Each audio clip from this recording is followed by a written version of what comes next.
Good morning, students. Sir, good morning, sir. Good morning, good morning. Please wait for 2 minutes, huh? Okay, no problem.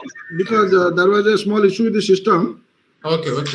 I Good morning, sir. Within 2 minutes, I'll join, okay? Okay, sir. Very good, sir. Thank you. So thank you, sir, for activating our students portal. Thank you so much. Yes, ma'am. Thank you. Sir, good morning, sir. I'm Guru from MBA HRM, sir. Sir, I can't able to log in my enrollment. Yeah, that's why yesterday I told, sir, whatever your problem, you send an email to director. TD help desk. Now I will send that email ID. Now just I post. Please wait. Okay, sir.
Only 1 minute, huh? 1 minute.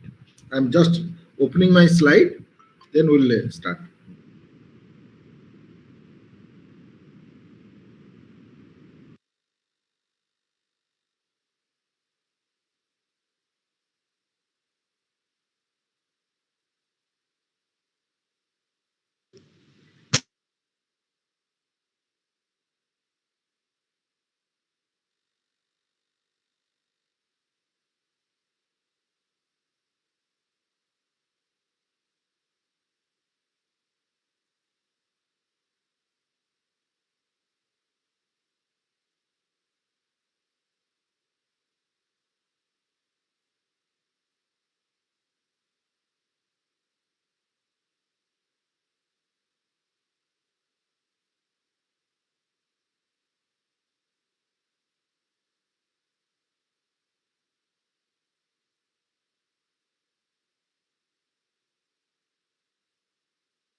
Are you able to see the slide?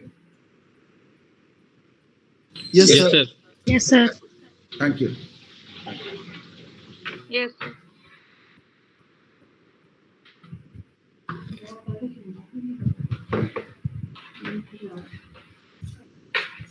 Dear friends, the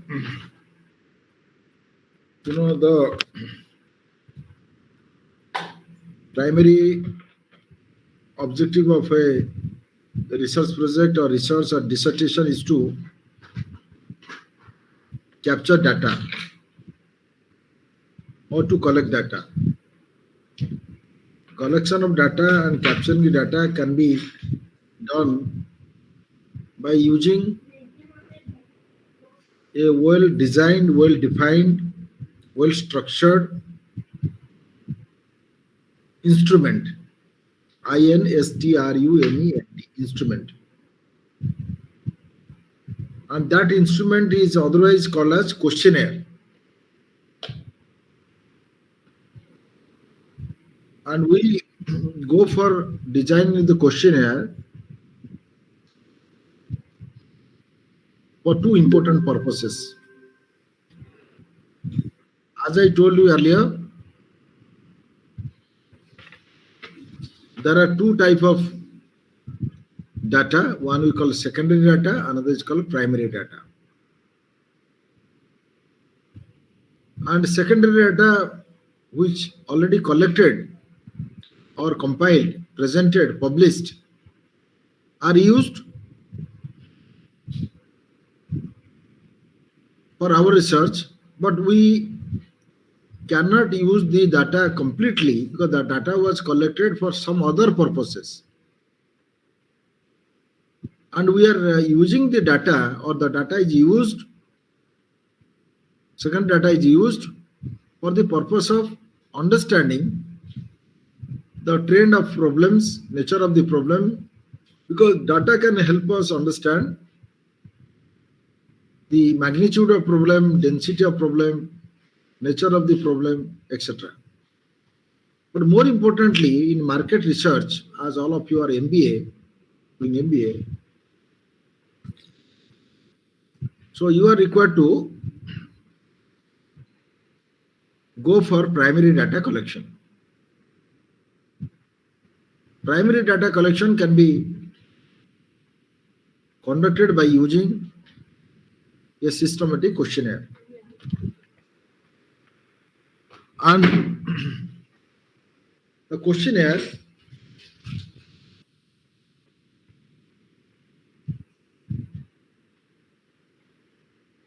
so I don't know what is happening. Let me see. Yeah. So that you will be able to see me. Uh, so therefore, some of you must be knowing about the questionnaire. Anybody can uh, share with me. Are you aware of the questionnaire?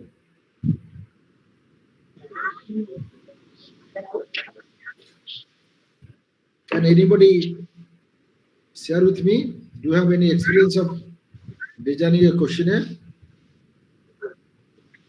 Some disturbance is coming. Jennifer, please mute the mic.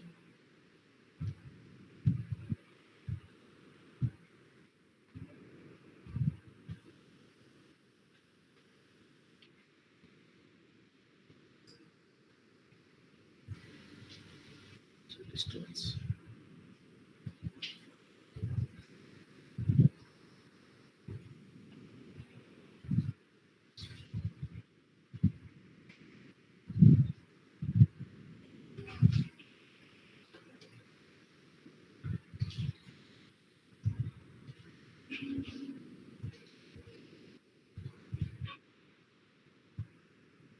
Just wait. Many are joining now. It is causing some disturbance. Just for wait. 2 minutes.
So, therefore, with this background, let me present you why we need a questionnaire. I presented you so that data can be collected very systematically and maximum responses of the respondents can be captured, can be used,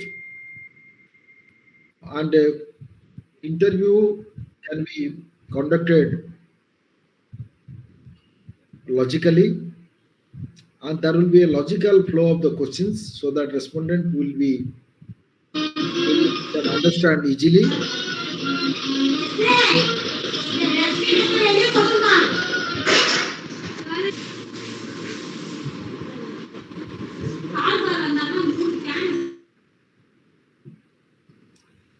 So, so if you go for a questionnaire, because designing a questionnaire is a very difficult task. You may not be able to design a questionnaire because designing a questionnaire itself is a kind of research. We call the instrument design. So I always give the example of the hunter or a poacher.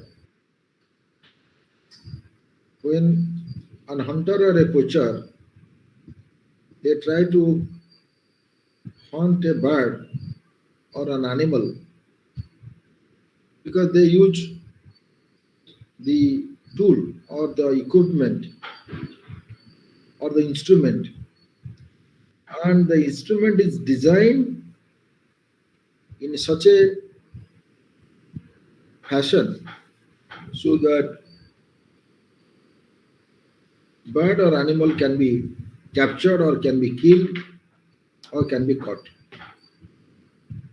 If there is any mistake, flaw in the question, in the instrument or the weapon or the tool, perhaps despite the skill of a hunter or a poacher, the animal or bird cannot be caught. So therefore, it plays an important role in enhancing the quality of research, accuracy of research, precision of research, so that error can be minimized, response can be maximized, and maximum responses pertaining to the research problem can be collected from the respondents. Because as you know, we want a well-designed questionnaire because respondents are not uniform. They are not the same. So if you if you administer a questionnaire which is well defined, well structured, then respondents will be able to go through the questionnaire and understand the flow of the questions, logical flow of the questions, pertaining to the research problems and the title of the research. Therefore, any market survey, either pre-launch of the product or post-launch of the product, if any product owner or manufacturer, they go for collecting customer feedback, customer opinion, or customer experiences on the product. So they don't go and have a discussion with them without a questionnaire. If there is a questionnaire, data collection can be done in less time. Respondent can understood what are the questions to be answered, and if the respondent is interviewed, that is called, we call that the survey. So the respondent is interviewed so that the researcher can easily interview a respondent on the questions. This is the background I wanted to tell you. If you look at the question design processes, the step 1 explains determine the required information and the target respondents. As all of you know, questionnaire is designed after completing the review of literature. When the literature review is done,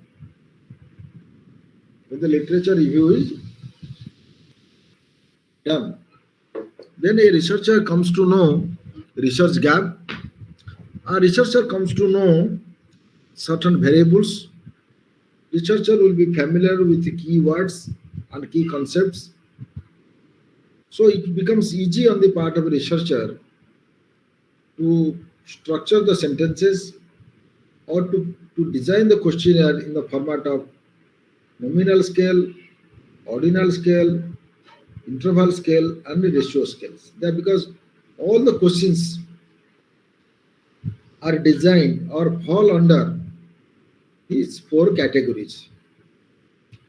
So therefore, after the review of literature, the next step that a researcher goes for is design the questionnaire, because by then researcher will be familiar with the questions and familiar with the keywords and concepts.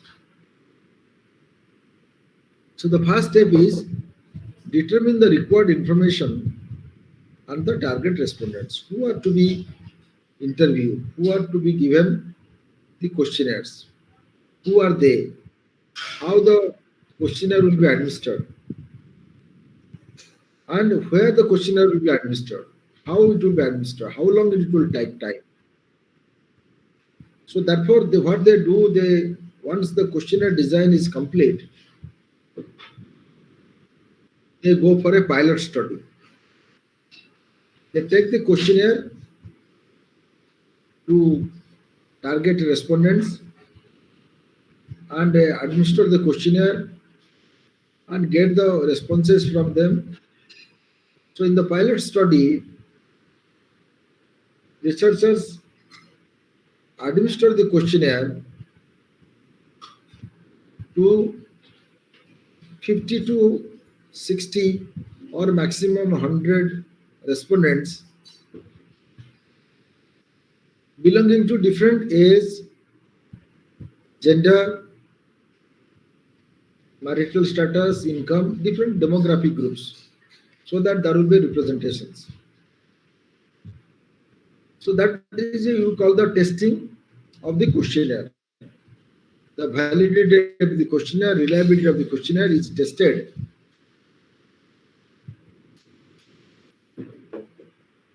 And that I'll spare little more time on the pilot study little later.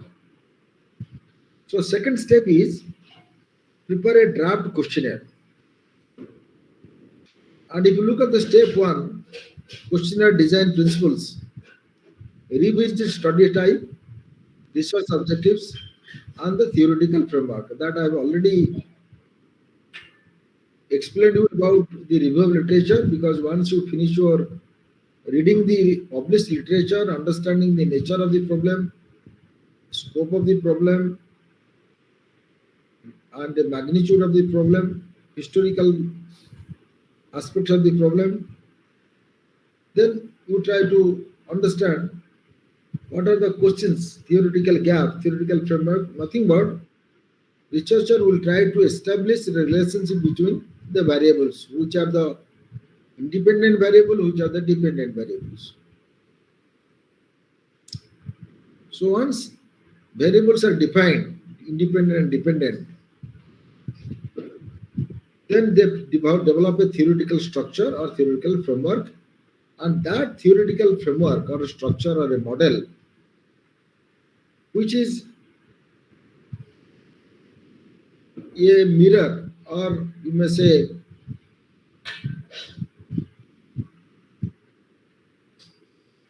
skeleton of the research, or you may say that model itself explains about the research. You need not read the entire report. If you look at the particular theoretical framework or model, then one examiner can understand that these are the variables, how are they related to each other. Research is all about identifying the variables, identifying the key concepts. So, because if you take a human body, for example, a person may suffer from cold or cough, or a person may suffer from any other diseases. So, primarily, a physician tries to examine the blood sample, urine initially. So, from the blood sample and the urine or the stool, a physician or a pathologist will be able to give the report pinpointedly so that the physician will try to diagnose help. This report would help physician diagnose the problem easily. So that is called theoretical framework. Translate research objectives, theoretical framework into data requirements. Because you have research objectives, you have variables. Then try to link objectives and variables together, and in such a way that which are the questions to be prepared or designed under each variable, so that we call the operational statements. Because if you ask a key concept, respondent may not be able to understand, because respondent is an ordinary person, customer is an ordinary person, customer is a consumer, is a person is a consumer. So if you administer the questionnaire to the consumer or a customer, they would find easy to understand and answer. If there will be very scientific theoretical concepts, I'm sure they would not understand it. So therefore it will be simply, it must be simplified. Second is, so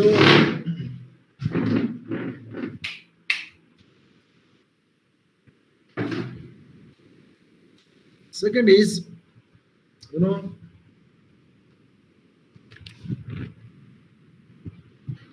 how to determine questionnaire administration method, target respondents, data analysis method, that I have already explained to you. Step 2, prepare a draft questionnaire. Decide on purpose of each questions. For example, you have a question on gender, male or female or transgender. That means questionnaires will be administered to male respondents, female respondents, and transgenders. And each question must be unique. There must not be repeat of the questions. One, there must not be overlapping of the questions. And there must be a continuity of the questions. And each question must independently indicate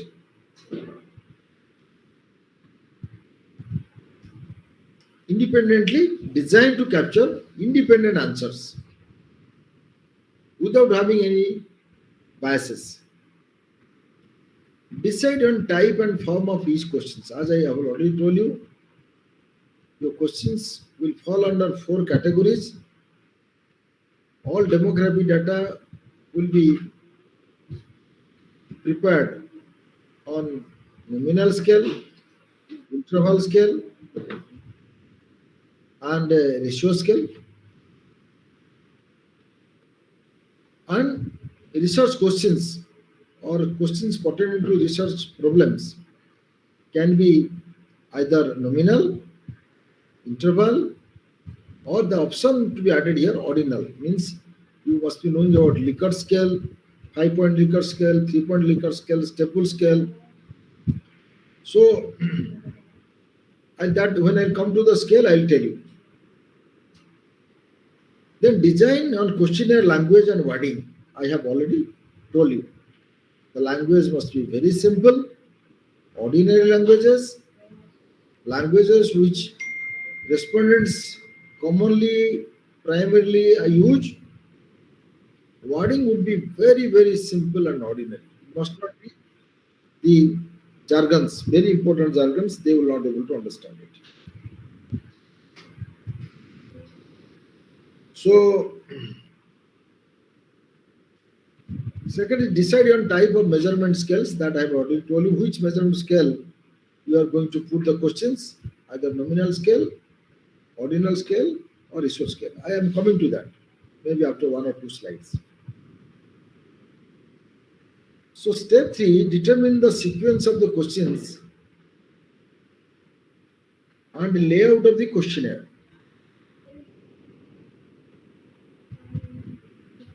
Determine question order and physical appearance of the question. Because there must be a logical flow and order of the questions. If questions are not placed logically, if questions are not framed logically, and the order is not maintained logically, and there will be disorder or discontinuation on the flow of the questions, respondents will not be able to understand it. There are certain questions I'll tell you where logical flow is not required. Just to understand the consistency of understanding the questions. How does a respondent concentrate on answering the questions? And physical appearance of the questionnaire, because you don't design the questionnaire in such a way that when you give a piece of paper, it is not a piece of paper, the paper would carry certain weightage. That means if a respondent would receive the questionnaire from you, respondents should feel that the quality of the paper and the design of the questions, mostly the the typing and alignments and tabular form and then the font size, all those things should be very appealing. So appearance of the question must be very attractive, so that respondent will feel to answer and consider that it is a questionnaire. Determine questionnaire length, because if you increase the number of questions more, as I told you, try to eliminate all redundant questions. And that redundancy would affect the concentration of the respondents on answering the questions. So the length of the questionnaire can be finalized after the pilot study, but more so, a researcher can try to trim the. Hello, good morning, sir. Yes. Sir, voice is not audible to me, sir. Is it okay now? Hello. Is it okay? Good morning, sir. Good morning. Sir, voice is not audible to me, sir. We are hearing, sir. You may have a problem. It's audible, sir. Otherwise, you reconnect, sir. Reconnect that. Student, please reconnect. You just sign out and then sign in. Achha, okay, sir. Okay, Yes. again I am doing that. Yeah, Sir, yeah. sir. But your voice is clear, Prasanna ji. Your voice is. Ji, sir. So thank Okay, you. sir. Thank you. Okay, sir. Thank you. Thank you so much, sir. So next is, so the length of the questions can be decided after the pilot study.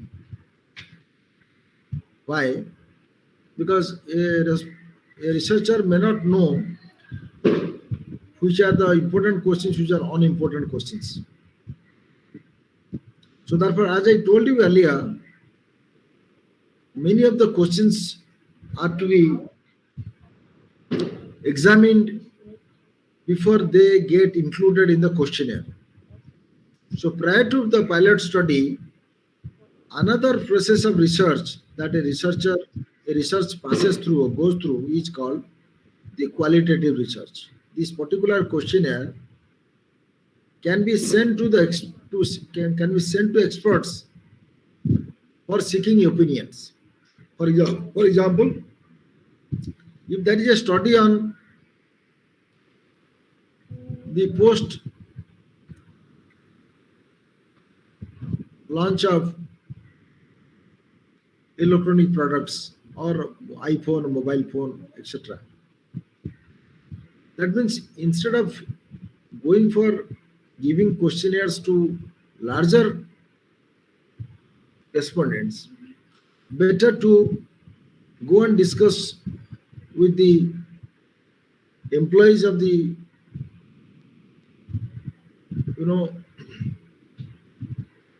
telecommunication service providers like Reliance, Jio, etc. And they must have collected feedback over phone or email, WhatsApp from the users. At the same time, the questionnaire can be discussed with the academician like me, or the questionnaire can be discussed with the senior corporate executives of the telecommunication service providers. And one to an interview in depth, that is called the qualitative processes, qualitative research processes. So a questionnaire designed by a researcher independently on the basis of the review of literature, on the basis of the observations, on the basis of reading reports, etc. So as it is designed individually, but it will be administered to a larger audience, larger sample or sample respondents, in order to ensure the accuracy, precision of the questions. A respondent, a researcher, takes the questions or questionnaire to for expert opinions. During the process of the expert opinions, many of the questions will be eliminated. Some of the new questions will get added. Some of the words of the questionnaires will be replaced with another words. Some of the jargons will be simplified with simple words, etc., etc. And the flow of the questions also will be reordered or maintained. And how much time it takes, that can also be decided. But a researcher would not come to the conclusion or may not be in a position or place to take the questionnaire to the larger audience unless the questionnaire is administered to the small audience of respondents. That we call the pilot study.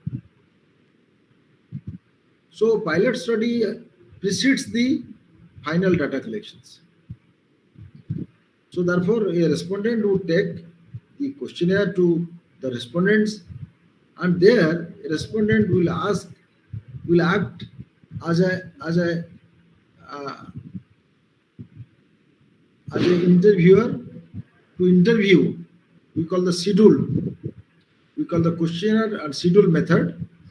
So the respondent will ask the questions to the respondents whom he knows they can spare more time, so that they would critically look at his question and read and answer. They just cannot read and answer. So that in the pilot study, a researcher takes more time to collect data. Even 50 questionnaires, a researcher may take 1 month time.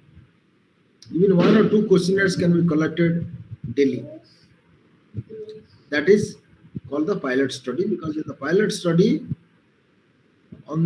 during filling in the questions and during conversation with respondents, a researcher or a student may come to know some of the irrelevant questions, redundant questions, unwanted questions, and would come to know some of the important questions to be added. So therefore, what I told you, that decide type and form of each questions, decide on questionnaire language and wording, decide on type of measurement scale, as I told you, evaluate questions on the basis of comprehensibility, knowledge, ability, and willingness to respond. Because it is a question is to be comprehended, understood easily, without finding any difficulty. Second is knowledge of the respondents. Questionnaire should be administered to those who may have thorough knowledge or thorough experience of a particular product. If somebody is not a user of the washing machine, if questionnaire is administered, they may not be able to answer the experience of using a washing machine. Similar ability of understanding the question, ability of understanding the language of the question, ability of answering it, ability of asking doubts, that ability of the respondent to be decided. If a respondent is not able to understand it properly, perhaps questionnaire may not be given to him, or a researcher can use the schedule method. Even the alternative choices, the questions can be translated into local languages and can be given because an user may be a literate or illiterate, maybe or maybe a man with wisdom or not. But if simple words will be used, perhaps they will understand. So that our objective is to capture data from the users. Then respondent must be should have willingness. If respondent does not have the willingness, doesn't have interest, perhaps respondent would not properly answer it, and the respondent may answer it, but that will not make much difference in your research, because it will be a casual way of just putting the tick mark or circling them or highlighting the question answers or options without understanding how that particular question is related to his life or to the use of washing machine. So step 3, if you go determine the sequence of questions and layout of the questionnaire, that I have already told you.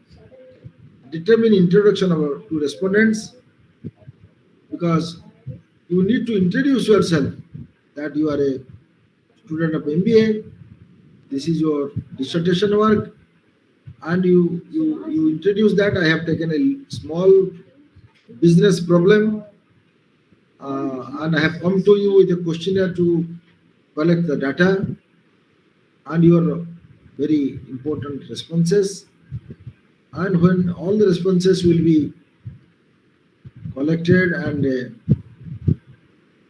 analyzed and interpreted, perhaps answers to the research problems can be found and business problems can be resolved. So you introduce in such a way that you don't go there to collect your data. You are there as a student to collect your data, to understand research problem and give solution to research problem. And with this, you may introduce the respondent that I may, on the successful completion of this particular academic obligation exercise, I will be able to get a degree. So respondent will value you and value your time, value your questions. Determine written instructions, because if your questionnaire is not, because a researcher does not use the schedule method. Schedule method is one which the researcher takes the questions, asks the questions to respondent and fill up it. For example, if a researcher leaves the questionnaire at the house of the respondents and leaving the option of filling it leisurely, then you write that the questionnaire, filled in questionnaire to be returned either by mail or by post or physically by this date. By this date. So that, because ultimately your mandate is to complete the research on time. If you are unable to complete the research on time, then you will not be able to submit your report, you may not be able to appear for Viva, and your degree, you may not get the degree, your course will be incomplete. So therefore, there is a time limit. So ensure that respondents would return the filled-in questionnaires on or before the time indicated in the questions. Step number 4, check questionnaire for errors.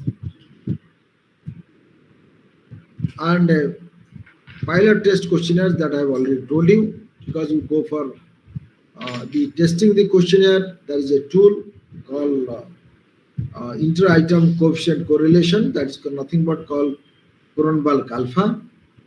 And if you use the Cronenberg alpha, there you come to know the internal consistency of the questions, how questions are interdependent and interrelated, and what each question is different, and how 50 respondents responded on a particular questions. You try to get individual reliability results of the questions.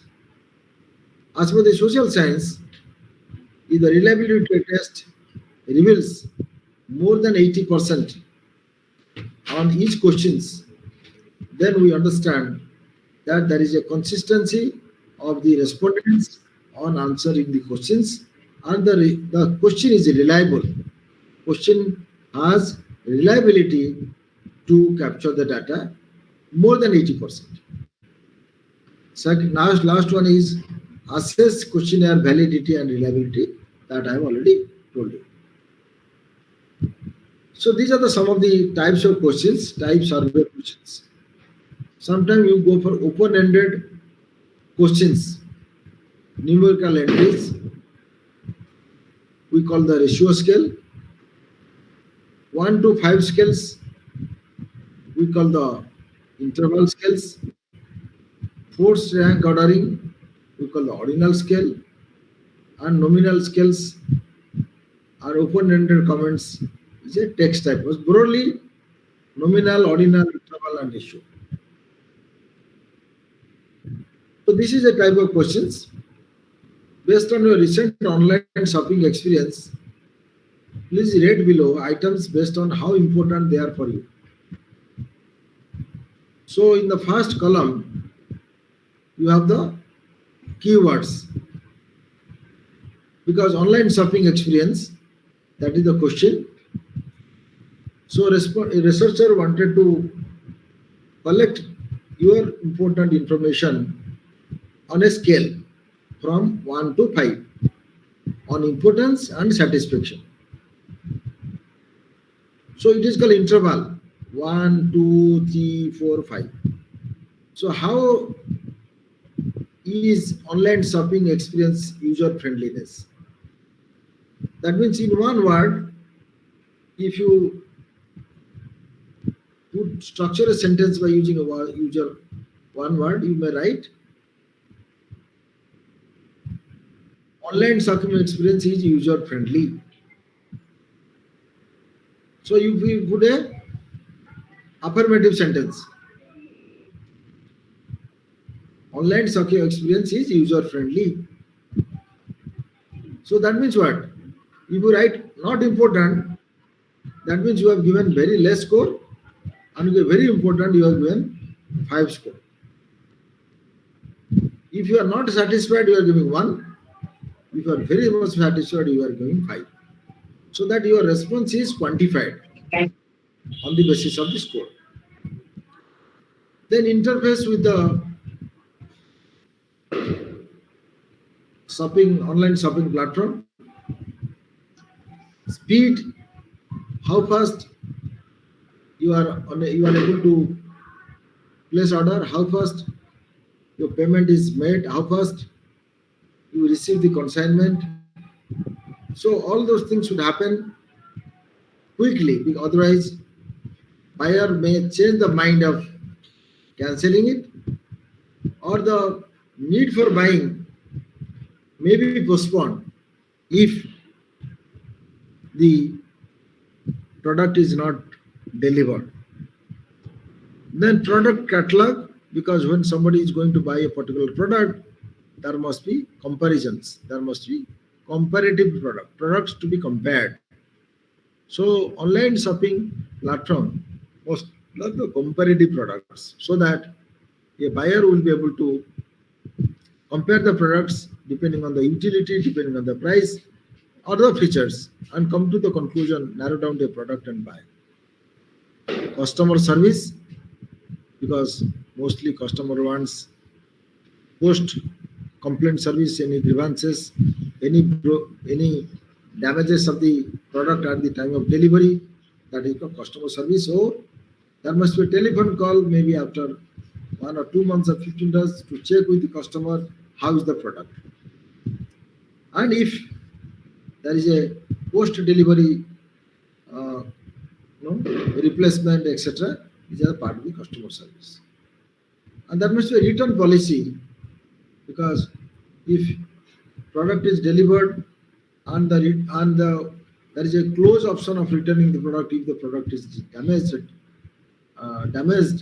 perhaps the customer will not buy again, or discourage others to buy, not to buy, or may go to consumer court. So to collect the data on the 5 important aspects, only one keyword is used, and we may be able to capture the quantitative data from the respondents in such a way that we may be able to use statistical tool to understand their mean, that means average, standard deviation. We may also go for normal distribution, kurtosis, skewness of data. We may also use factor analysis, that is called multivariate analysis. We may also use correlation. We may also use regression, etc. So that means you collect one data, but data can be computed for different purposes by using different methods, and there can be many different inferences that I'm taking. So this is called the interval scale. This is called the nominal scale. Which of the following best describes your current relationship status? Married, widowed, divorced, separated. Because each variable is independent, is no way related to another variable, and the value of the each component is same. Though there is a number, but the number here is a symbolic. Number does not carry the actual quantitative value of the variable. Widow may be 1, 2, 3, 4, 5. It is just a mere number, but that 1 or 2 does not represent the value of the variable. That is the nominal scale. There is another type of questions. It is also, next one is called the ratio scales. Have you ever smoked a particular product? Yes or no?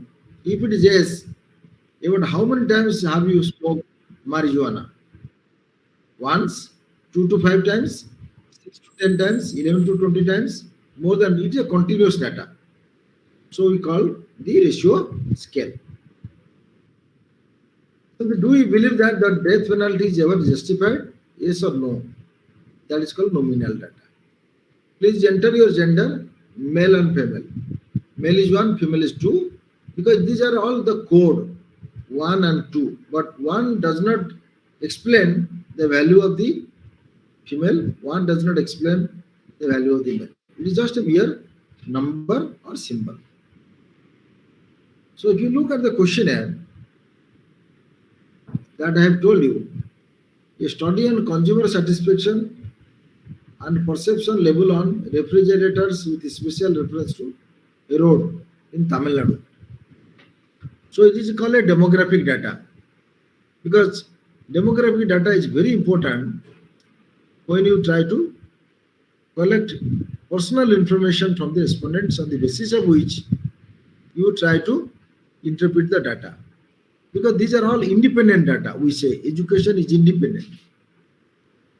So education, occupation, marital status, because largely, respondents' opinion depends on the level of education, depends on occupation.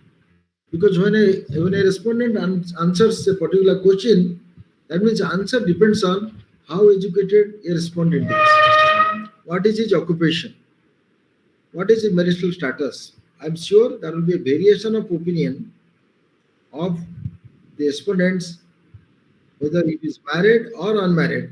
There will be a variation. Married respondents would give different opinions on the use of the refrigerators, and unmarried respondents would give different type of responses for using refrigerators.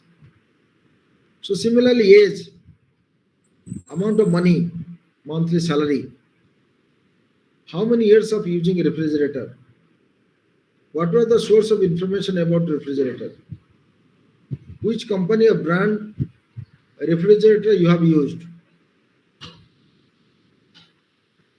All right. So with this, we may try to, for example, you say LG, Samsung, Panasonic, Whirlpool.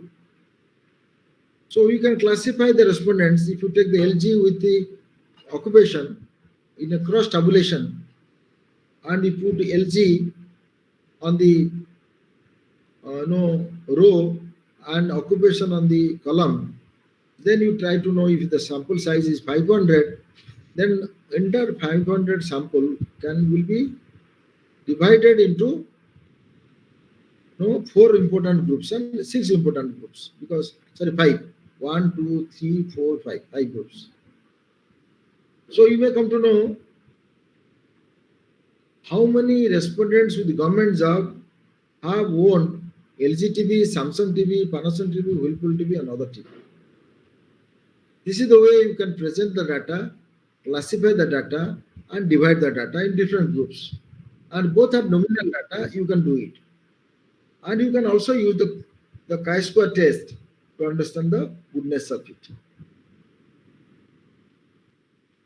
So this is another questionnaire which I have told you, because it is a combination of 2 different types of questions. First is questions related to nominal, ordinal, and a ratio. And second one is related to the ordinal. You say name of the respondents, age of the respondents, starts from 0 to 20, 20 to below 20, that means you may say starts 20 to 30, 31 to 40, above 40. So marital status, married, unmarried, single, whatever, family type, joint family, or nuclear family, number of family members, family income, occupation, business, etc. And the consumer satisfaction level towards gas agencies. This is another question related to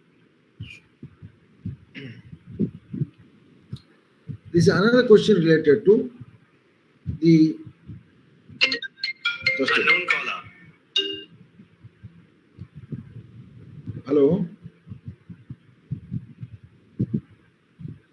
Hello.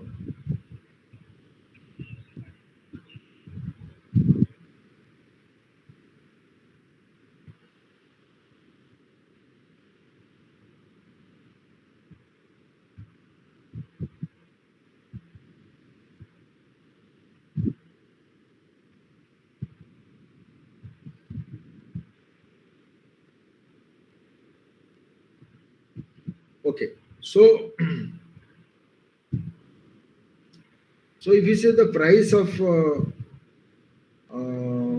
study and consumer satisfaction towards services provided by Mother Horlicks, so if you start asking price of the Horlicks, So you must say highly, that is called strongly disagree. That's called highly disagree, strongly disagree, neither agree nor disagree, like that. There are 5-point scales. So available products, taste, quality, etc. This is the call. Another questionnaire, let me explain you. This is a so that you can when you compute the data. No, I will get back to this slide. This is another called the semantic scale. In the semantic scale, there are 1, 2, 3, 4, 5. So here they have not mentioned whether strongly disagree, disagree, or strongly like that, strongly agree like that. 5 scale, not it is not there. Here, expensive. If you put 1, then you agree that is expensive 1, 2. If you go to 5, the value will be inexpensive because so this is the way reliable, unreliable, friendly, unfriendly, modern, old-fashioned, wide selection, very limited selections. So this is what we call the semantic scale.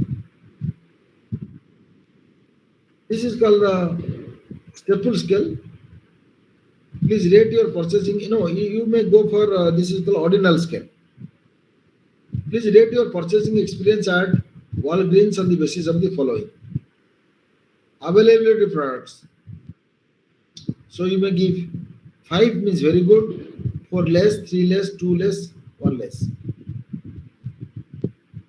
-1 because there is a variation. If you go by -5, it must be extremely poor. All right. So very poor. So this is called the rank type of questions. So you can go for different type of questionnaires. So when you collect the data in the questionnaire, the first thing you try to know the descriptive statistics. So there are 20 statements. Then you try to know 26.3% of the respondents have strongly agreed, help understanding comprehension, any such questions, and 7.7% agreed. Fostered exchange of knowledge, information, and experience, 42.1, 57.9. Okay, so this is all about the questionnaires. Now, I request our dear friends, those who have attending this session. So I want an interaction about 10 minutes before we go for discussions. Next questions. Is there any questions from you? We'll discuss. Feel free to ask the questions.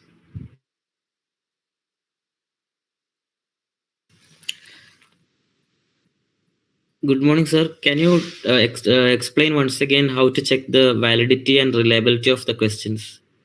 Okay, thank you. So, the validity of the questionnaires can be checked. We have to call content validity, criterion validity. Just a minute. For the reliability, let me tell you, validity of the questions for the reliability of the data. So, when you go for reliability, once you collect the data during the pilot study, so you may go for normal distribution check, how data is normally distributed in a normal statistics. All of you must be knowing about bell-shaped curve. The data is skewed, data is normally distributed, proportionately distributed, or data is skewed. on each questions you can understand. You take each question and try to know the skewness and kurtosis. As far as the reliability is concerned, as I explained you, that if you use the Grunberg alpha test by when you enter the data in the SPSS sheet, go for Grunberg alpha and upload the data in the spreadsheet, and the data will be processed and give you the result. It says anything between 60% to 80%. We call the question is reliable. That means the question is free from major flaws, major mistakes, and the question can capture data between 60 and 80%. Okay, so and you have asked a question on validity. Let me go for a content validity first. Content validity, it is always try to know that a construct, as I told you earlier, the theoretical construct, conceptual construct. So, mostly, as you know,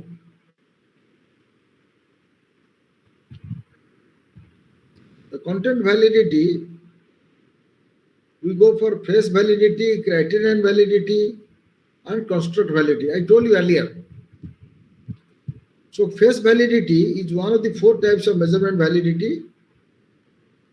Does the content of this test appear to be suitable for its aims? Because if you try to, does the results accurately measure the concrete outcome they are designed to measure? Does the test measures the concept that is intended to measure? To do that, you need to have a qualitative research approaches. So, you take the example of content validity in exam. A written exam test whether does the individual have enough theoretical knowledge to acquire a driver's license, or to acquire a guiding license, or to have a license for teaching. The exam would have content validity. If the questions are asked, cover every possible topic in the course rules. That means what? Questions which will be included in the questionnaire must be related to the research problem, research title. Irrelevant questions should be eliminated, so that when you take the questionnaire for pilot study, that point of time, or expert opinion, there you try to validate the contents, whether are they related to the research problem or research questions or not. And some constructs are directly observable or tangible, but easy to measure. For example, height of a person, that can be measured. Weight of a person can be measured. Alright, if somebody is depressed, somebody is sorrow, somebody is disturbed, it is not visible, and which cannot be measured directly. So therefore, in this process, we use certain scales to collect the data from them. That is called the semantic scale, staple scale, Likert scale. So to capture the data, they may not be able to explain to what extent they disagree.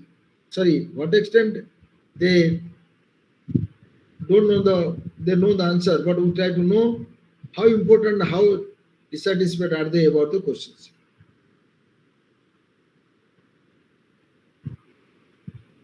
So you read If you take it of predictive validity, it refers to the ability of a test or other measurement to predict a future outcome.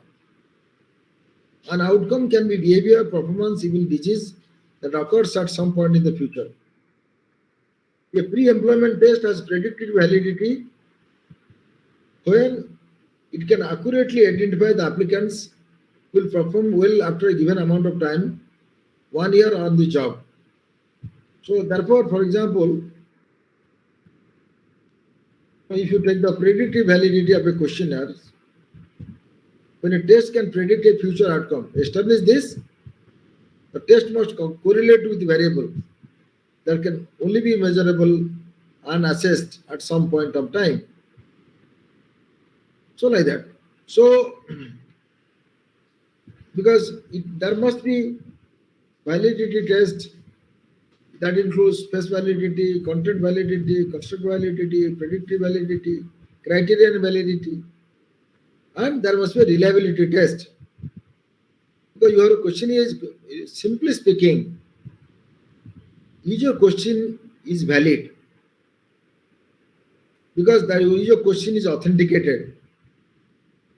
Because if you keep certain words or questions in the questionnaire, because that questions or questionnaire, or sorry, the words must have background, and you must have taken them from a research paper, must have taken them from the experts. So then it will have some validity. A reliability, mostly we take the data and compute them by using Cronbach alpha, nothing but is called correlation.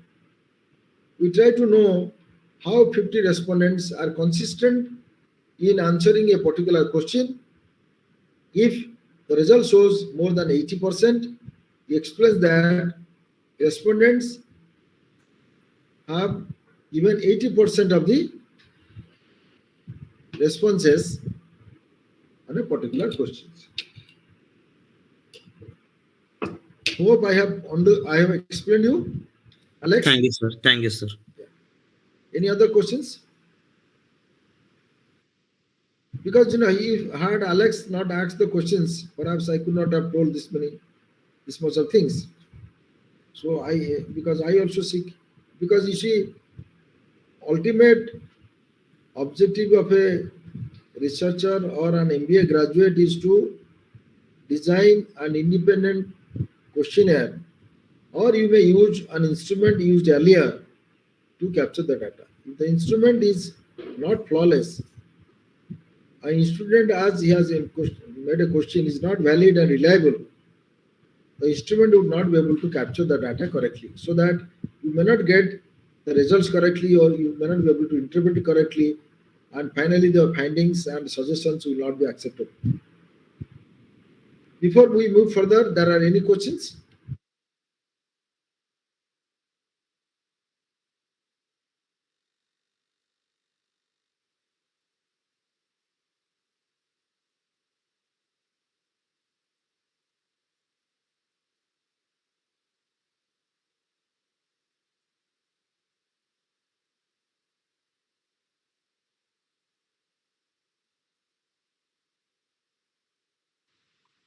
Excuse me, sir. Good morning, sir. Please go ahead. Sir, is there any minimum number of questions that is required or mandatory for survey questions, or it depends upon the subject which you are making or making the research? Very. Sir, your audio is not. Yeah, very important question raised by Krishnakant. In fact, I have touched upon it and I have told about it. Because the number of questions largely depend on the amount of review of literature you do, and largely depends on the research problems and theme of the research. So there is no specific guideline of the number of questions or the number of pages of the questionnaire. However, you need to restrict the questions to a manageable number. the number of questions will be more. And because as I told you, each question must give some message, and each question must be unique, and each question must have relevancy, to capture the data. If that question does not have, is not required to be placed there, required to be included there, perhaps if questions are included, we call them a redundant questions, unwanted questions, unnecessary questions. So therefore, you try to know that the questions which are enlisted or identified, are they different to each other, but are interrelated to each other? They must be different but interrelated. You please understand it. That means each question is designed to capture independent data. But answering the first question must be answering the second question must be related to the first questions. Because if your respondent is answering second question, after answering the first question, but there must be a logical flow, continuation. That means if you ask somebody how often you use the refrigerator, you may say 2 times, 3 times, 4 times, you answer 2 times. If there is another question that how long you use, either use 2 hours, 3 hours, 4 hours in a single use, that is called continuation.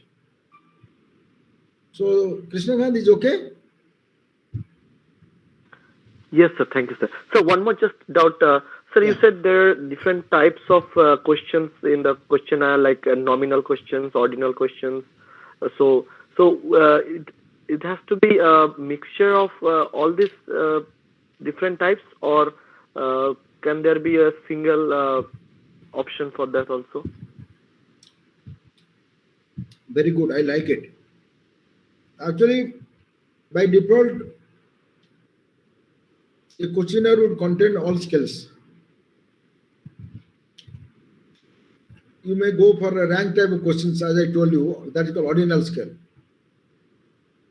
Sometimes you go for a Likert scale, that is called interval scales. 1, 2, 3, 4, 5. It is interval. Because interval means equal. 1, 2, 3, 4, 5. So you even go nominal scale. In the nominal scale, male, female, married, unmarried, like that. If you go ratio scale, you take the example of income. It starts from 0 to 20,000. You take the example age, below 20 years. It's called ratio because it starts from, anything starts from 0 to 20, below 20. It cannot be 0 age or 1 year. We say below age. It explains that, no, but sometimes I don't do that. I specify, generally I start from 18. So, for example, if there is a study on the children, so children will not be able to answer it. Their mother or parents would be able to answer it. So the respondents are mothers. Then you can specify the age better, 18. So that now most of the demographic data include nominal, ordinal, and interval. Sorry, nominal, ordinal, and ratio, and the questions to be framed in the line of semantic scale, Likert scale, staple scale. No, they fall under the interval scales. Okay?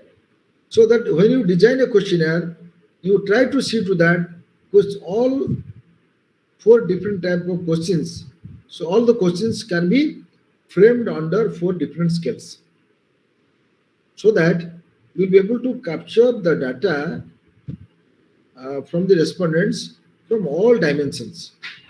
Demographic data, data pertaining to their research problems, satisfaction related questions. You may collect the data about the service quality, like that. And basically, when you go for a scale type questions, especially Likert scale, any scale, you try to, because something which is not visible, as I told you earlier. The height is, you are a person of having 1.67 centimeter, 1 meter 67 centimeters, or 167 centimeters. Because the height is visible, but your disturbed is visible. But to understand how you are disturbed, I may not be able to say you are extremely disturbed, but it is quantified. For example, you are stressed, you are happy, you are delighted, you are. So we capture the data by giving you, for example, price of a product. You may give 5. That means you like the product. The price of the product is friendly to you and affordable to you. You can be able to buy a product. If it is 1, that means the price is high. So price is not friendly to you. That it explains. Okay, Krishna? Yes, sir. Thank you, sir, for explaining. Thank you. Yeah. Next. So I have a question. Yeah. Sir, you had mentioned that the respondents should be knowledgeable with reference to the questionnaire that we are placing before them. In that case, normally what I have seen, if any questionnaire or survey is being conducted, first people used to explain for what they are conducting the survey or giving the questionnaire, and then they would ask us the relevant questions. If the audience is only knowledgeable people, we are supposed to take, then the questionnaire to whom we are giving, it will be limited, no sir?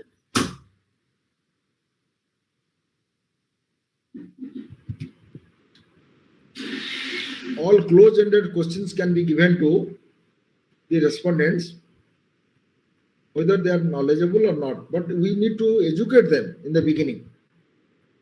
For example, a respondent may not be knowing about the purpose of your data collection.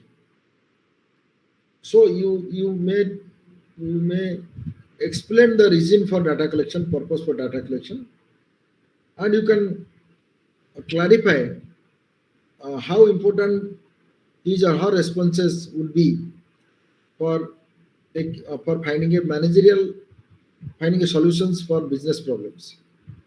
So therefore,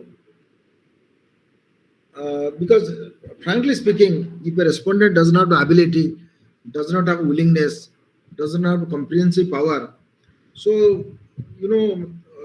he or she may not be able to answer your questions or properly, or any answers to be given by such respondents would not help you in getting accurate data. All right, sometimes they may not understand just to put the tick mark. Sometimes respondent will not be interested, they just for a formality they will put the tick mark.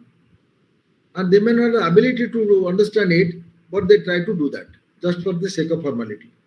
So therefore, what we say generally to reduce the response error. So we try to administer the questionnaires. That is why there are 2 types of sampling methods: probability sampling method, non-probability sampling methods. So in this case, we use mostly the convenient sampling, judgmental sampling, purposive sampling. Sometimes we use another category of sampling. So why we try to do that? Because we try to administer the questionnaire to those who matter it. And you find, yes, if the questionnaire will be administered to this particular household, because they are using the washing machine very frequently, Samsung or Panasonic, the product they are using, you try to explain them. And with your explanation, the respondent will be knowledgeable, will get the knowledge. Then the respondent will have the ability to answer it. That I am trying to tell you. So, but however, nevertheless, even an uneducated, illiterate user may have more knowledge, but may not know how to answer it. So in this case, you may take the help of somebody to explain her in the language, and you can answer it. You can just put a tick mark. We call it as schedule method. For example, most of the majority of the houses, 10, 20 years back, households or 15 years back, they know how to use a refrigerator or TV, but they may not know how to answer it, the questionnaire. They may not know the technical things. So you need to explain them. So this is because you have to bring the respondent to a level to understand your questions. Otherwise, or else what happen? They may not be able to answer it correctly, and you may not capture the data properly. The response would not come correctly. That I am trying to tell. Thank you. Thank you.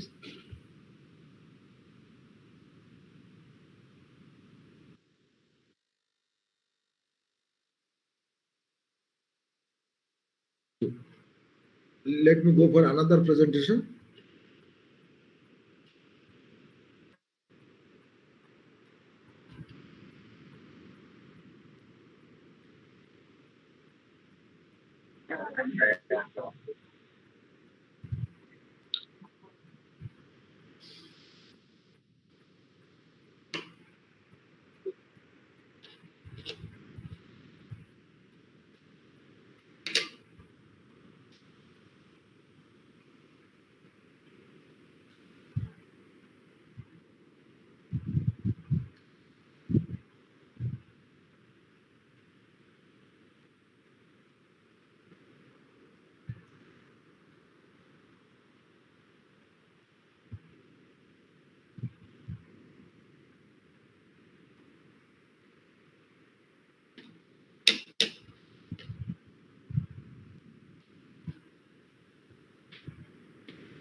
The next topic which I am going to discuss with you,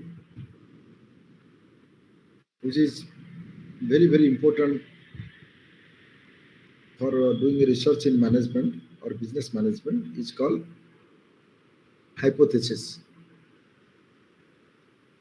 Testing, hypothesis. Why do you want to have a study based on hypothesis testing? Is there any need for hypothesis to be, the statement of the hypothesis to be formulated? Is there any need for testing hypothesis? Can we complete the research without hypothesis? Or can we justify research without hypothesis? Can you draw a conclusion or inferences without testing hypothesis? Why there is why hypothesis is an integral part of the social science management, business management research. So, because in one sentence, let me tell you, we go for testing hypothesis for drawing inference of the analysis. Otherwise, inferences cannot be drawn. A researcher cannot reach at the conclusion or come to the conclusion of closing the data interpretation and start identifying the findings.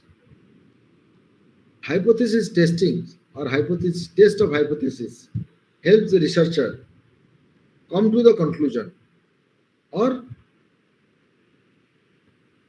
reach at a stage of identifying the findings from the data. So it is hypothetically accepted, hypothetically it is rejected. Rejected, not rejected, we say. We don't go for hypothesis. Accepted, not accepted. So hypothesis is broadly divided into two parts. We call the null hypothesis and alternative hypothesis. So when you go for null hypothesis, because when the hypothesis is supposed to be universally correct, which is rejected by using 5% significance level, we call it is type 1 error or null hypothesis. When a hypothesis is universally incorrect, but the result is supporting that the hypothesis is not rejected, that means it holds good, we call it a type 2 error. So therefore, we'll go for because we go for hypothesis test, the primary basic reason is the data is collected from sample population, not from the entire population. If the data is collected by using census method, like each element of the universe is a participant of the research, is a participant of the data collection responses. That means all the respondents, all members of the universe are given the questionnaire, and each one has, all of them have answered it. Then we need not go for hypothesis test. We can simply draw the conclusion on the basis of the responses collected from the all population. What is the use of hypothesis? Hypothesis is always about a temporary assumptions or a predictions. We assume on the basis of the opinions of the sample respondents. So this can be same for rest of the population, means entire populations. So by taking 500 sample responses, we can draw inference or generalize of the entire population. That is all about hypothesis. So, sorry.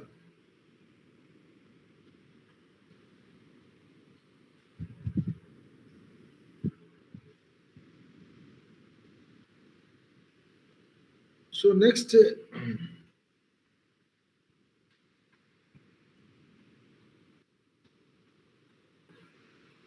when you say hypothesis testing, steps in hypothesis testing, state the hypothesis. The statement of the hypothesis can be formulated from the reviewable literature or from the research questions. You get the research questions,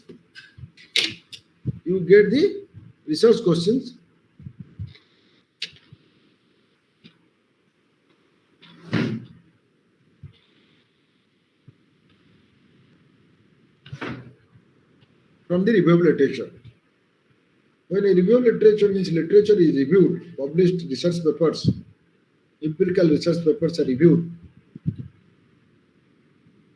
means selected research papers, not all research papers which are related to or pertinent to, relevant to the study of the problem or the title of the research which you do. If it is done,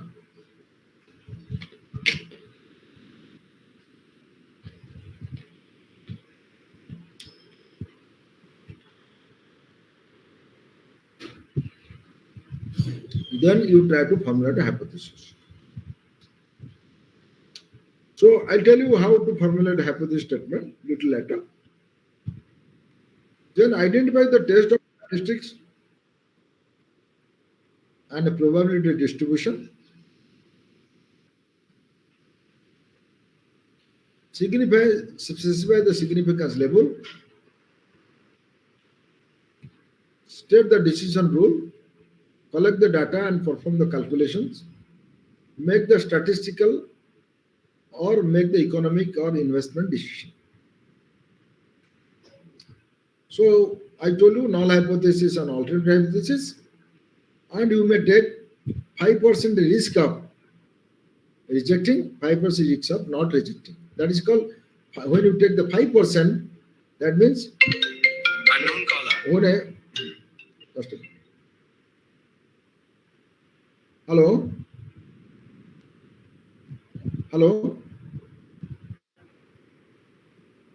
Yeah.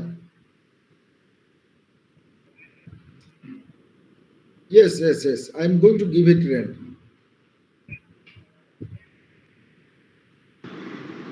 Location is in Bhubaneswar. Yes, yes, yes. Pardon? Pardon? Okay. Yeah, yeah. Thank you. Yeah, yeah. Thank you. Bye bye.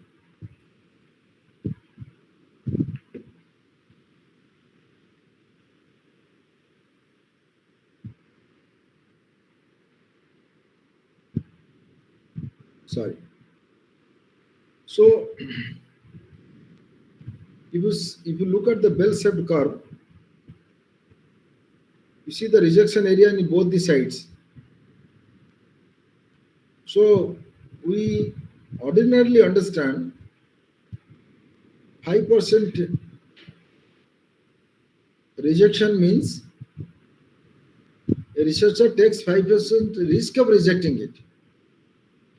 95% confirmed that the hypothesis is rejected. And 5% risk of rejecting that anybody can take it. For example, if you take a managerial decision, you have to take some calculative risk.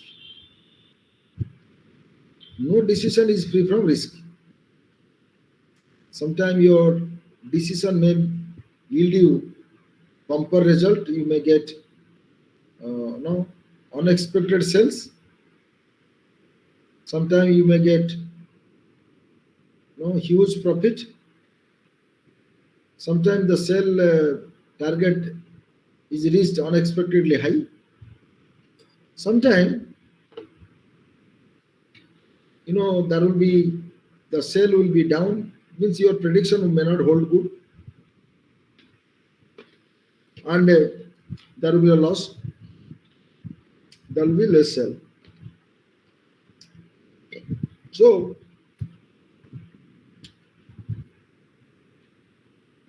in this situation, ultimately we collect the data, we do entire exercise for arriving at taking decisions.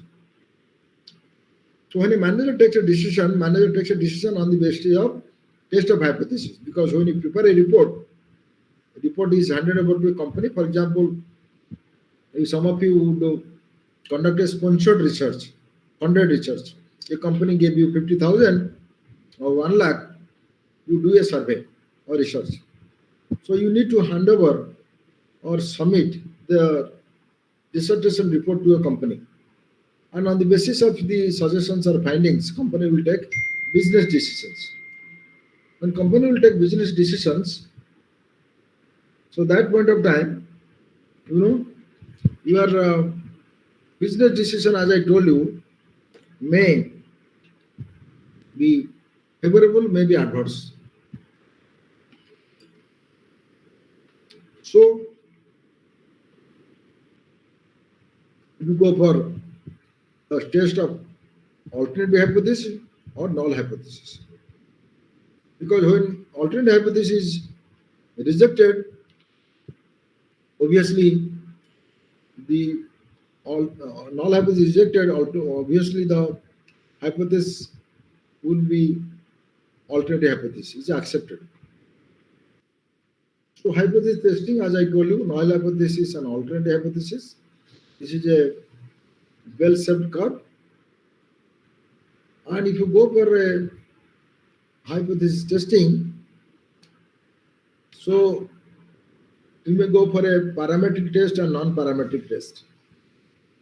So in a parametric test, continuous data, non-parametric test, and non-continuous data, attribute data. So, because if you go to continuous data, here you can say normality test, normal test, non-normality test, then you say Levin's t-test, one sample t-test, one sample t-test. Even if you go for ANOVA, like that. One-way ANOVA, two-way ANOVA. So Bartlett's test of sphericity before we go for factor analysis. We use the test to understand whether sample is adequate to go for factor analysis, principal component analysis, Varimax rotation or not. Clear? So this is the way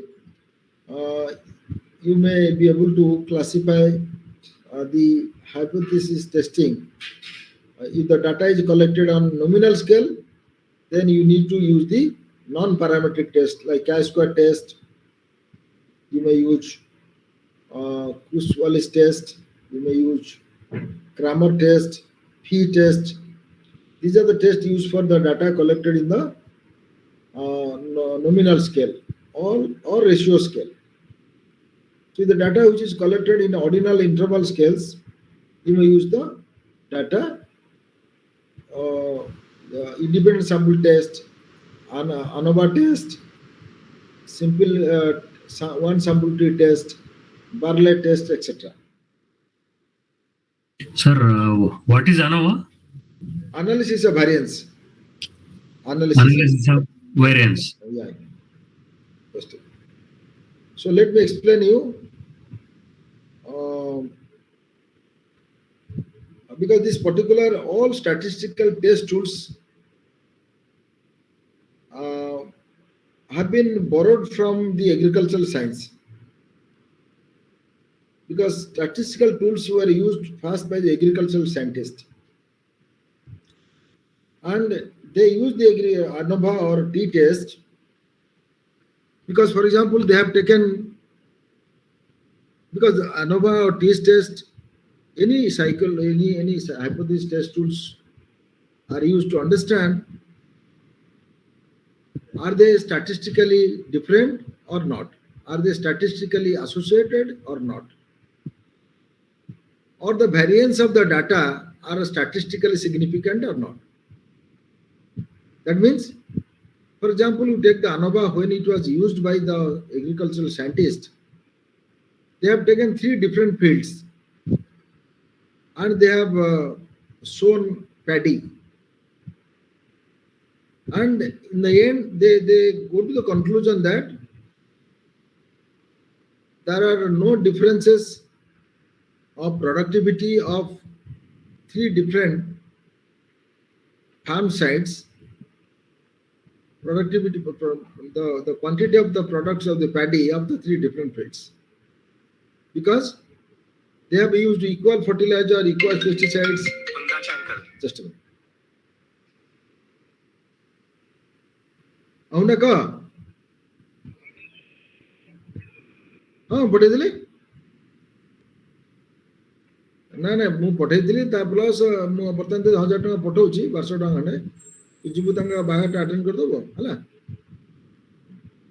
ମୁଁ ପଠେଇଛି ମୁଁ ନା ନା ମୁଁ ପଠେଇଛି 2000 ଟଙ୍କା ପଠେଇଛି ହେଲା ହଁ ଆଉ ମୁଁ ଏବେ ଆଉ ତତେ ପଠଉଛି 1000 ଟଙ୍କା ସାଙ୍ଗେ ସାଙ୍ଗେ ବାହାଘରଟା ଆଟେଣ୍ଡ 1000 ଟଙ୍କା ଦେବ କେତେ 1000 ଟଙ୍କା ଦେଇଦେବୁ ହେଲା ହଁ ରହିଲି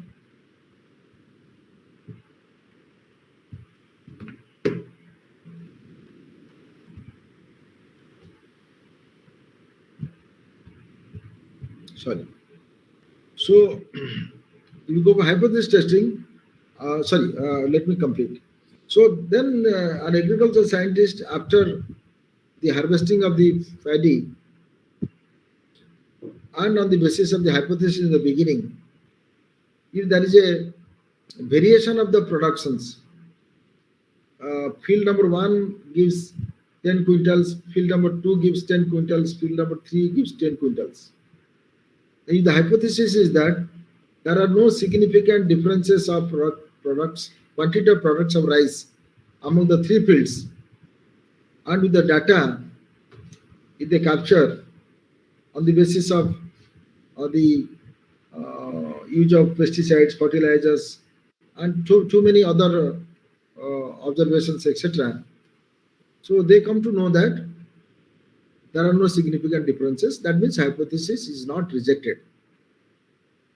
So that means there are significant differences. If it is rejected, that means there are significant differences. So non-rejection explains that all three fields are equal in terms of producing the paddy. Are you getting my point? Have you understood me? Hello? Somebody has question? Who asked the questions?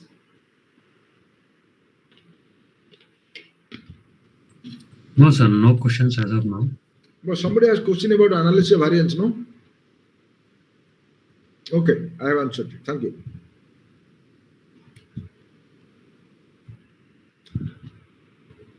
Then, hypothesis testing procedure. Set up a hypothesis, as I told you, these are the steps. Set up a suitable significance level, either 1%, 2%, 3%, 4%, 5%. Mostly we go for 5% level of significance across the testing tools, whether they come under parametric and non-parametric. Determine a suitable test statistics, whether you, as I told you, if the data collected in nominal scale, you may use chi-square test or other non-parametric tools. It is in an ordinal or interval scale, you can use the parametric tool like Leven's independent sample tree test, analysis of variance, etc. Or regression you can also use. Then you determine the critical region, as I told you in the graph, 5%, 5%, perform computations, and you can take a decisions on the basis of the statistics. For example, you may frame a question, there are no significant differences of opinions of the user of refrigerators, users on the services of the refrigerators or on the complaint of the refrigerators. So you may take two groups. You may take gender, male and female, or you may take you may classify the respondent into 4 groups on the basis of education, and there are no significant differences among them. So you can also compute it. Determine the critical region, as I told you. So this is a hypothesis testing.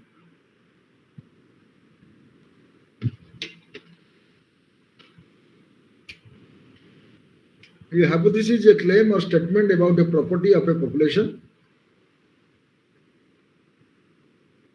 In our case, about the mean or proportion of the population.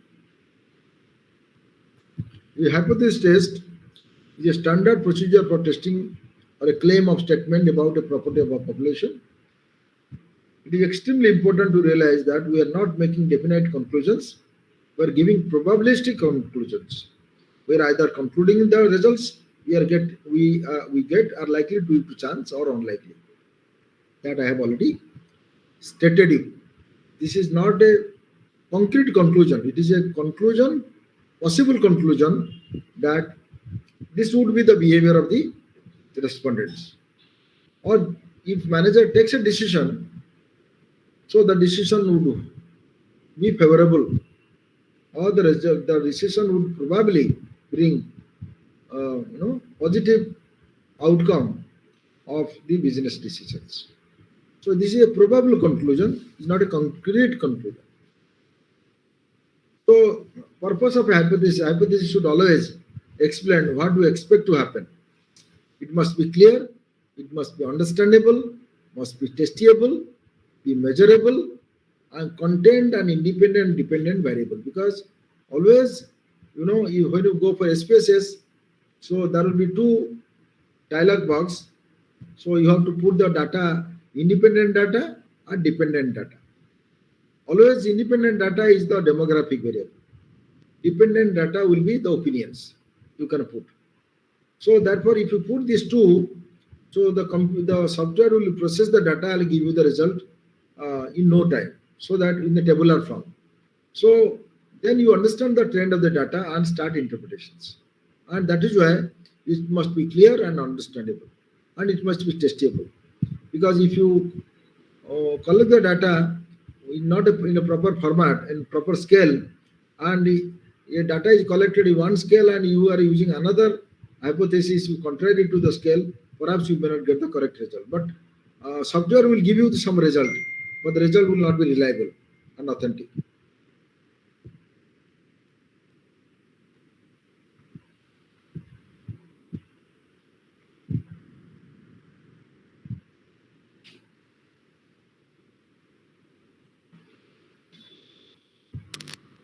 Okay. So second is quick tips on how to write a hypothesis. So always try to create a hypothesis that interestingly address the problem statement. So if I give the example of pollution, or you may say users of the air conditions cause pollutions. Either it is a noise pollution or it releases carbon dioxides, and it increases the heat. It's a research problem. So how do you frame a hypothesis? You must frame the hypothesis that air conditions used by the respondents are not significantly different in causing environmental pollutions.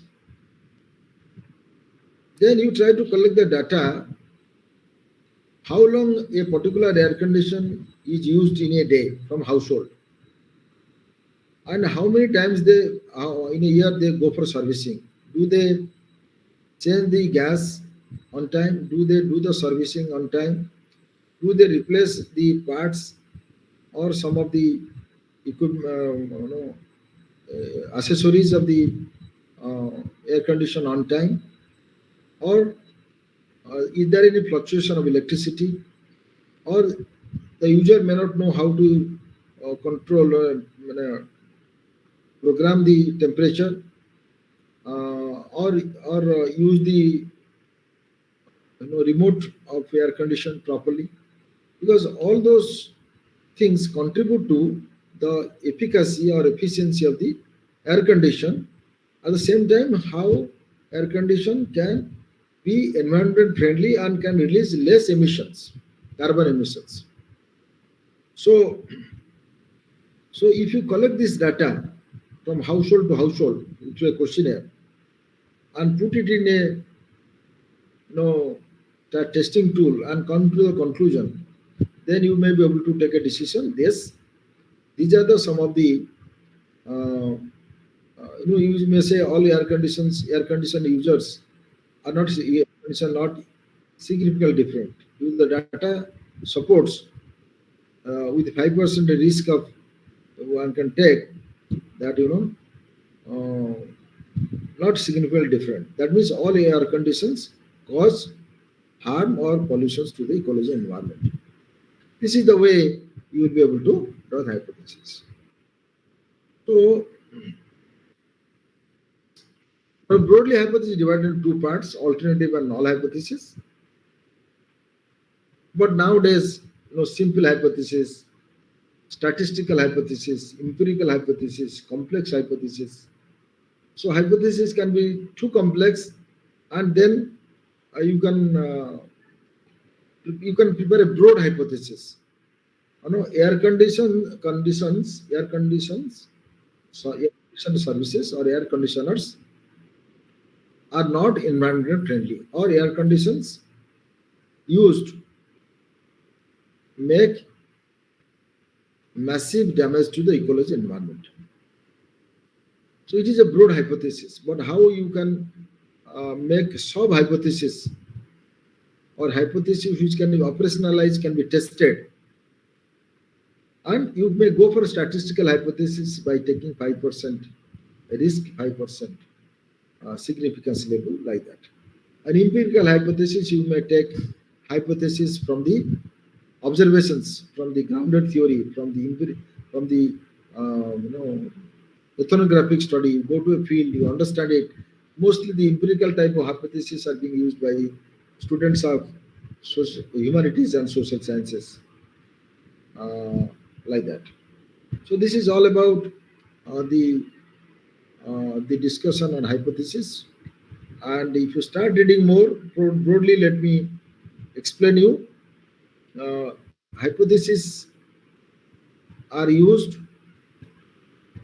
to reach at a conclusion for taking business decision. One, hypothesis is used by taking a sample population, and the results of the hypothesis predict the behavior of, or predict the results of the entire population.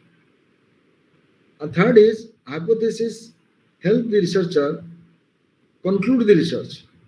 Otherwise, the research will be inconclusive.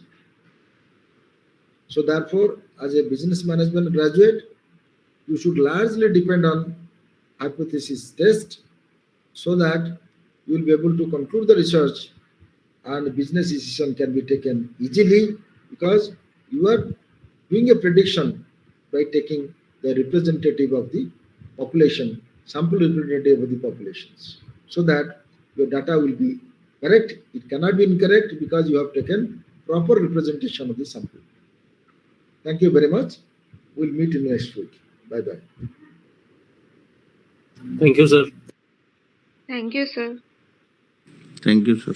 Thank you. Thank you, sir. Thank you, sir. Thank you, sir. Thank you, sir. Bye-bye.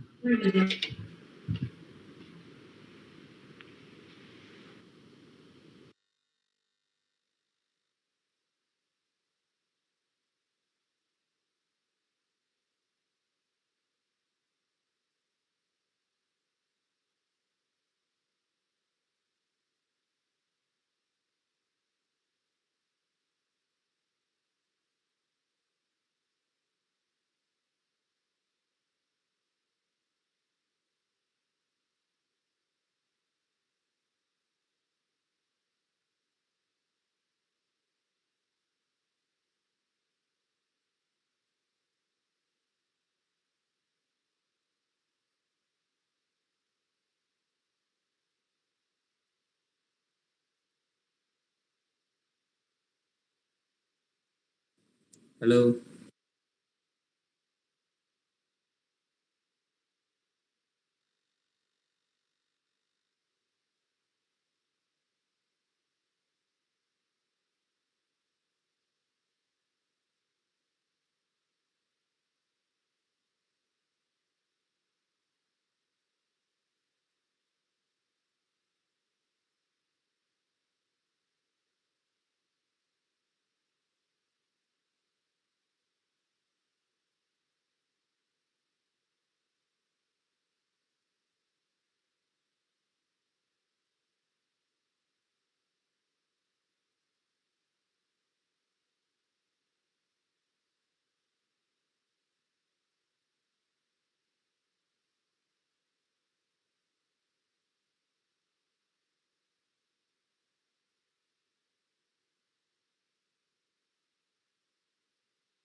Good morning, everyone.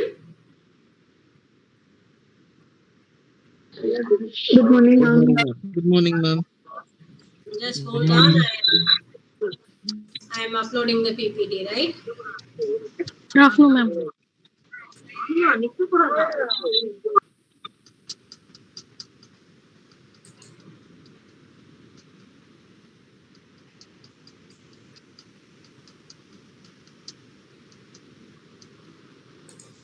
Are you able to see the PPT? Yes, ma'am.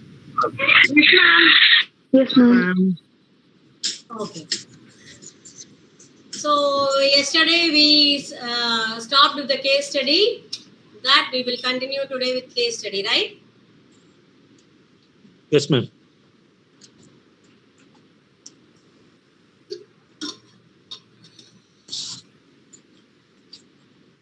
you thought about the case study?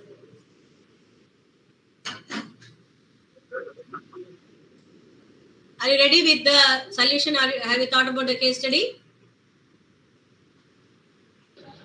Yes, ma'am. Yes, very good. At least one said yes. Yeah?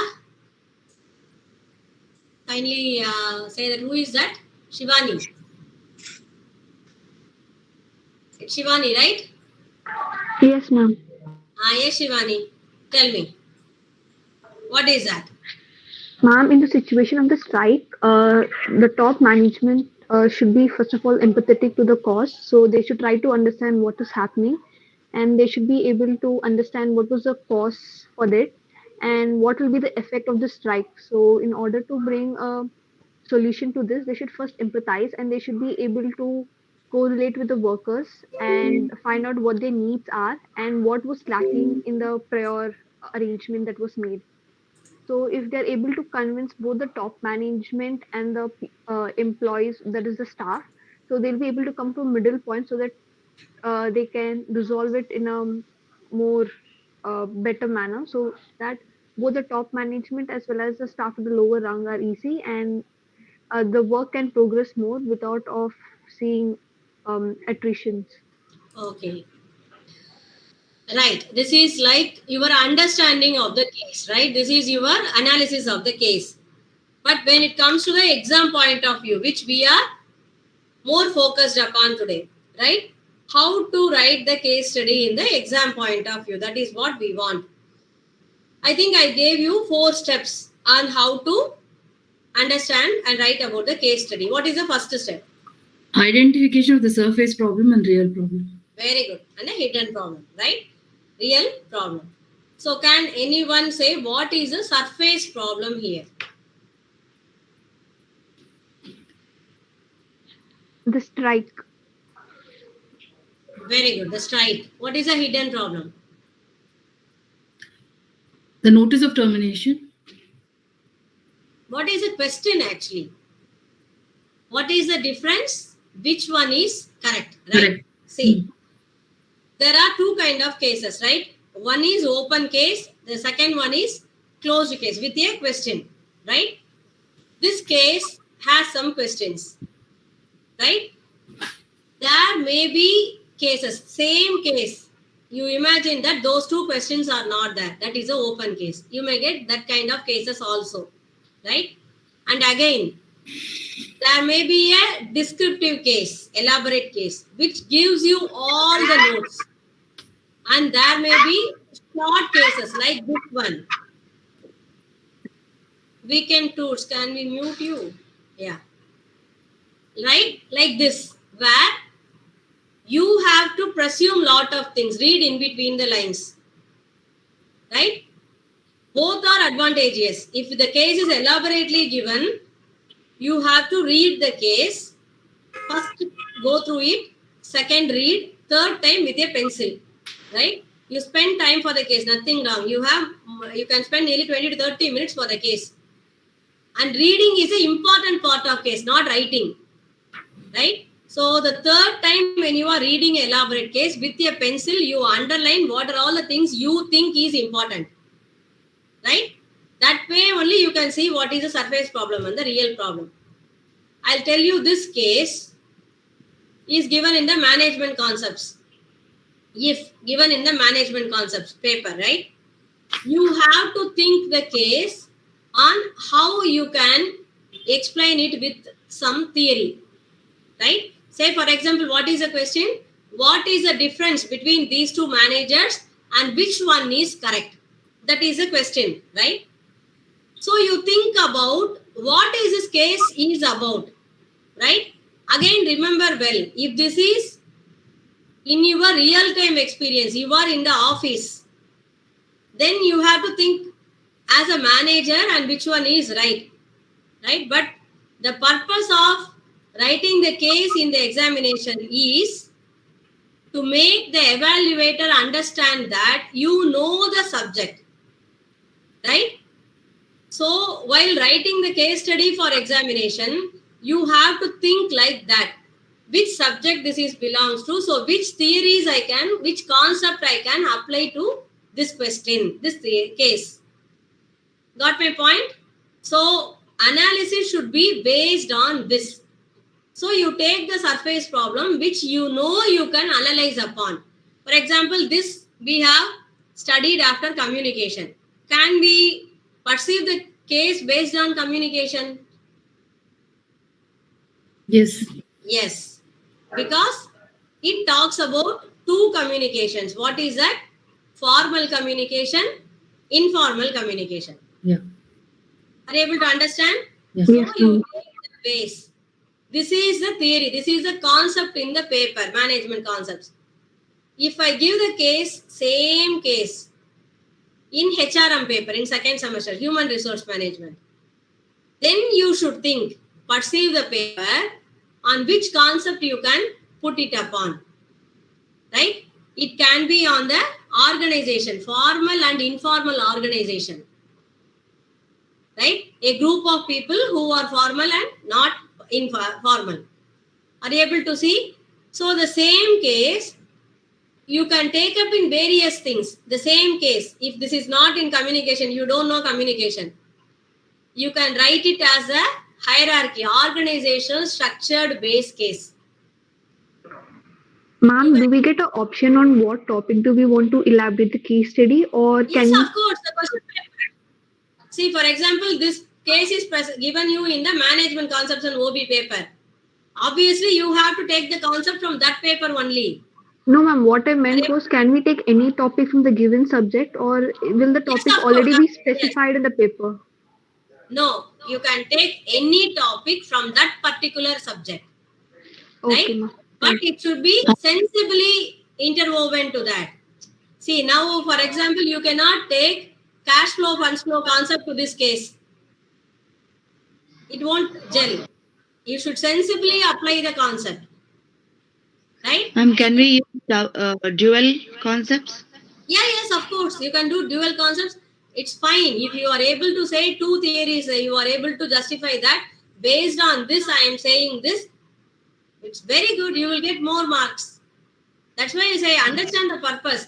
See why you are given with a case in the exam sheet. So we want to know that if it comes to real-time application, whether you are able to logically apply the theory into the real-time case. Do you get my point? See, after all, you are going to become managers in the society. That's why you are studying MBA. So what is the purpose of the education? You should be able to apply these concepts into the real-time theories. That is what we want to check. So get that into your head. That is the important thing. You show us you are able to apply the concepts into the case. That is the purpose. Right? So first decide how to perceive the case, which concept you can logically imbibe into the case. Right? Yesterday we saw about communication. So let us take communication as our base. Right? So what we have to do? Take the surface problem. What is the surface problem? Surface problem is, you can say that the threatening of the GM. He has threatened that they will take aggressive steps. Right? What is the hidden problem in the case? What is the hidden problem in the case? Maybe the communication of the GM? Yes, communication gap between the management and the employees. See, it is coming, the formal communication is coming rather a strict one.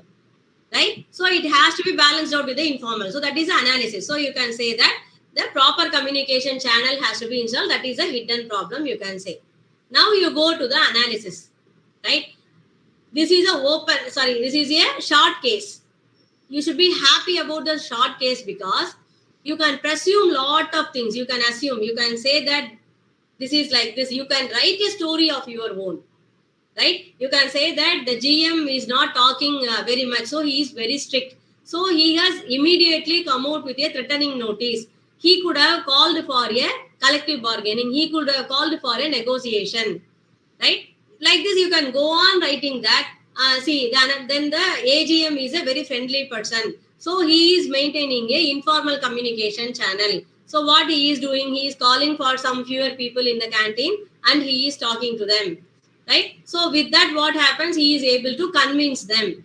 But what is it? Is this a proper way to do that? Because this cannot sustain in the future, because this is done out of the formal way. So there is no documentation for this bargaining.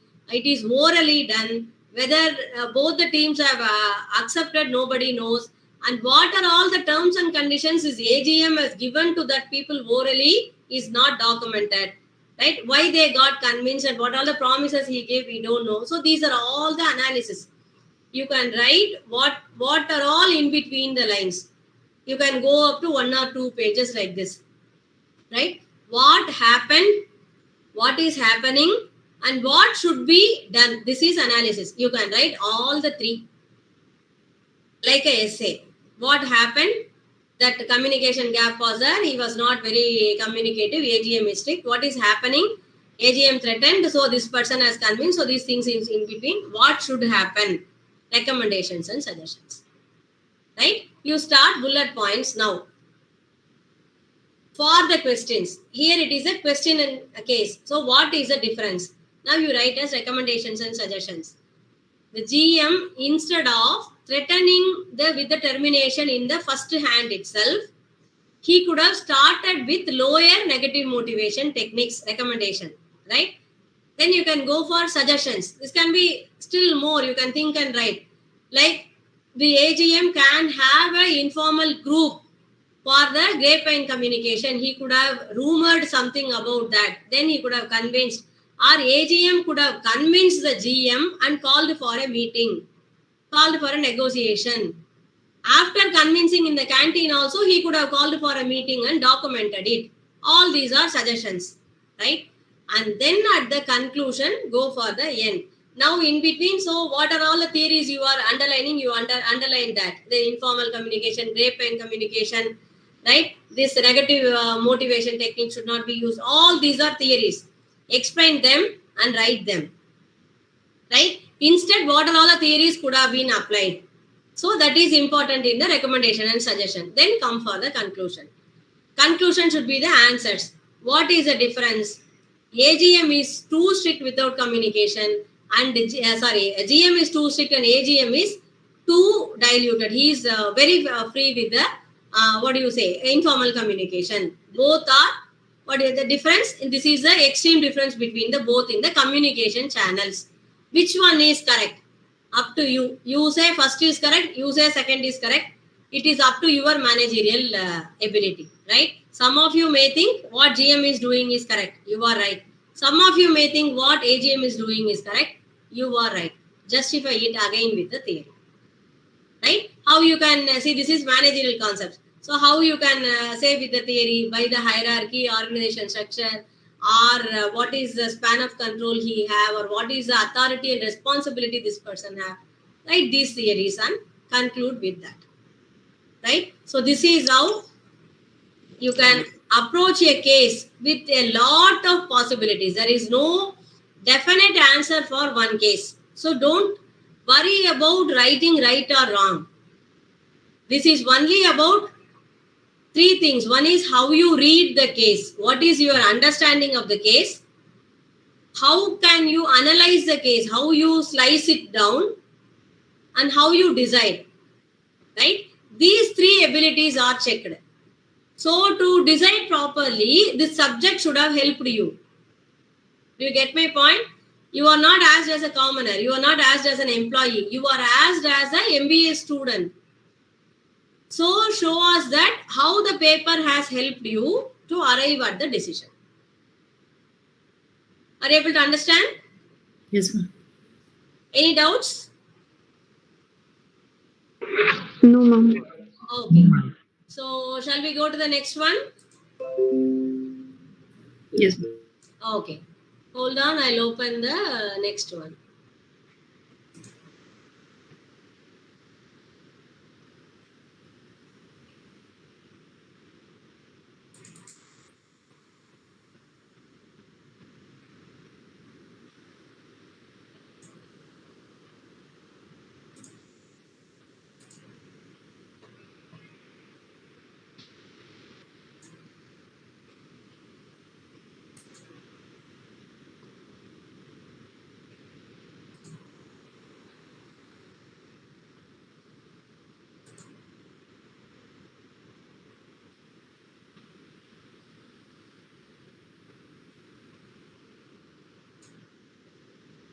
Are you able to see the PPT?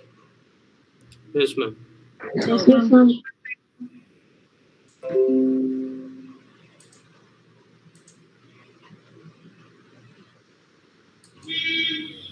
Okay. So today we are going to start with a new topic, an interesting topic called stress management. Right. Actually, I need not explain what is stress, right? Because all of you know what is stress, right? What do you feel before the examination? What do you feel before an important happening in your life? What do you feel every day morning before going to work? What is that feeling? That is stress, right? But remember, stress is not a negative word. Stress is a neutral word, right? There is another one neutral word in our previous class we have seen which we use as a negative one. What is that? We have seen that already. What is that? Attitude. Very good, Prasanna. Good. You are following. Attitude. Exactly. So you can easily understand stress is like that, right? Stress is a neutral word because everyone wants stress. What is stress actually? Literal meaning of stress is pressure, comprising, right? Stressing, pressurizing, right? See, everyone has this pressure. Otherwise, we will not move out. How do you walk? Imagine you pressurize one leg to the earth, to the ground, so that you can take other leg, move forward. So pressure helps you move forward. Right? Pressure is good. See the sprint runners. Have you seen the racers, 100 meters sprinters, right? How they run, there will be a stand like this angle and they will put their shoes very highly pressurizing towards that angle. Why is that? With this stress, they can push like an arrow, they can go. Like how the arrow, we pressurize it, we pull it back so that the arrow can go forward. Can you understand now? Pressure is good, stress is good. It makes you move forward, right? We have to live with that. Otherwise, we will become stagnated. We will not work, right? But when it becomes negative, when the stress is out of control, the pressure is too much to handle, that time it becomes distress, right? There are three kinds of stress actually. I see whether we have a slide for that. Yes, okay. So, see that I have given you what is this? Workplace stress. That is what we are going to study about, right? Because this is about the organization paper. So, workplace stress. It's a harmful physical and emotional response when there are conflict between you, right? We call it as dissonance, right? You want to do something, you are not able to do something, right? You are doing something which you don't want to do.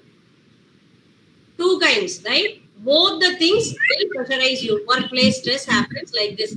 This is a dissonance. There is a conflict between you, yourself. You don't want to do that. They are pressurizing you to do, right? And you are not doing that, but you want to do. You are not able to do because you don't know. All these things make to yourself stress. So what is the kinds of stress? There are three kinds of stress. One is good stress, that is called as eustress. Why it is eustress? It's a kind of euphoria. You feel very happy, you feel stressed out. Good stress. Like you got number 1 employee of the month, first rank. You feel very happy. But it is a good stress. You are feeling pressurized, right? You'll be jumping, you'll be happy, giving sweets. Then new stress, which is neutral. You feel pressure, but not this side, that side. Not happy, not sad.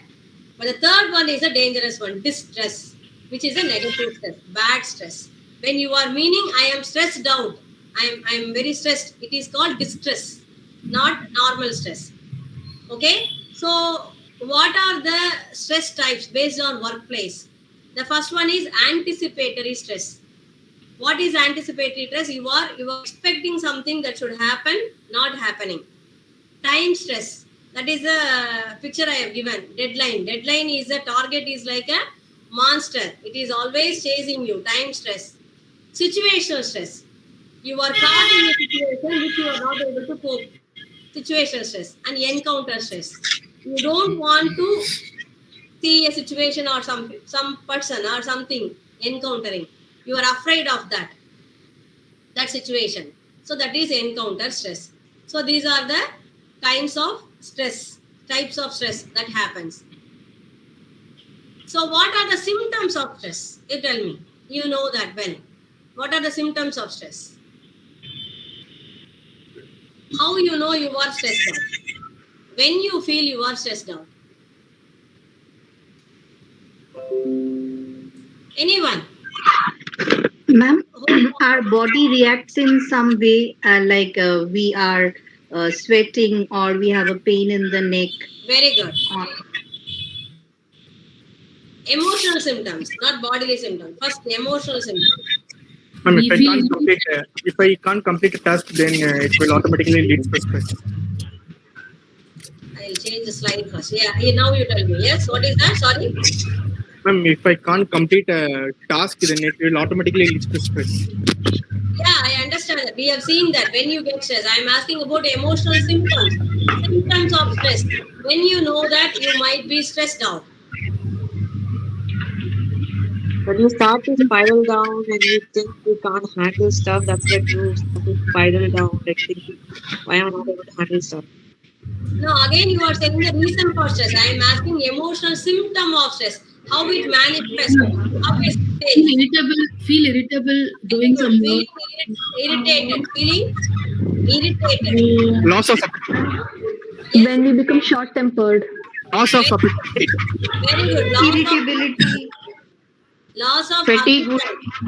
Very good. Trouble keeping. Restlessness and lack of motivation and focus. Automatically physical and mental. Yes. It can go on. You got to the line, so I'm moving, right? Very good. So these are emotional symptoms of stress, you know. This is the first step, right? It makes you feel something you are not usual. Irritated, frustrated, angry, you are sleeping too much or not sleeping, constantly worrying about something. You are not able to focus. You are constantly thinking about something. Racing thoughts will say. The chain of thoughts will be very fast or very slow. You are not able to interpret what the other person is saying. You becoming going blank, loss of memory, or continuously making bad decisions. All these things are emotional symptoms of stress, right?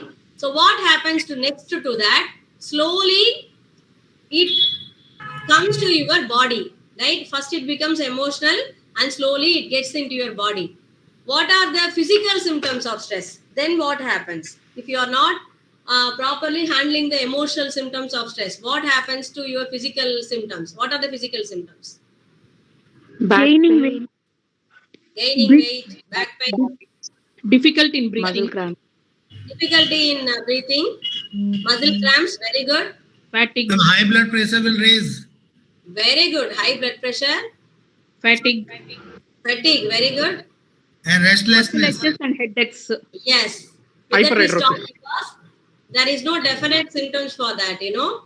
This is like every individual displays their own unique kind of physical symptoms of stress, because see, this starts with emotional symptoms, right? So what happens? You are continuously thinking or you are not sleeping. So whatever it is, or you are irritated, it starts with headaches. Most probably for 9-10% of people. Slowly, it goes to neck pain or hand pain or stomach ache. Then it displays in your body wherever you are vulnerable in that part of body, whichever you are. And dark circle on your eyes. Yes, exactly, because of lack of sleep. So these are all the physical symptoms of stress. These are so dangerous if you are not looking into it properly. What happens? This can affect the organ so severely, right? See, for example, as you told, hypertension starts with hypertension. Continuously, you are in anxiety when stress is there.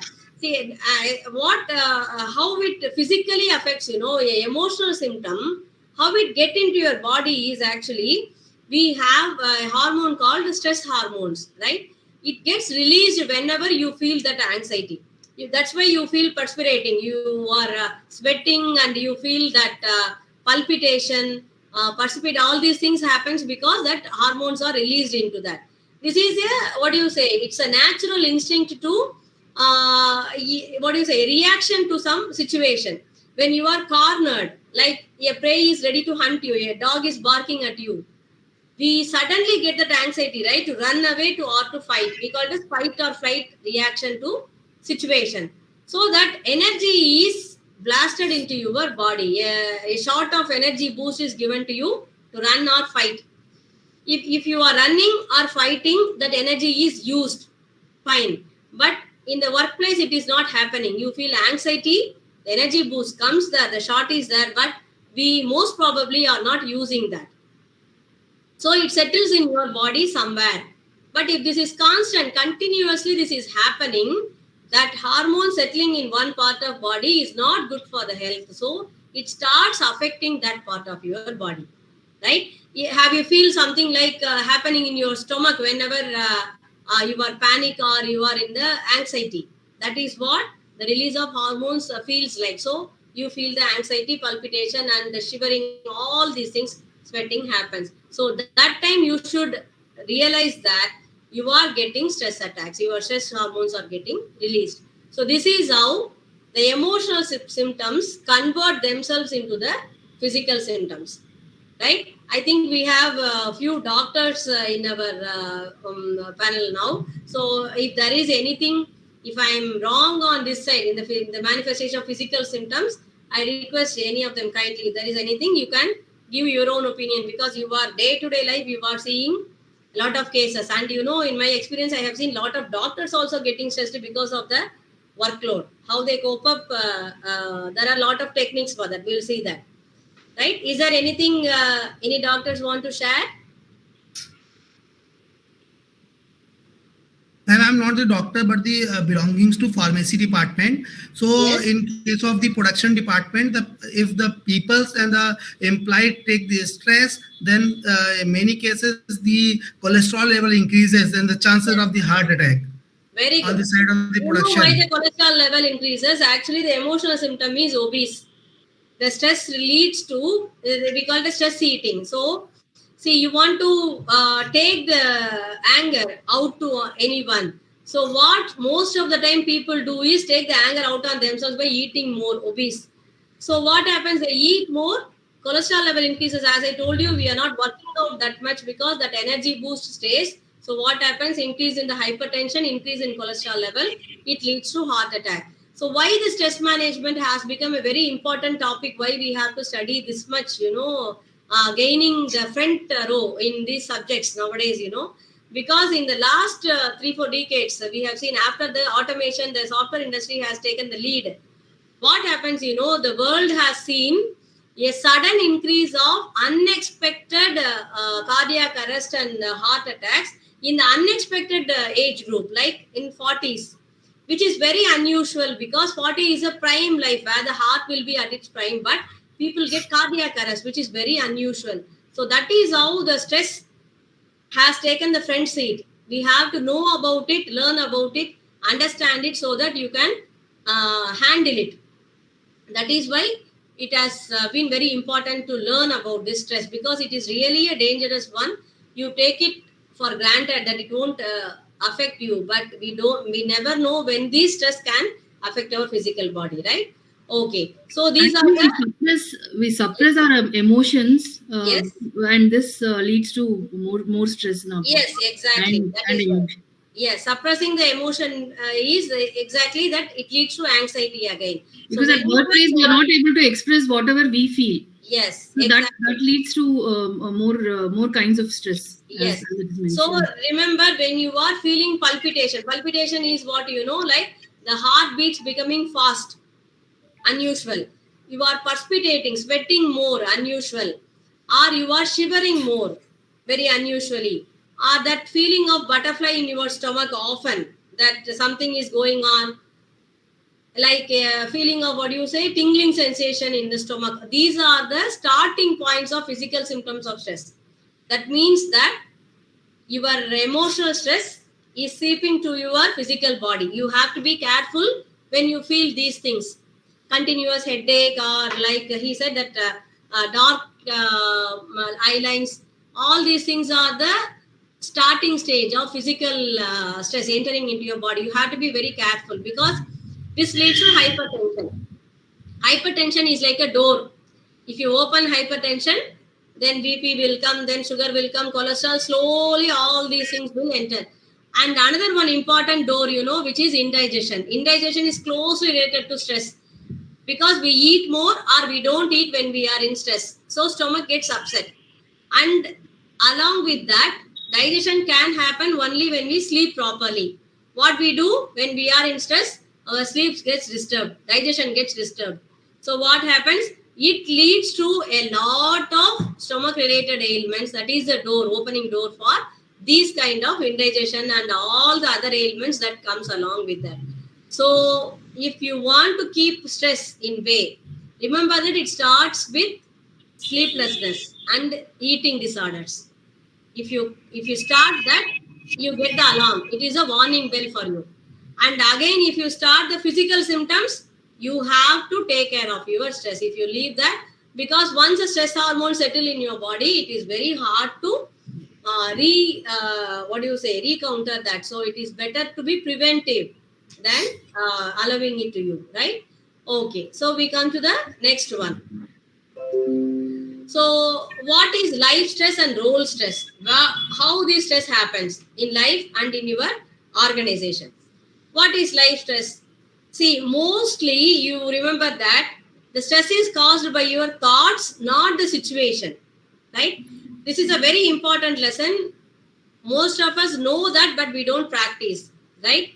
It is us that creates stress to us. Nobody else is pressurizing us. Most of the time, it is us, right? The situation may be stressful, but unless you allow the thoughts, stressful thoughts, it won't happen, right? It is us who is building the thoughts, who is building the situation, what is going to happen next. So it is us. So mostly the stress building is built by us. Remember that. Okay. The other kind of stress is role stress, which is very often happening in the organization. What is this role stress? If you analyze most of the stressful situations in the organization, it will fall under any of these role stress. One is role ambiguity. You don't know what role you are playing. Role expectation. They are expecting more, you are not able to deliver. Or they are expecting very less, but you can deliver more. Less challenging, right? Then the third one is role overload. You are loaded with more work, you are not able to complete. And the fourth one is role erosion. You are in a very good position, but slowly the role gets eroded. You are no more that person, that authoritative person.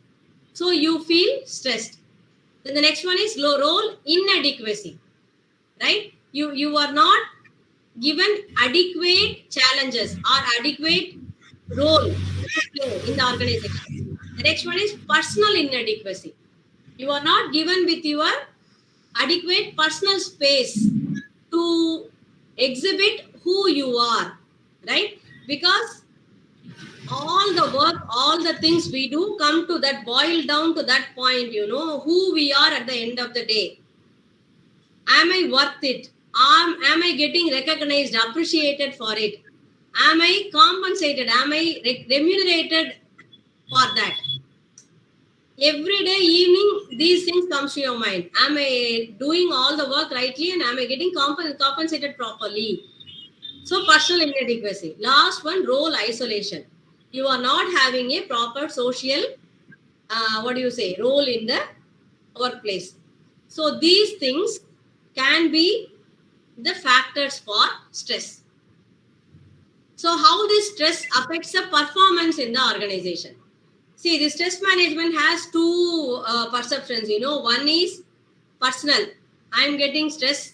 So I am getting stress-related problems. I am getting my physical affected. I am physically affected because of stress. The second perception is organizational perception. when the employees are getting stressed, their performance goes down. And it is a problem for the organization, right? So we have to keep the stress managed at the bay. So this is the other side. How the stress affect the performance of the employees. This is the curve of anxiety as well as stress, whatever pressure you have. When it is very low, you are not having any pressure, you will be feeling fatigue. You don't want to do anything. There is no motivation at all for you to do. So we call it as boredom, right? In colloquial language. What is it? Depression actually, boredom. You don't want to do anything, don't want to perform. So you need stress, right? So you need to have some target. You need to have some motivator. You do this job, you will get this much. So that will create the stress. So slowly the curve rises. The performance goes up. Stress also goes up, right? So people are giving attention to you. You are getting engaged to the work. You are investing your time to the work. Your performance goes to the optimal way, optimal performance. When your stress is also at the optimal, your performance is also at the optimal. It is the, what do you say, controllable, manageable stress, right? But once you see the peak, what happens? It becomes negative stress. It becomes a strong anxiety that you want to keep up to the optimal performance level. So you cannot, no person will be able to do that. You cannot keep up your performance at the optimum level, because as I told you, a peak stressful moment means, that means you are bodily, you are using up a lot of energy. You are putting up your entire competency to it. So it cannot be sustained, right? It is not a balanced level. So what happens? It comes down to the meltdown. You cannot continuously work like that. Your peak performance cannot be continuously be that. Slowly it comes to the meltdown. More anxiety. You are feeling to keep up that good work. It is not possible. So it comes to the meltdown. Once again, then the curve has to rise up.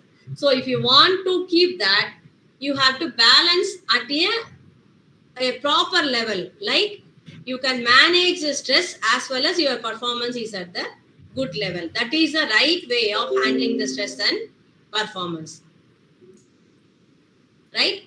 So how to manage the stress? So we know that it affects your body, it affects your personal life, it affects your performance, it affects your work life. So how to manage this stress? Anyone, how do you manage your stress? Ma'am, proper diet. Very good. Proper diet. Then? Doing meditation. Ensuring we do not overwork. Very good. Don't overwork. Sharing with colleagues. Very good. Sharing with colleagues. Quality work. Take up and practice any hobbies. Very good. Hobbies, quality work life. Good. Very good. Right. Okay. So, Bala Lakshmi, can you mute? Okay. So, Bala Lakshmi, can you mute, please? Okay. Thank you. So, let's see how to manage the stress as an individual employee. Whatever you say is right. So, everyone has their own technique of managing the stress. But when the stress is external factor, there are two kinds of stress, which is instilled in you, that is thrown on you, external factors, and intrinsic factors, which comes from you. Like we build the stress from that factors. You take up one reason, you will think on that again and again. So you are making your own stress level going up. So two factors. So how to manage the stress? First one, understand the stressors, the points which invokes the stress, which provokes the stress in you, right? Which situations? Who are the people? What kind of targets? What is the time, morning or evening? What are the foods? There are foods that will create stress in you, So identify the stressors, right? So this is an important factor. If you want to handle stress, identify the stressors. Who or what or when you get stressed because of that That is the first point. When you do that, you can go to the second technique called developing healthy responses, right? You know the stressor, develop a healthy response to that. See, for example, whenever you encounter a person on the hallway or the corridor who abuses you or throw, angry words on you, or have even, looking down at you as if you are a star, can create stress. I think most of you would have experienced that. Some people look at you in the way that you feel stressed out, right? So you will be afraid of that encounter on the corridor. While walking, if you see that person, I will get stressed. So if this is a stressor, if you identify this stressor, you can develop a healthy response. What is that? You can reinforce yourself that I am not going to get stressed when I see that person. Say that again and again and again. That is a healthy response.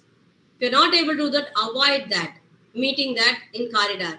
Or do that so many times, you get used to that, you will develop a healthy response. So the technique is individual based. You develop a technique, but the push that you want to come out of that stressor is important.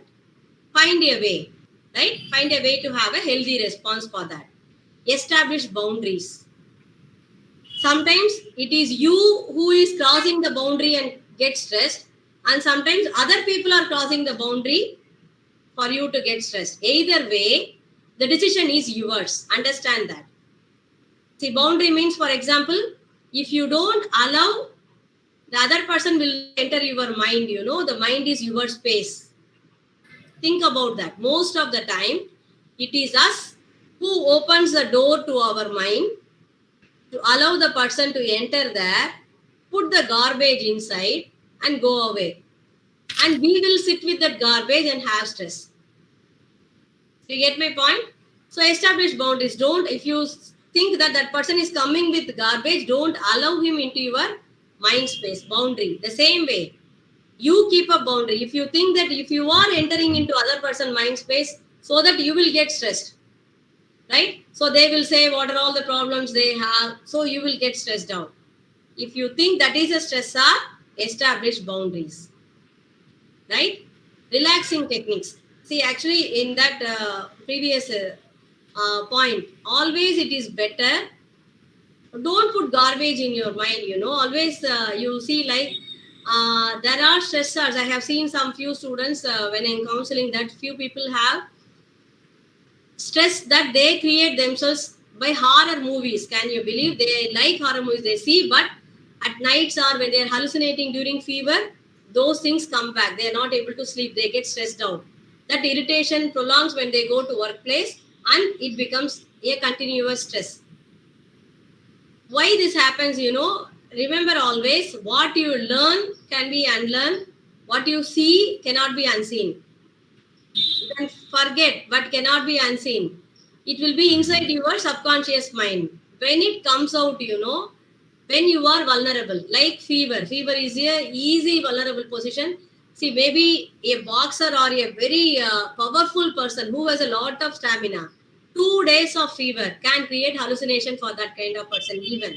And during hallucinations, what happens? Fevers, whatever you have suppressed in your subconscious mind, like this, whatever you are feared about, a horror movie, a ghost, or for that matter, anything will come out during that time. So it is always better to keep the mind space clean. Don't put garbage in that, right? Don't put unwanted things in that. You feel like it is a locker area. It is like it's a very precious area, right? Your mind is a very precious one. It can hold a lot of things like a bureau. It's a locker. What will you put in your locker? Garbage like peeled up banana peels and will you put all those dirts in that locker? No. We want to keep our lockers clean. Same way, keep this clean. That is a easy way to establish boundaries to keep the stress at bay, right? Because the stress, we see that you build the stress, right? What you can build is through what you know already, by past experiences, what you know already. That's how you build. If you have seen someone having that way you will build that. Past experiences are important. So the past experiences, if they are good, then you will build good things only. So it is essential that you keep boundaries and keep the mind space clean. The next one is relaxing techniques. So when you feel that, like a simple relaxing technique, breathing, giving more oxygen to the body. Inhale, exhale. Take up the full capacity of your lungs. That is a simple relaxing technique. That posture I have given you in the picture, it's a meditation posture, but that posture gives you the full lung capacity to inhale air.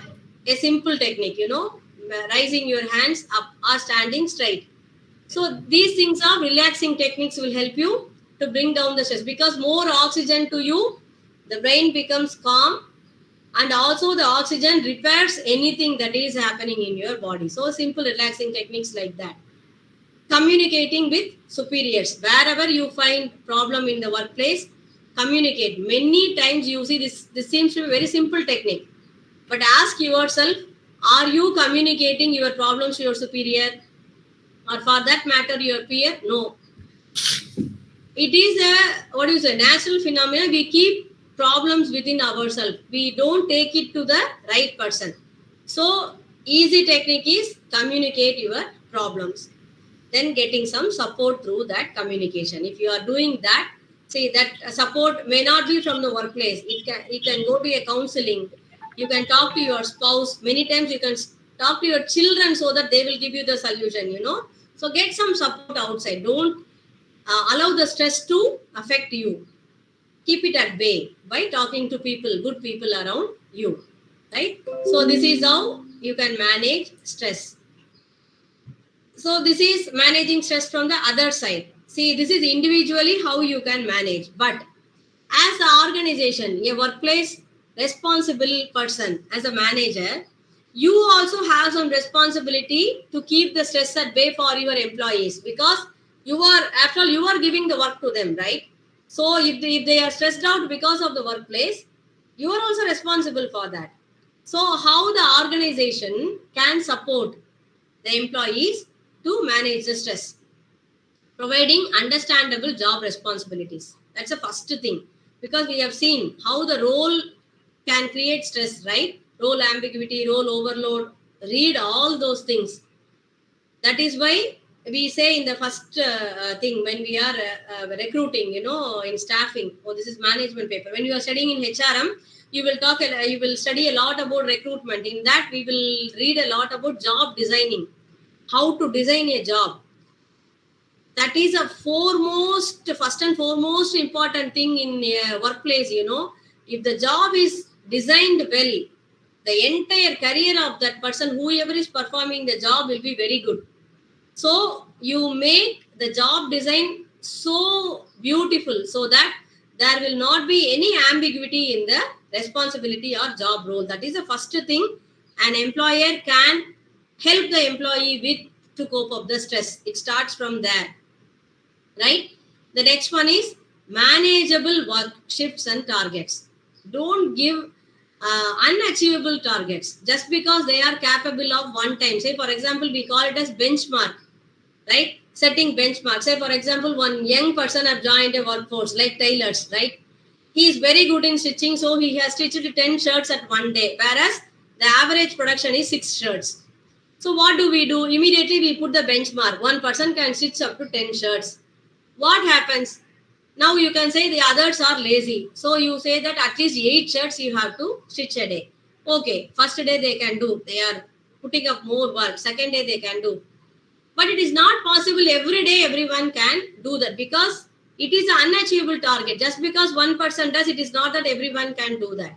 Take the average as a target, right? Or you have to equip them, train them to do that. So give them manageable target and shifts. This is another one, Kurtz. In 2-3 decades we have seen, that night shifts working. So what happens when you are working at shifts, we have a rhythm called biorhythm, which we work with the sun. We are dependent on sun, sun is a life giver for all the living things in the world. So what happens? We live with sun as our life giver. There is a biorhythm. When the sun comes up, we will wake up. When the sun goes down, we will sleep. So our evolution has been so wired so that at the night when we sleep, there are some works the body has to do. Cleansing of stomach, cleansing of the toxins from the body. This has to be done at night. The body knows like that only. When you are disturbing this biorhythm, when you are not sleeping at night, body doesn't know how to clean when you are waking up at night. So you regain the toxins, you are retaining the toxins in your body. The next day again, at the daytime, you are sleeping. But the body is having the biorhythm to work that time. It will not clean. The second night you are waking up. So this goes on. So manageable shift, at least give time for them to clean up. Give time for them to set with the rhythm. Right? So this organization has to take care. Breaks between exhaustive work.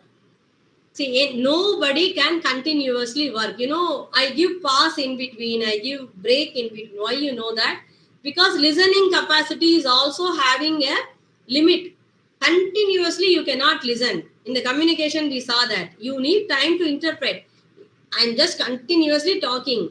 How many of you are continuously listening? Honestly tell me, it is not at all humanly possible, because after a minimum amount of time, you get fatigue of listening. It stops here. Nothing goes into your ear. Even if it goes to your ear, it is like a sound. That's all. You can hear my voice. You can no longer interpret and understand what I am saying. That is why I give these pauses in between. 2 seconds, 3 seconds.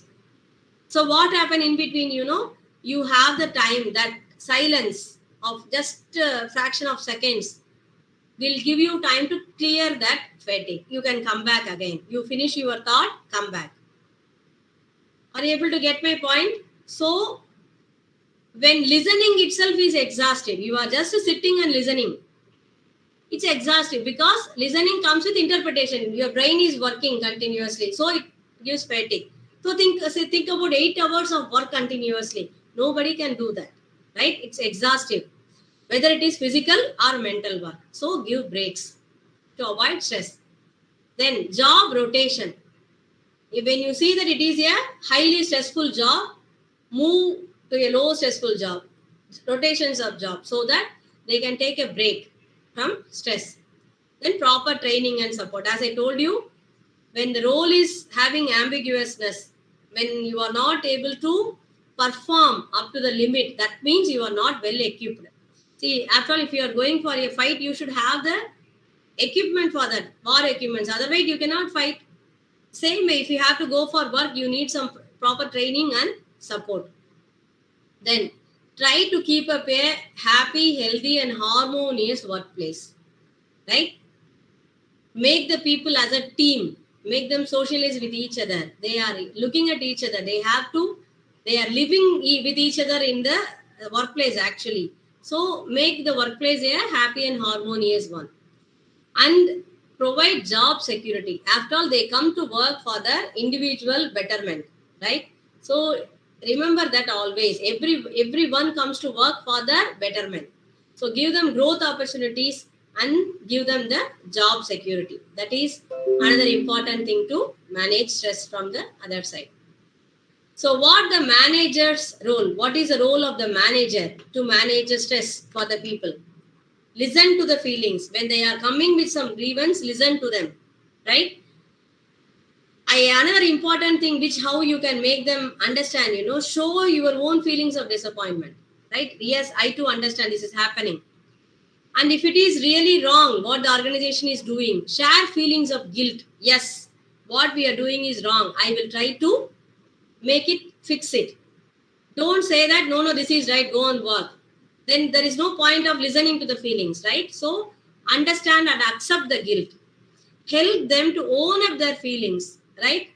Tell them that there is a saying that it is okay to be not okay. So make them understand them, make them understand that to own up their feelings. Yes, you are sad. Yes, you are angry. This is right. This is just. Help them to confront the reality. Yes, if it is a stress happening to you, then confront it with your individualness. You treat it, you fix it. Help them to assess, understand damage caused by frustration. right? Because of the stress, what are all the things happening? Make them understand that. Develop alternatives to solve the problem because you are in the managerial way, right? So I think with that we come to the next topic, groups and teams. Right, we have some few minutes. I think we will be able to finish groups and teams also. Right, so this is the concept about stress, how you can cope up with stress, how you can help your subordinates cope up with stress. This is all about stress management. Any doubts in that? Can we go to the next topic? Are you able to understand? Yes, ma'am. Yes, ma'am. Okay. Yes, ma'am. The next topic is called groups and teams, right? This is a, what do you say, evolution topic. Teams are short-lived assignments. You can take like that. But these groups and teams have become an important, what do you say, role. It has an important role in nowadays organizations to play with. Any challenging assignment previously which was not able to be conducted by the departments or so-called departmentalizations, now it becomes easy when you go to cross departmentalization and how do you say, assign a team or a group with people in that. So what is a group? Just 2 or more people with common interest, objectives and continuing interaction. We know that what is a group. Work team is a group of people with complementary skills are committed to a common mission, performance goals and approach for which they hold themselves mutually accountable. See, this is a definition, but I have given you the picture for better understanding of what is a team. What is that? That acrobats there. That is a team, See, they are trusting each other with their life. And the one who holds the other person has such a commitment and responsibility to catch the other person with his life. Can you see? This is a team. So basically, when people are committed for a common mission and they hold themselves mutually accountable, mutually responsible for each other, that is what we call as a team, which is a very good concept nowadays, that a team can perform, what do you say, impossible missions also. So what are these group dynamics we call? Group cohesion. What is a cohesion? The affinity that binds the group because each other, they feel committed to each other. So the job satisfaction is more when they complete. Like, see, this is what we can see in, in sports. Like in teams, when they win, you can see how much they are bonded with each other. They jump and they feel happy. And the team that has lost also, you can see cajoling each other. They will go comfort each other, right? So that is what good cohesion is. And what is social loafing? Social loafing is that when one member does all the thing or one or more members does all the thing and the other members rely on their effort, right? Like, see, a project work done by 4 people, like in colleges. 1 person or 2 people will be doing it with utmost sincerity. The other 2 will come just to write their name in the thing. So they are called the social loafers. They take the efforts of other person. But what is the disadvantage of groups, Loss of individuality. Like social loafing, when those people who are really doing the project will not get the name, but the entire group is getting, right? So loss of individuality. The people doesn't. I think one of you has to mute. Rahul Kumar, can you mute? Right. Rahul Kumar, can you mute, please? Okay. We come to the next one. How these groups are processed. So how these groups are formed. See, and first one is called forming of group. You pick up various experts from various departments and put it in a group for a common goal. They have to achieve something, right? So they form. They will be introducing. They will get to know about each other. Then the next step is called storming. Suddenly they like each other and they will talk a lot. They want to do this, that and all. The storming happens. Then norming happens. Slowly they come to understand what is the mission. The 4th step is performing. They start action. After the plan, they start performing. Once the task is over, adjourning, that is the last step. You have to dismantle the team, dismantle the group. These are called as group formation. This is a group life cycle, how the group get forms and how the groups get dismantled. These groups can be for various missions. It can be for smaller 1 year or 2 year or even 5 years teams are there. And these teams can be, physically at one place or virtually in various places, geographical teams, visual teams, online teams, mission teams, task teams. There are a lot of kinds of teams or groups in the organization based on the action they have to perform. Right? This is about groups, teams and groups dynamics. The next topic is leadership. What is leadership?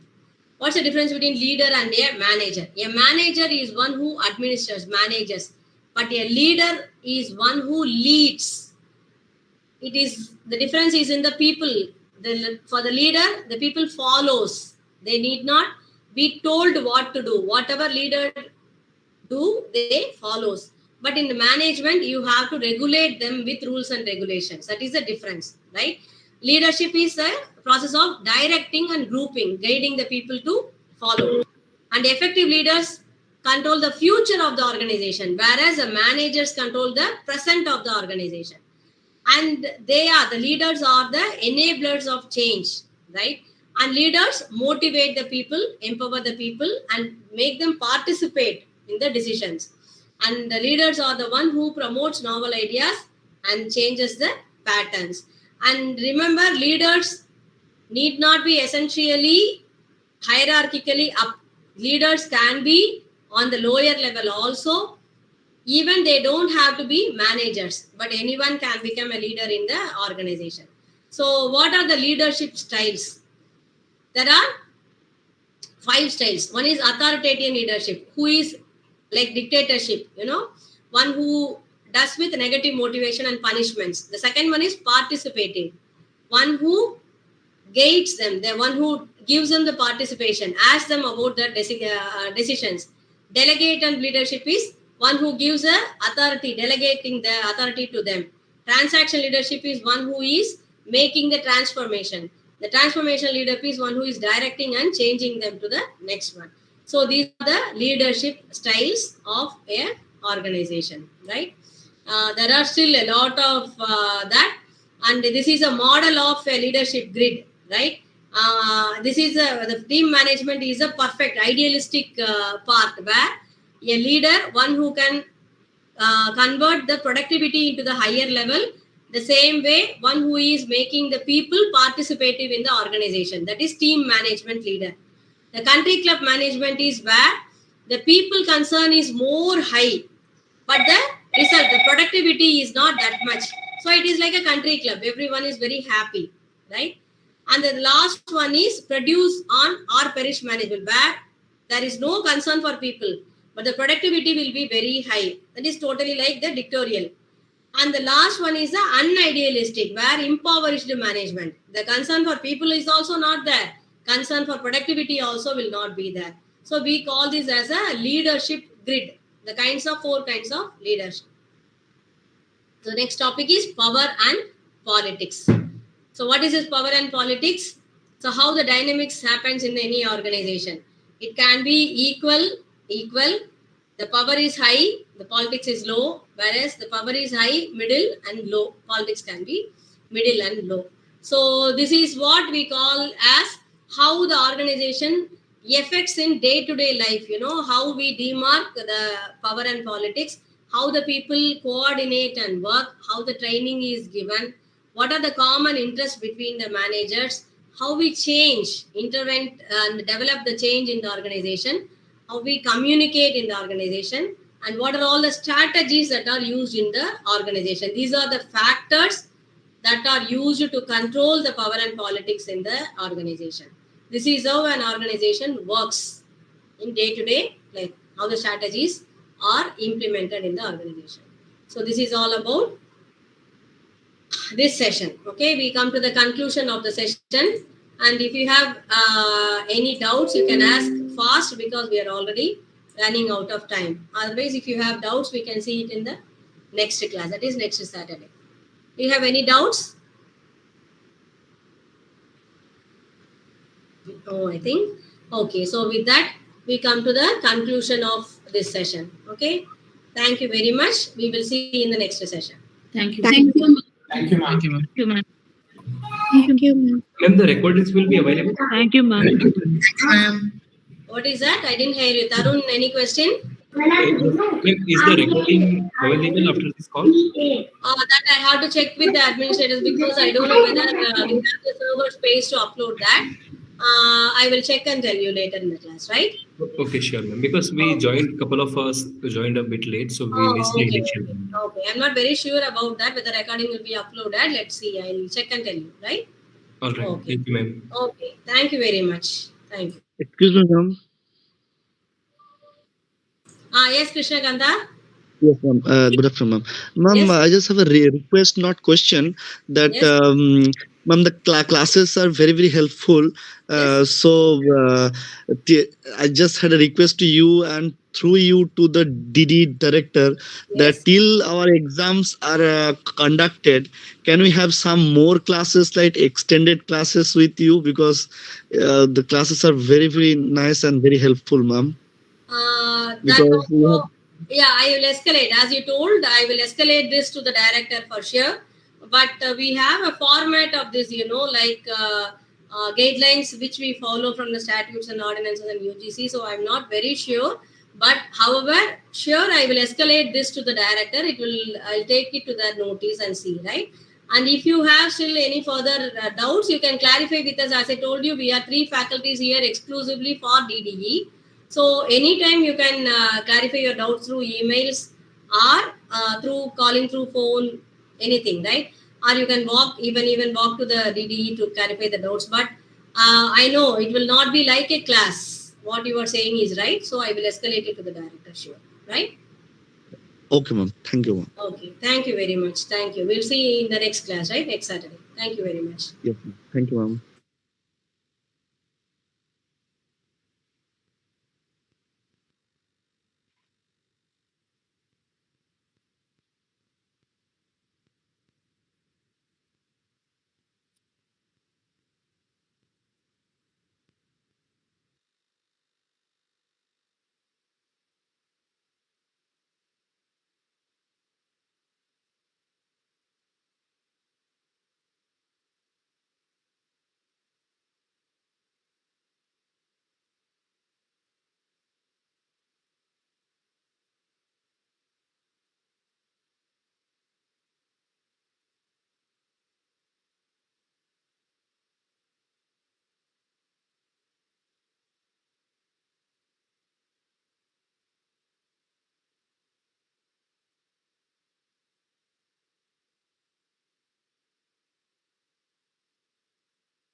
Good afternoon, everyone. Can you hear me? Yes, we can hear you. Yes, sir. Hello, am I audible? Yes, sir. Yes. You are audible. Yeah, thank you.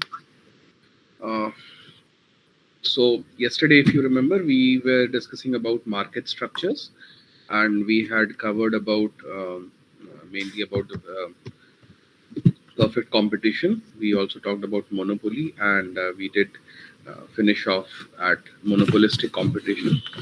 And I'll just share the screen. So today the plan is that we'll move forward. We'll discuss about oligopoly, duopoly mainly.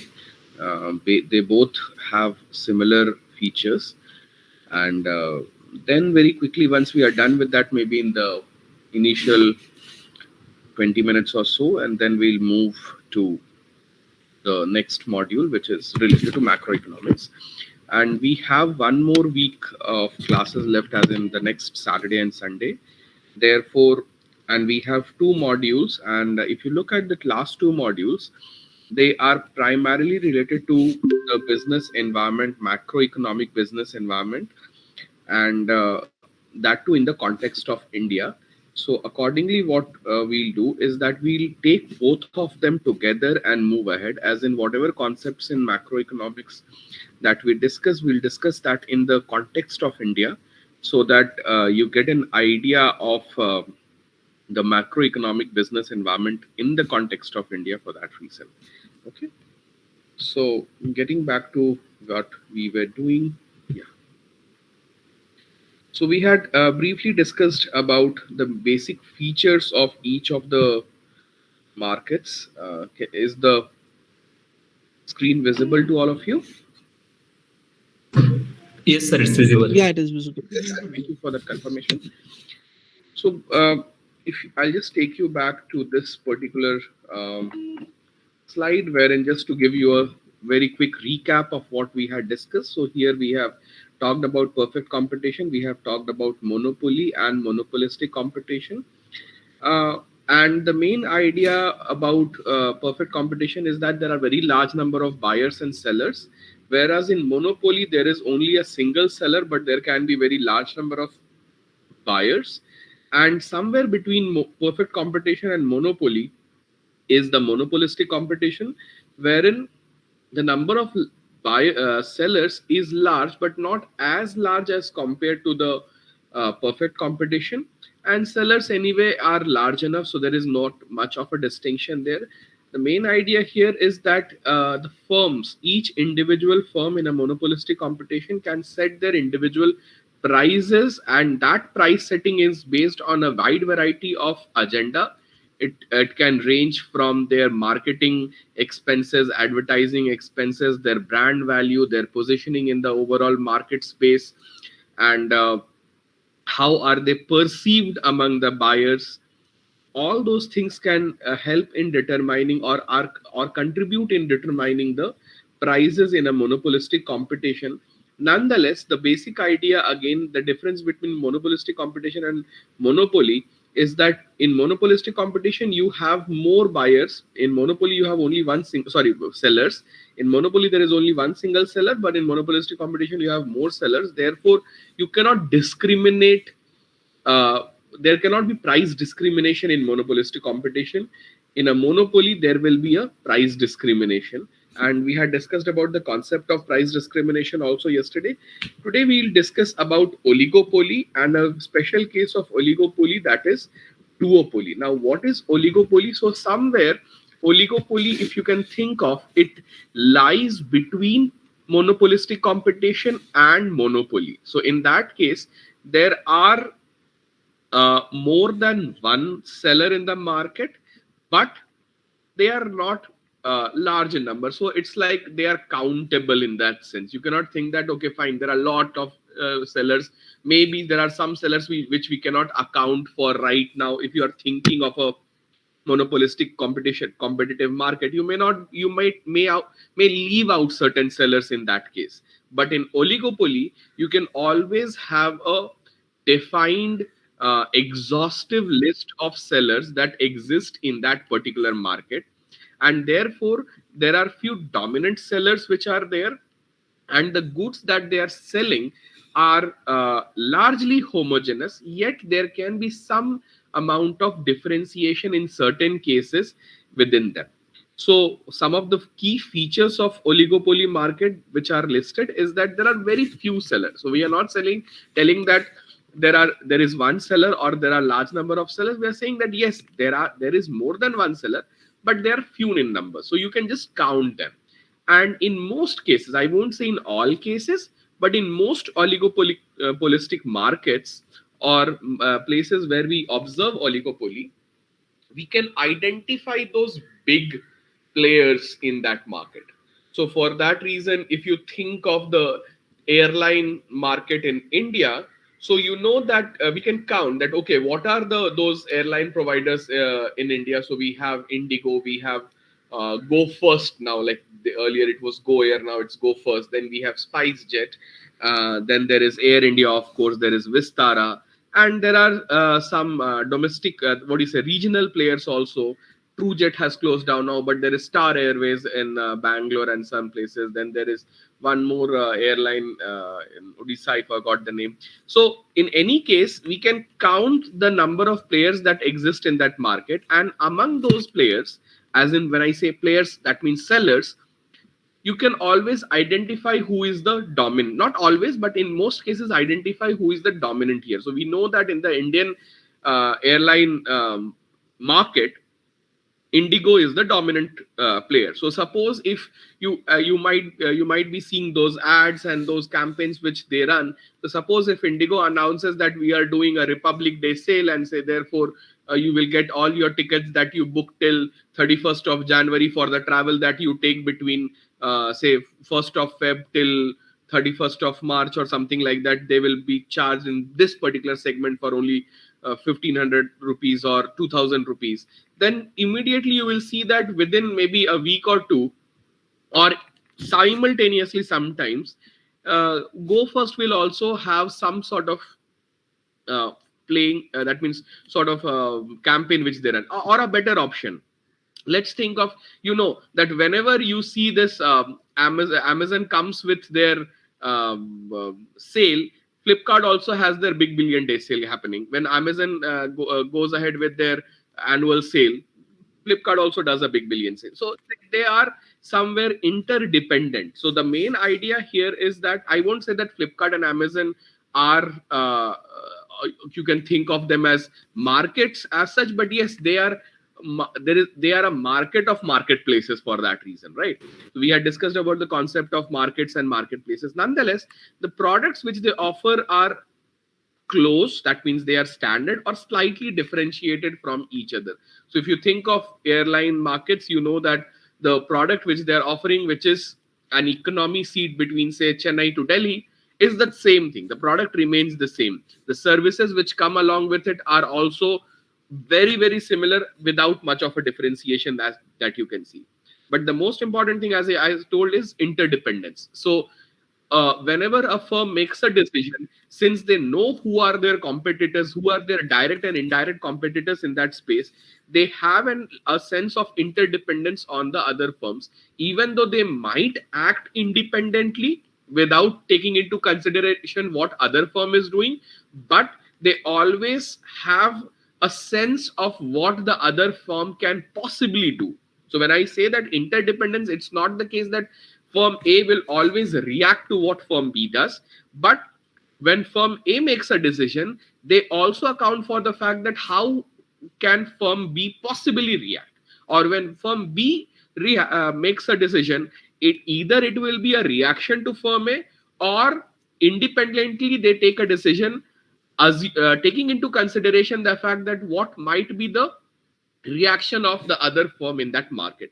Now, a special case of oligopoly is a duopoly, where you have two firms or two sellers that exist in the market. Now, there are various examples we can think of, not exactly, but if you think the big examples for that in the In the payment segment, we have Visa and MasterCard. Now you can always argue that now we have RuPay and others. Yes, they are there. But if you think of the big two players which exist in that payment segment, internationally, I would say they are still Visa and MasterCard. Okay. Even in the beverage segment, if you look, there is PepsiCo and Coca-Cola.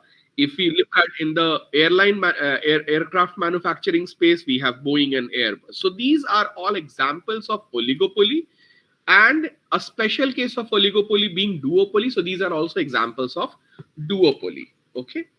Now comes the consideration that, okay, if we have understood the basic fundamental idea of what is an oligopoly, then how do we determine the prices in an oligopolistic market? Now, as I mentioned that in oligopoly, there is always some level of interdependence. So if you think of perfect competition, it was that whatever is the industry price, that is what was taken by the individual firms, and that is what they charge to their buyers. But in the monopoly, it was the firm who set their own prices in order to maximize profit. In both the cases, perfect competition or monopoly, profit maximization was the main agenda. But in oligopoly, I would say oligopoly and not duopoly, because please understand that whenever I say oligopoly, it means oligopoly and duopoly together. So in oligopoly, profit maximization may not always be the prime agenda. Okay, so in that case, the way the prices are determined are not always motivated towards, or not always with an objective of profit maximization, but it's mostly determined by the reaction functions. Now, what are reaction functions? I had just now mentioned maybe a minute back that the way the other firm will react to your pricing decision. So suppose if Visa or say if Boeing has Boeing 737 and Airbus has the same aircraft which is A320 in the same segment. Now, if they both are playing in this space, or let's take a more better example, let's think of Jio and Airtel. Let's call out that BSNL for that reason, or Vodafone Idea for that reason, that they are not very much taking clue. But let's take even Vodafone Idea is also there. So we have three players. Let's take Bharti Airtel, we have Reliance Jio, and then we have Vodafone Idea in the segment. Now these three players, suppose if Jio comes, and we know that what happened with the Jio revolution, which suddenly they came in and they came up with their plans which were offering per day 1 GB of data minimum, and those plans were as cheap as I think 200 customer rupees. acquisition, sir. Pardon? Customer acquisition. Customer acquisition was one motive here. Now, yes, was it always directed towards profit maximization? May not be, right? So that is what I'm saying, that when Jio came in the market, they wanted, for them, what was important is that they wanted to acquire as many customers to start on with in the first place. And then eventually, you know that the same 200 rupee plan right now is selling at 500 or 600 rupee, right? So in that case, what they did is that they just took a decision in order which was not directed towards the pricing decision which they took in the first place, gave them a very slim profit margin, which was not the maximum profit that they could garner, but a minimum profit which they are getting, yet they were targeting the long run. Now, what was the reaction of that? In that same time, when Jio came with their very cheap plans, within a month or two, Airtel, and at that time we had other players also, all of them slashed their prices like anything. So do you think that the pricing which Airtel was offering in the previous case, were they not getting a higher profit in that case, because they were offering 1 GB of data for 1 month? Now Jio came with 1 GB of data per day. Now Airtel also copied them. So it was Airtel's reaction. So the price which Airtel offered as a reaction to Jio was again not the profit maximizing price for them, but it was based on the reaction to what Jio did in the first place. Okay, so in that case, the price decision and the output decision, which the oligopolists take in the market, is not always directed towards profit maximization, but largely towards understanding the reactions, not only from the other sellers or other firms which exist in that space, but also from the perceived buyers which exist in that space. So suppose if Reliance knows that people are not going to pay more than a certain sum for the plans that they're offering, they will not. They know that, okay, this is a minimum cap, a maximum cap that I'll have to take. So the reaction comes from everywhere, not only from the sellers, competitive sellers, but also from the buyers itself. Now, in any case, there are various models which we see in the literature that have been developed over the period of time in order to understand the dynamics of the oligopoly market, and therefore to understand that how do oligopolists determine their pricing and output decisions. Few of them I have listed here. First one is the case of perfect collusion or cartel model. And then we have competition oriented models, under which we have the Cournot model and the Bertrand model. Then we have the third type, which is tacit collusion, wherein we have a leader and follower sort of model. So there is a dominant firm model, fixed market share model, and the Stackelberg model. And then there are two variants of the Stackelberg model. One is the Cournot-Stackelberg, and then there is a Bertrand-Stackelberg model. So what are these? We'll just try to understand in brief, because and I had kept it for today, this topic, mainly for the sake of the fact that if you look at most of the firms, like most of the big firms right now, and the firms with whom we interact or we are concerned with right now, in whichever space that you look at, in the automobile segment, you look in the banking segment, you look in the like food segment, beverage segment, they are largely oligopolies. Okay, largely if you look, they are the oligopolies. Yet if the size becomes slightly large for oligopolies, then they get into the monopolistic competitive segment. Yet the behavior which they do can be somewhere studied using the oligopolist models that we have. I won't get deeper into each of these models, and I'm not going to bore you or trouble you with the graphs like I had done yesterday. I thought that since it's an MBA class, I should take a hint from that. So I'll just give you a basic idea of all these models, and then I'll be always open to questions if you have anything, and we can discuss it out. That's a more better way of thinking of reading these topics.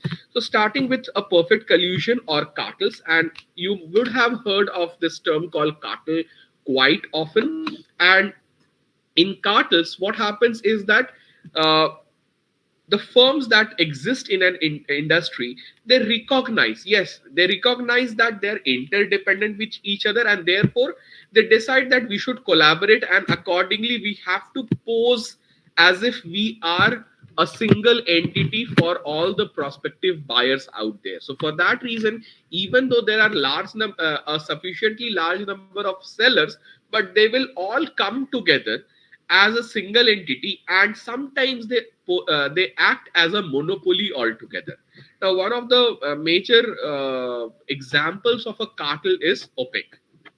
Now, there are differing views in which OPEC functions.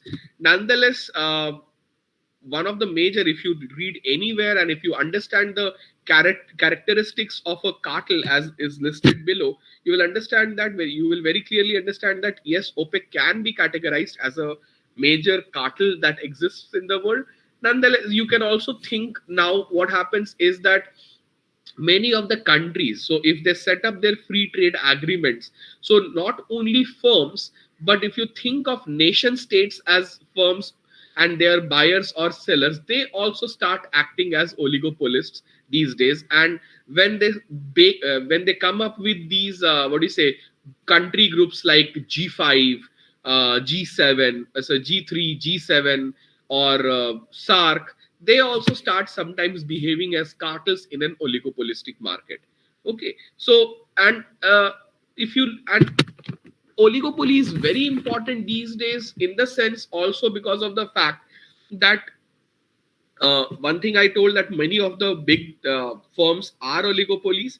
And another thing which is important in the current space is that most of the theories that we look not only in economics but also in social sciences, in international relations, and a lot of work which is happening in mathematics also is running around trying to understand the way the oligopolies function and the way the various firms which are there in the oligopoly interact within each other and also with the outside world. So if you look at the entirety of game theory, I won't say entirety, but a large portion of this subject called game theory is devoted towards understanding how do the various firms, at least in the context of economics, game theory is devoted to understanding how do different firms interact with each other and also with the prospective buyers. Okay, so OPEC is a major, an important example of a cartel.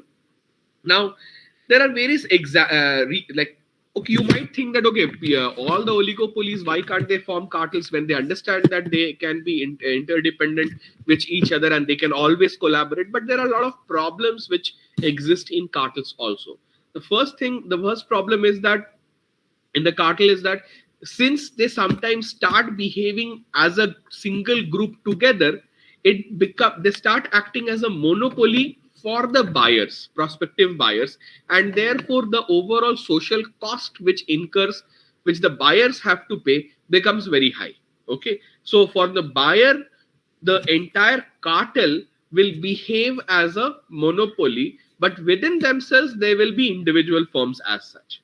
Okay, further, if you think of oligopoly, sometimes if it is very large, so you know that what was happening in the Arab states and when this cartel of OPEC was formed, that sometimes Iraq decided that no, I won't follow your way of working. I'll start selling oil not in US dollars, which the OPEC has decided, but I will start accepting local currency and the domestic currency of many other countries. Then what Iraq had to face?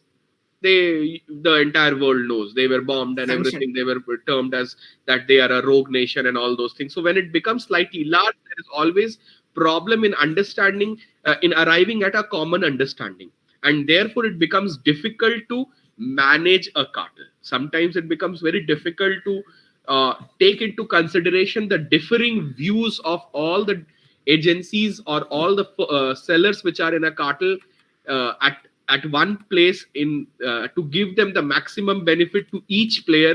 Then it becomes difficult. Few of them will start behaving as bosses and leaders in that cartel, and then there will be others who will start behaving otherwise, and therefore it becomes at the verge of breaking down. Because you understand that in a cartel there is no tacit collaboration as such, although we can always say that yes, they came together in a cartel because they had some agenda to start on with. Yes, they had an agenda to start on with, but the main thing is that they understood that they are interdependent. So there was, and each one of them are dependent on the other. It's not that the big firm does not depend on a small firm for their own decisions to make. Just excuse me 1 second.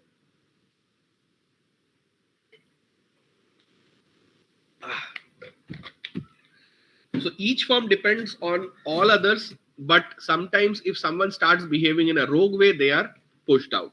Another thing is problem arises where if sometimes if a particular product, say suppose firm A, let's think that the oil which is being produced in Saudi Arabia as compared to say let's take as compared to Kuwait is of slightly different variety, the crude oil.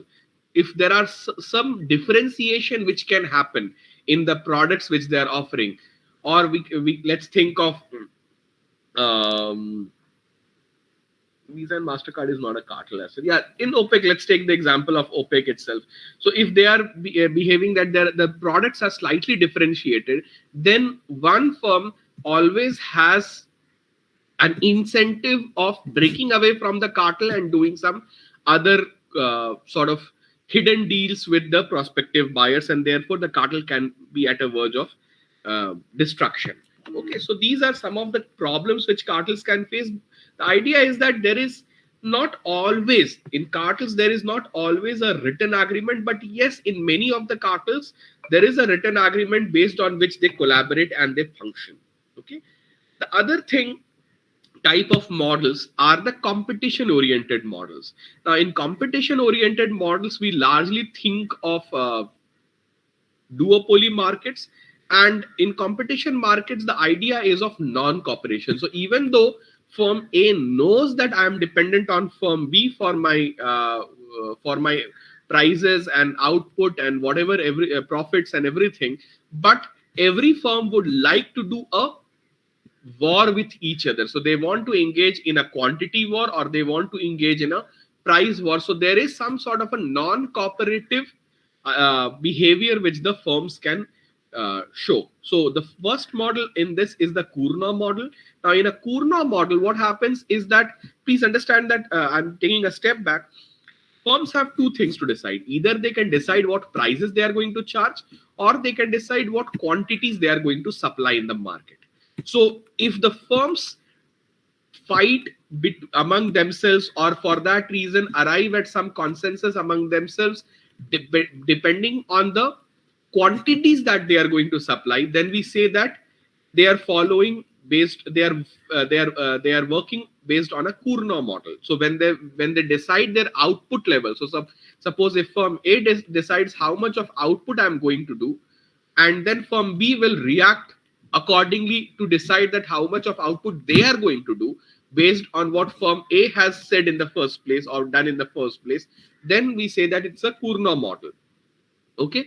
Now, many a times if you see, even though OPEC is a cartel, sometimes they are also taken to be an example of a Cournot type of oligopoly, mainly because of the fact that within, even though various countries are part of that cartel OPEC, so they overall decide how much of total output they are going to do, but each country can also sometimes take a decision about how much output they are going to increase. So suppose if a particular big player, say Saudi Arabia or UAE, decides that okay, the price of crude oil is too low, or they want to fight against US, if you remember, so what they can do, they can decide that okay, we want to slash down the prices of crude oil very low. So what they will do, suddenly they'll increase the supply of crude oil in the market, so the prices will fall drastically. Or if they want that, no, we want some extra profits or something, they can always decrease the supply of crude oil. So in that case, what they are doing, they are playing not with the prices, but they are playing with the amount of quantity that they are supplying in the market. So whenever the decision variable is quantity to be supplied in the market, it's based on the Cournot model. It can be analyzed using the Cournot model, and we say that they are engaging in a Cournot sort of oligopolistic interaction. But if the duopolists or if the oligopolists engage in price wars with each other, that okay, you have reduced your price, I'll also reduce my price, you have increased your price, I'll also increase my price, then they can be we call them that they are engaging in a Bertrand model of interaction. So you can think of Reliance Jio and Bharti Airtel as examples wherein they go for price wars. It's not that they decide that how much of quantity that they are going to supply, but at what price that they are going to offer a certain same quantity. So if it is 1 GB per day for 84 days is the product, then this 1 GB per day for 84 days, at what price will Reliance Jio offer and at what price Bharti Airtel will offer, they will be different. And then there can always be some sort of consideration about it's not necessary that they both will offer the same price, and because you understand that buyers also have their own preference, so they also look at the buyer's reaction function, demand function that they have, and accordingly behave. And as it's noted in the last point, that the main difference between Cournot model and Bertrand model is the difference in the choice variable. In Cournot model, it's the quantity which is the choice variable, quantity of supply, and in Bertrand model, it is the price which is the decision variable. Moving ahead, we have cases of tacit collusion. In one second, yeah. In such cases, the oligopolies they or the firms which exist in that oligopolistic market, they understand that yes, there are limited number of firms, and therefore there we have to work together, but the working together is not based on any written agreement as such. So in a cartel, as I mentioned earlier, there can be a written agreement to start on with, that okay, these are the 4-5 firms that we are coming together. But you understand that in many cases, there in most of the countries there are antitrust regulations, and therefore whenever say in the case of India there is CCI, you would have heard of Competition Commission of India. So if they understand that there are some cartels which are being formed, or if certain firms are behaving in a way that they are trying to work together and act as a monopoly, they will always crack down on them. So you can think, you remember there was this case wherein this Big Bazaar was on the verge of failure, but Reliance came to help. But at the same time, Amazon was trying to jump in, and then there was some sort of collusion which was happening based between Big Bazaar, which was Future Retail, and Reliance. So then CCI was called in, and then Amazon invoked CCI's regulations, and then there was a court battle, all those things, and then suddenly there whatever happened, we know that Reliance took over a major stake in the future retail segment and all. But the idea is that cartels are very difficult to form, mainly because of the existence of these antitrust regulations which exist in most of the countries. Okay, you can think of that, why is OPEC existing? Because they are countries themselves in the first place. It's not that individual firms in a particular country came up with this OPEC, but all the countries came together and formed a group called OPEC, which behaves like an oligopoly. But within each country, within the different markets, it's difficult to form these cartels. Therefore, there is an unwritten sort of agreement which sometimes the firms can arrive at, and it may not always be based on an interaction between them, but it may be just based on some understanding between them, that okay, fine, there is a marketplace wherein we are only some 4-5 firms that we are supplying this particular commodity, and therefore we have to decide the way that we will operate, so that each firm that operates in the market can have some level of profits among themselves, and the overall profit of the entire firms that exist in that industry is maximized. Therefore, the concept of live and let live. So we want that overall profits are maximized somewhere, yet it's not unequally distributed. I won't say unequally, but it's equitably distributed across the various firms depending on whatever is the size of the various firms. Okay, now within that there can be different models as such. So there can be a model of dominant firm or leadership model. Now in this case, I have given this example of Amul in the packaged milk industry.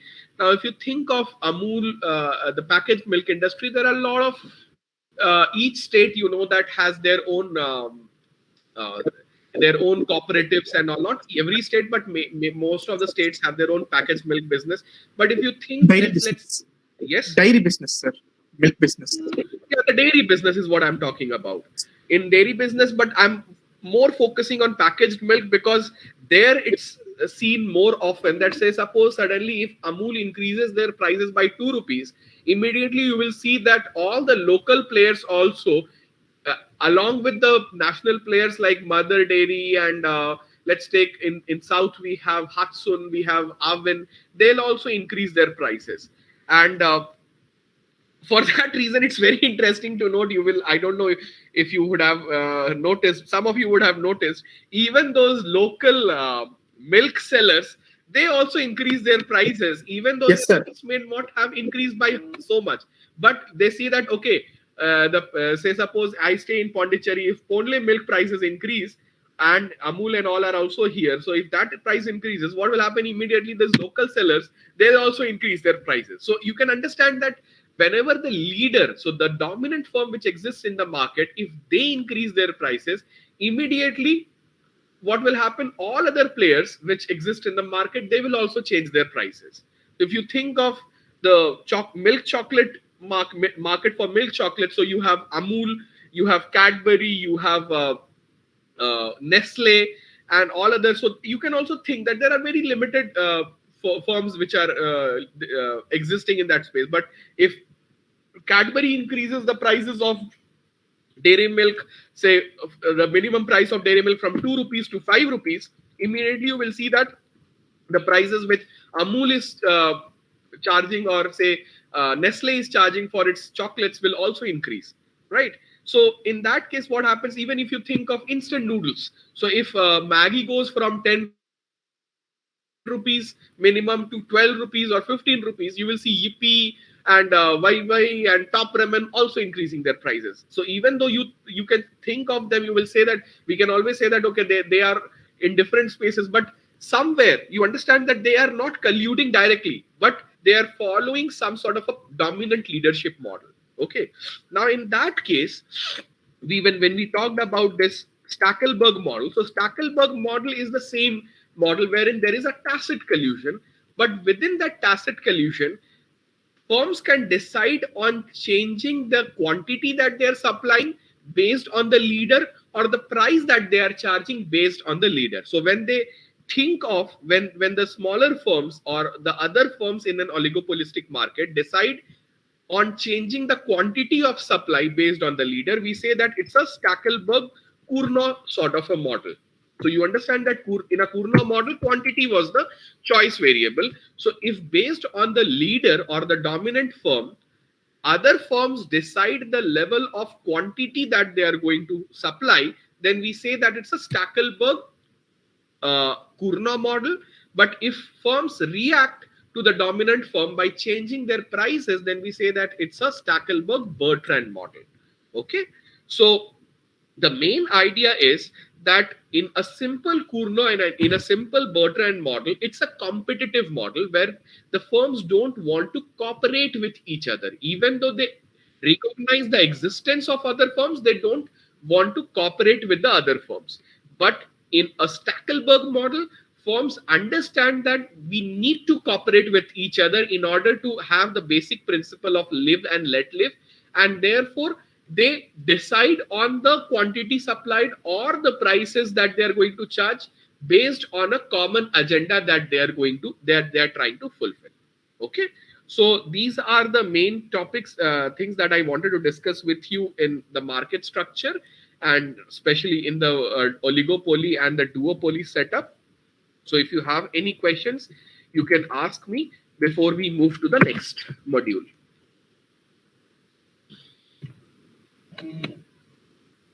Are there any doubts or questions?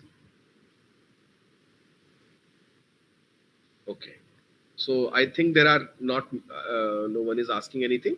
So I'll move to the other module, which mainly is related to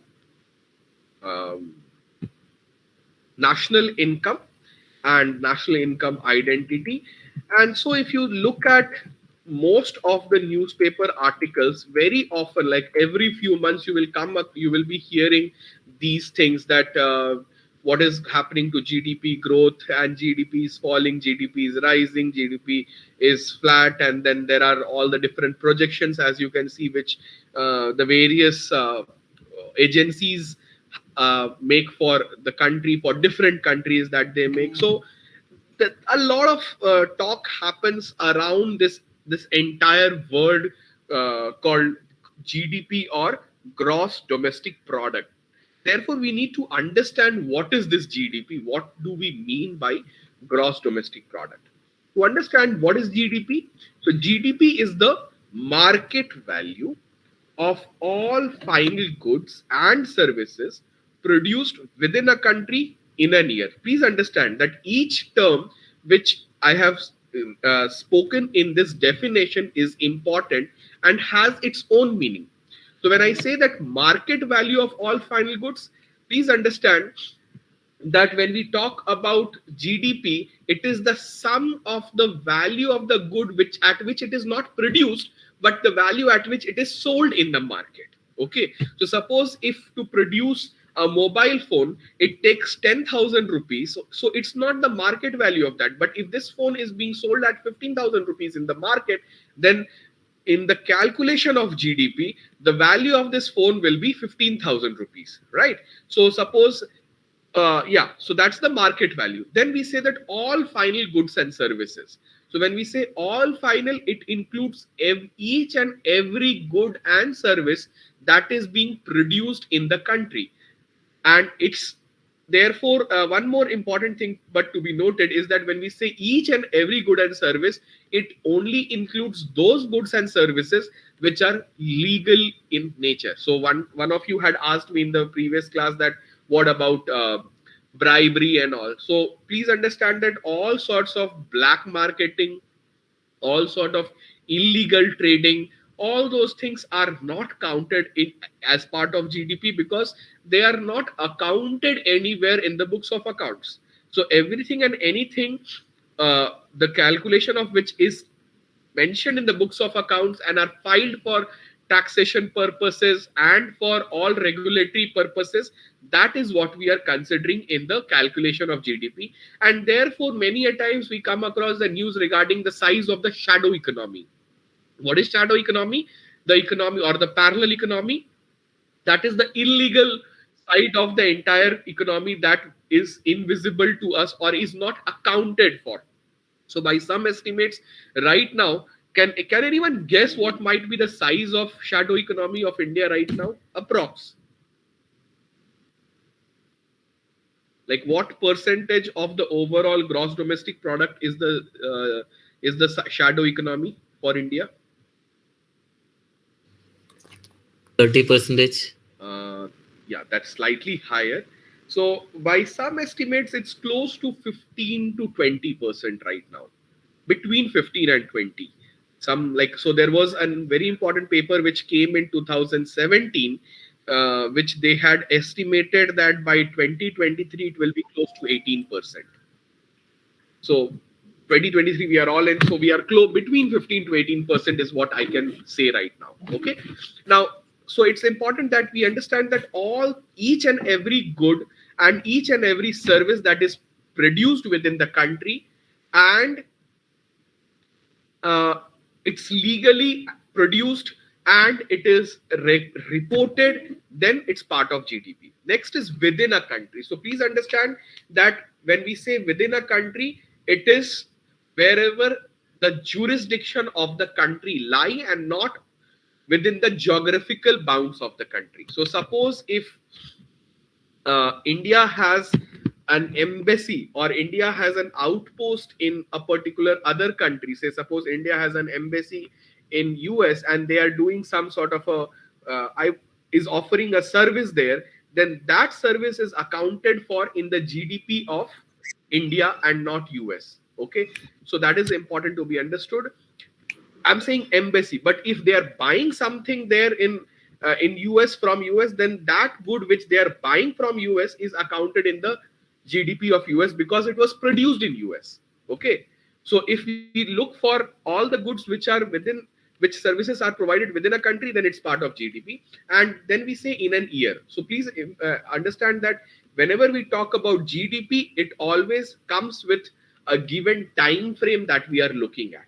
So it can be within an year, it can be within a quarter, it can be within a month, but most cases we say that within a year, and generally this year is the financial year between April and March, April 22 till March 23, like that, right? So it's very important that you understand this concept of GDP and the basic concept of GDP to start on with.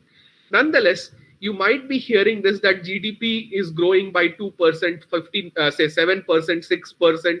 So when we say GDP is growing, please understand that we are talking about the growth in the GDP value. The actual GDP is in rupee terms, right? So if I say that we are producing, if you think of a small economy which is only producing say two goods, let's take this case. Say suppose there is only a small economy which is producing two goods. One is basmati rice and the other one is Tata Nexon. And the basmati rice is priced at rupees 80,000 per ton, and Tata Nexon comes at rupees 12 lakh rupees per unit, then if you multiply the price into quantity, you get the market value of the total basmati rice and the market value of the Tata Nexon car, and if you add it, you get the market value. So in that sense, GDP is always in terms of rupee crore, rupee billion, rupee million, or if you talk about for any other country, in terms of the monetary value of their country, in the sense dollar terms, pound terms, renminbi terms, whatever be the in monetary terms we define. But when we look at the change in GDP between two periods, so whatever was the GDP in 2021, and when we compare that with whatever is the GDP in 2022, the difference, the percentage change in the GDP is what is reported in the news. So when you look at these newspaper articles, so when it says that World Bank slashes India's economic growth forecast to 6.5%. So what is this? It is saying that the change in GDP between 22 and 23 will be 6.5%. The change, the percentage increase in GDP will be 6.5% and not the actual GDP itself. GDP is always in monetary units. Then we have the concept of GDP per capita, which is the overall GDP divided by the country's population. So in that case, suppose if our GDP is close to, say, we say that in it's a, let's take a hypothetical case. So if it is say 1 lakh rupees, and if the people in the country are 10,000, then per capita GDP is 10 rupees. Okay, so that's the case. This I have anyway talked about these points. Sir, Yes. then what is the relation between per capita income and GDP per capita, sir? Yeah, I'll come to that. So that I'm coming. So I'm skipping these parts. So here I had basically explained the entire concept of produced, and the basic definition is what I have explained. I'll anyway be sharing these slides with DDE. I think they can share it with you. Okay. I'll skip and I'll come to your question. So yeah, you see that here is the GDP. So let me just I'll talk about your I'll give answer to your question in a bit, but let me just talk about real GDP and nominal GDP to start on with. But I'll definitely answer your question today itself. Okay. Now, there is a very important difference between two terms. One is real GDP and the other one is nominal GDP. So the main difference comes in the price concept. So when you remember, when I was discussing about this table, if you remember, so here when we are saying that GDP is basically price multiplied with the quantity and sum across all the prices. So suppose if a country is producing some 1 lakh different types of goods and services together are called as commodities. So 1 lakh different types of commodities are being produced in a country. Then what happens that you take the price of each of the different commodities multiplied with the quantity of that commodity which is being produced. How many commodities have been produced? You multiply that, you get the value of the commodity, and you sum across, you get the GDP number. Now, you understand that you have a price. So which price should we consider? Should we consider the price which is prevailing in the market today, or the price which was prevailing in the market some time back in the past? That is what do we have to consider? So there we have the concept of real versus nominal. Now, in nominal GDP, when we calculate nominal GDP, we are mainly concerned with the current prices. Or nominal GDP is also known as GDP at current price. So if we multiply, say suppose the nominal GDP for 2021, if we multiply whatever is the output produced in 2021 multiplied with the prices which are prevailing in 2021, then we will get the value of nominal GDP. But if we suppose take the prices of the same good that is being produced in 2021, what was the price of this good which was prevailing in 2011-12, and we multiply, then we say that it is the GDP, real GDP for 2021 based on 2011-12 prices. So basically what happens if we consider a given year as a base year? So we will fix a given year as a base year, and whatever price of those commodities, of say those 20 commodities are prevailing in that year, for every year the amount of goods produced will change. but the prices we won't change over these years to calculate real GDP. Why do we do this? Basically because please try to understand, GDP is mainly a measure of the output produced in an economy. GDP is mainly a measure of output produced. Therefore, but you understand that if we only look at output of different commodities, output is measured in different units. Output can be in liters, it can be in numbers, it can be in tons, it can be in meter. So output has different units. But if you multiply price with it, what happens? Everything becomes in monetary terms. So that is the reason we define GDP in monetary terms. But a problem comes that when you multiply with price and price changes every year, then we can get a false idea of the fact that output is also changing. So suppose between 2 years, say 2021 and 21-22, the amount of good produced of a particular commodity is remaining the same, say 10 units, but the price has increased from 20 rupees to 30 rupees. So GDP in 2021 will be 10 units into 20 rupees, which is 200. But in 22-23, it will become 10 units into 30 rupees, which is 300. So you will think that output produced has increased, but it is the price which has actually increased.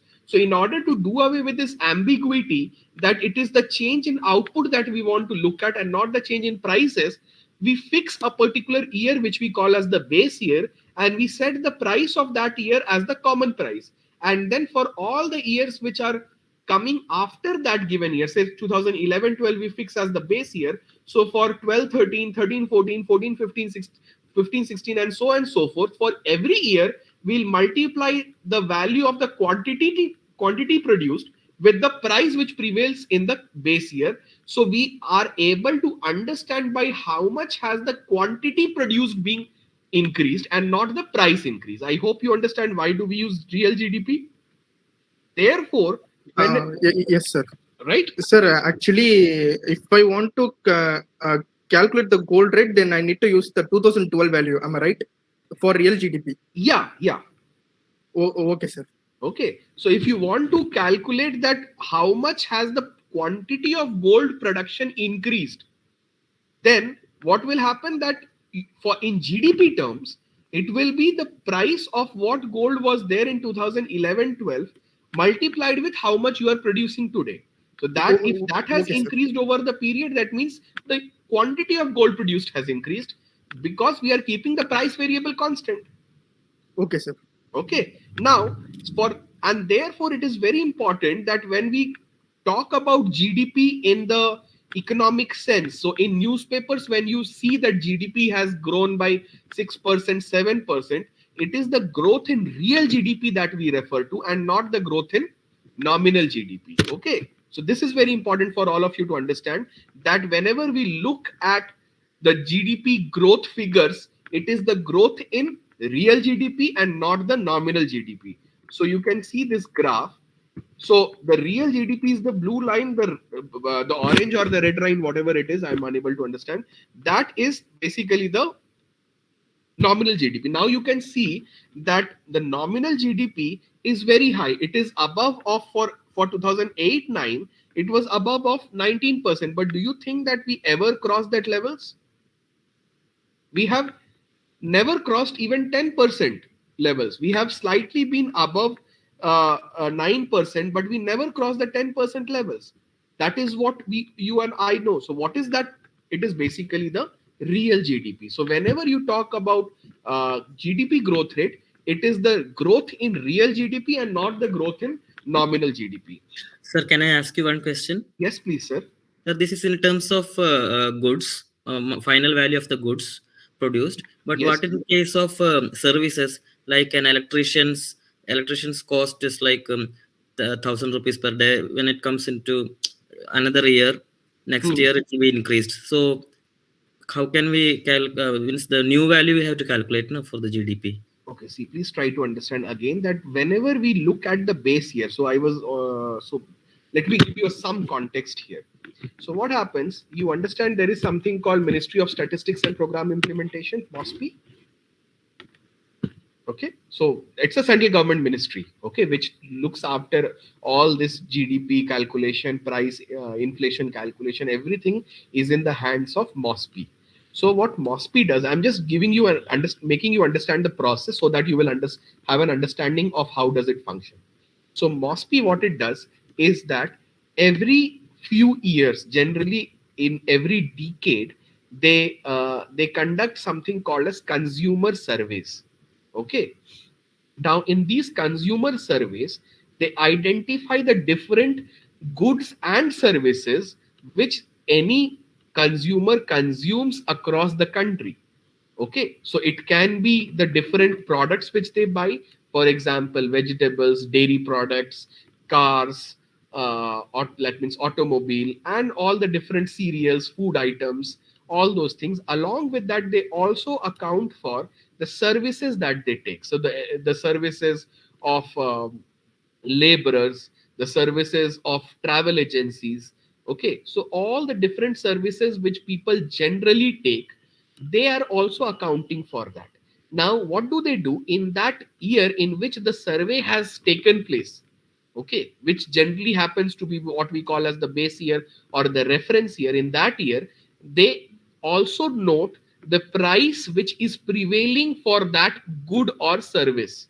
So currently the base year is 2011-12. Okay, right now what we use in India is 11-12, because in 2011-12 a survey was conducted to measure the prices of the different commodities which are counted in the basket. Okay, or whatever is being considered for calculating GDP and for calculating inflation and everything. So they have the data of the prices that prevail in that year. Now every year after that, what happens that the various firms that are producing goods, what do? They file. So there is a portal in the Ministry of Commerce website wherein the various firms, the formal firms, I'm saying, talking about the formal industries, they have to file their status that how much of commodities they have produced. Apart from that, all the service providers, you know that everyone who has who is providing any service or selling any good, now they have a GST number.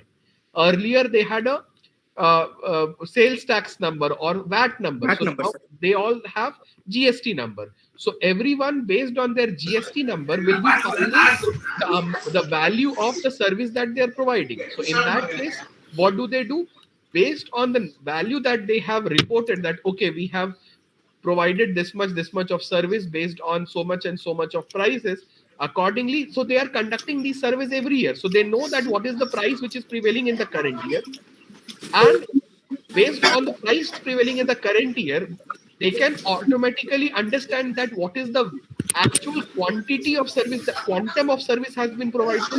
That quantum is multiplied with the price which is prevailing in the base year.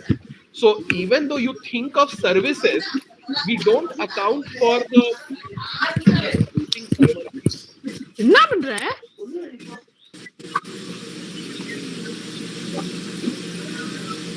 Please keep your.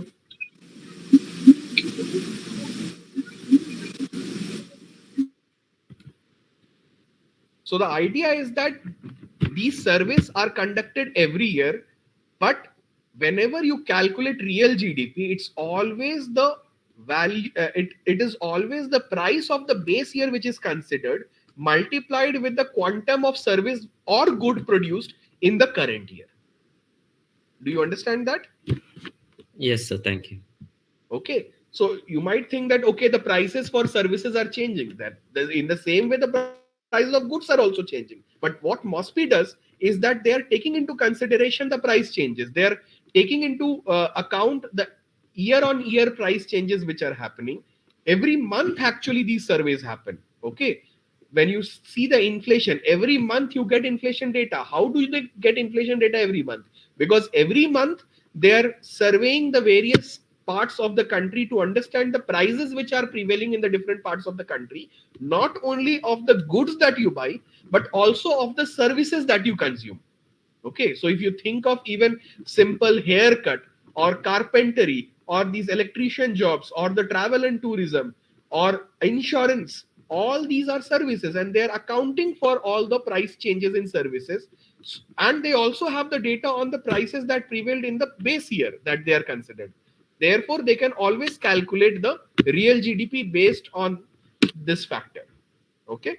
Now coming to what you had asked about, I'll come to this one. One second. So this is where I'm going to end.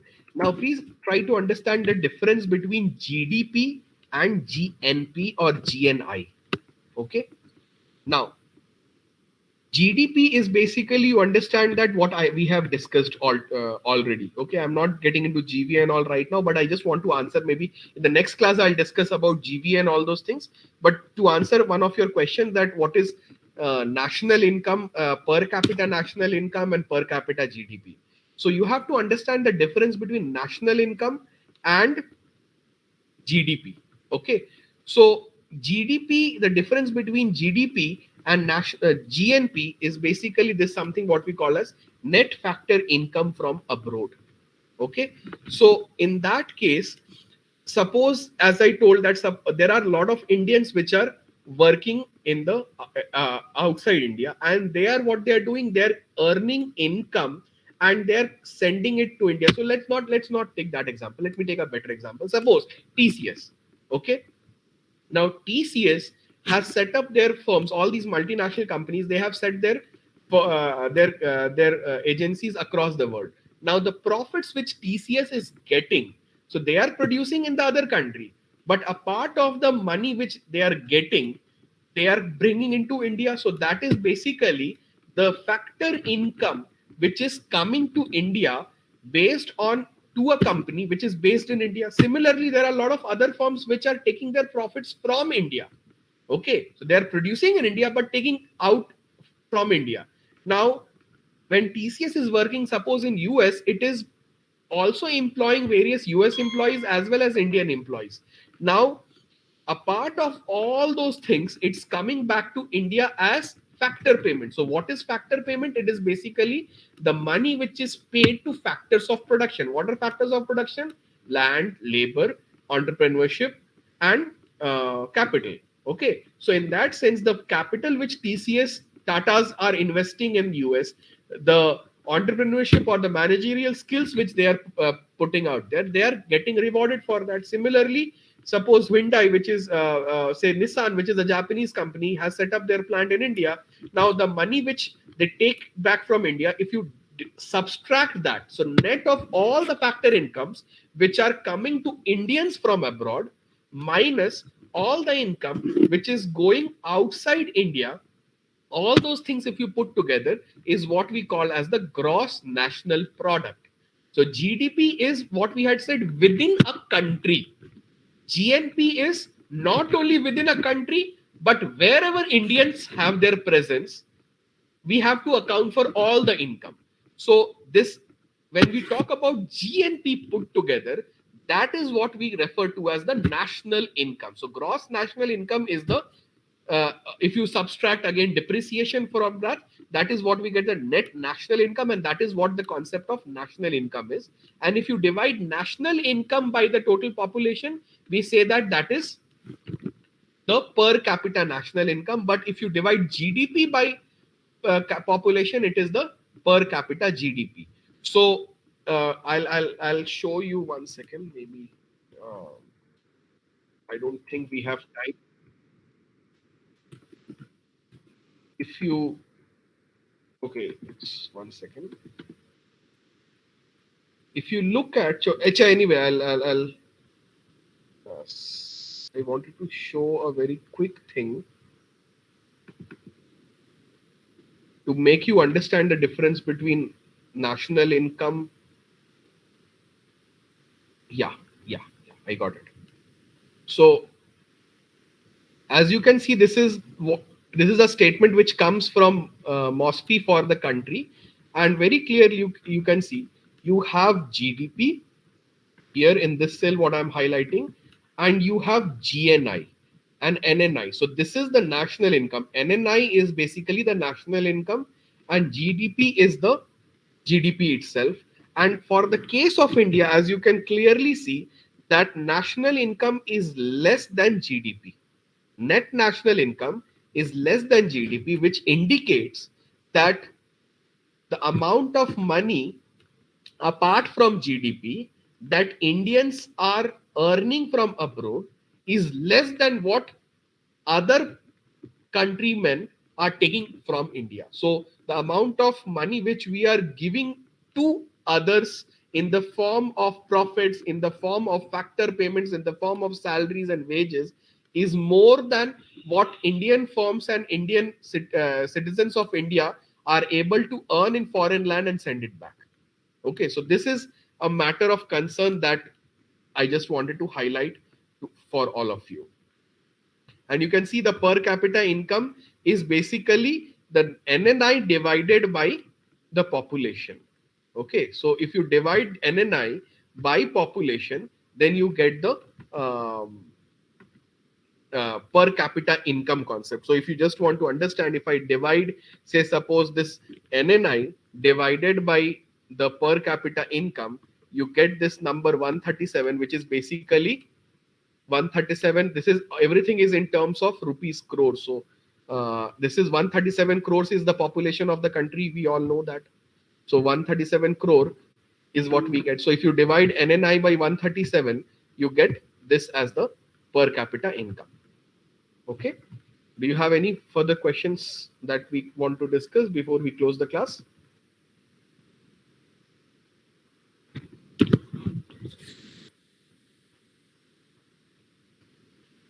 Okay, if there is nothing right now, so I'll end the class, and the next class we'll continue with this macroeconomics, and we'll finish with that in the next week.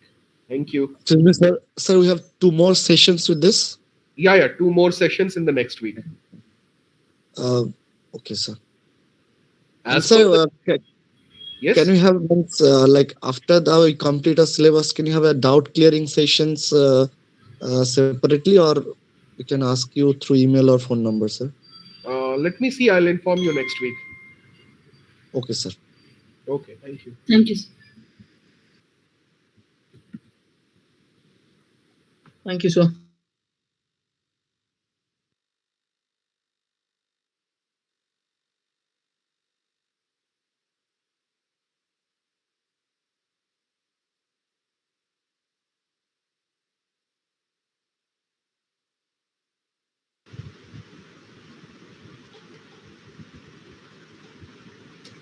Good afternoon, students.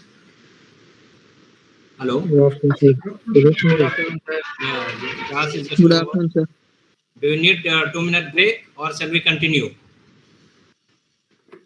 You can take some 2-minute gap. Yeah, 2 minutes you can take your time. After that we'll start. Okay. Okay. Yeah, we'll be starting again business environment law. Okay. Company law. Take 2-minute break, then we'll come join together.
Students, are you able to see PPT?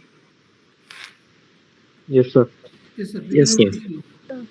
Yes. Last class we were discussing about the different. One second. We are discussing about classification of. No, we are discussing about the lifting of corporate wealth, isn't it? Then we'll be discussing about today about classification of companies. What are the different types of companies or kinds of companies? Like on the basis of incorporation, you can see in the different heading on the basis of incorporation, on the basis of liability, on the basis of number of members, on the basis of control, on the basis of ownership, we have divided. So on the basis of incorporation, there are 5 categories of companies which are called as chartered companies, statutory companies, registered companies, licensed companies, and foreign companies. Chartered companies are those companies which are based on the charter of some royal charter, like Royal Company, British company. So Standard based on Chartered. some charters. And statutory company based on the certain rules and regulation of the government, like LIC. Registered company which is registered under the Companies Act. Licensed company which has taken license for the special promotion of arts and culture and literature. And foreign company which is established out of the country by other company law. So these are on the basis of incorporation. Similarly, on the basis of liability, the companies with limited liabilities, where there is the limited liability of share and limited liability of guarantee. There are 2 types of limited liability with share, where the shareholders are limited for their liabilities, whatever they are supposed to pay. If they paid that much, they don't have their liabilities over. They have to pay whichever they have their share. So similarly, limited by guarantee. In some of the special cases, like where non-profit organization, in that cases limited by guarantee, where there is no limited by share. And sometimes unlimited companies also are there. Similarly, on the basis of number of members, private company and public company. These are the most prominent and most important in companies law, private company and public company, which we'll discuss in later stage in detail. Next is on the basis of control, like holding companies and subsidiary companies. Holding company means which is having more share and more than 50% of maximum share of the company, and they are having subsidiary company which are having less number of shares, and holding company who are having all the rights and controlling capacity will be on the holding company. Similarly, on the basis of ownership, government company, foreign company, deemed to be public company, one-man company. In this 2013 special provision has been made for one-man company, single-man company. Then non-trading company or non-profit association, investment companies, FERA companies, finance companies, and public financial institutions. These are the various categories of company. The details of it you can go through your study material. Otherwise, it will take lots of time to discuss one by one. The main important is private and public company. We'll discuss private company, public company, small company, and we'll be discussing about the one-man company also. Next, we will be discussing about formation of company, how the companies is being formed. So shall we discuss private company, public company, then formation of company will go later on? Yes, sir. Yeah. We'll start with private company. A private company means a company which has a minimum paid up capital of 1 lakh. So private company which is having minimum paid up capital of 1 lakh rupee or such higher paid capital as may be prescribed by the articles. They have articles of association and memorandum of association. When formation of a company, you have to make both article and memorandum. In both the thing, in article of association, whatever you have mentioned, the what will be the capital of the company. So it should be minimum paid up capital of 1 lakh rupee or such higher capital which is mentioned in the article of association. And this restricts the right to transfer of the share, if any. If there is any, sir, it is restriction right of transfer. Then person who have the employment of the company and person who have been formally in the employment of the company were members of the company.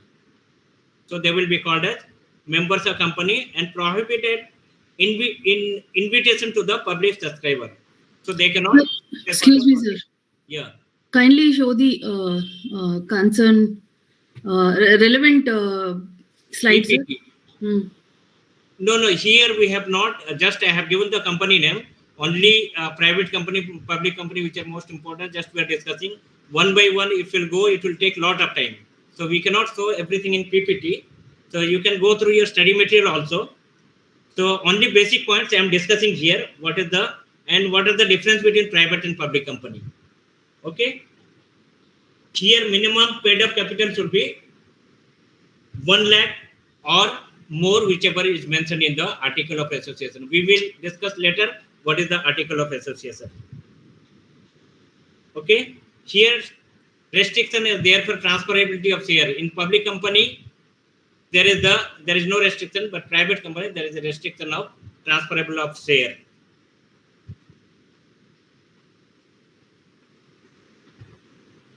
Similarly, public company, the company which is not a private company, it will be called as public company. It will have minimum paid up capital of 5 lakh or such higher paid capital which is mentioned in article. Again, article of association, whatever it is mentioned, that will be the paid up capital. Otherwise, minimum 5 lakh.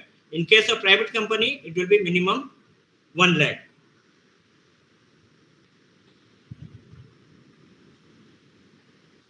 So let us see the minimum number of restriction. In case of private company, minimum number person to form company is 2. Minimum 2 person can form a private company. And when it is 7 for the public company. Minimum number 2 they can make private company and minimum number 7 can form public company. But there is a provision of one-man company also. In one-man company, single man also can form a company as per latest 2013 Company Act.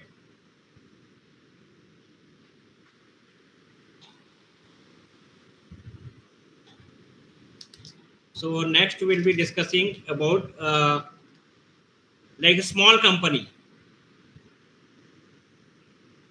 Small company means a company other than a public company, which should have paid up capital of which does not exceed 50 lakh rupees.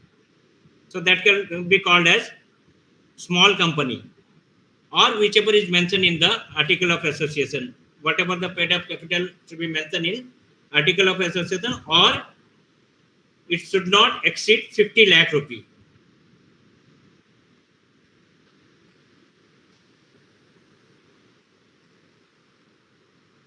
So next we will be discussing about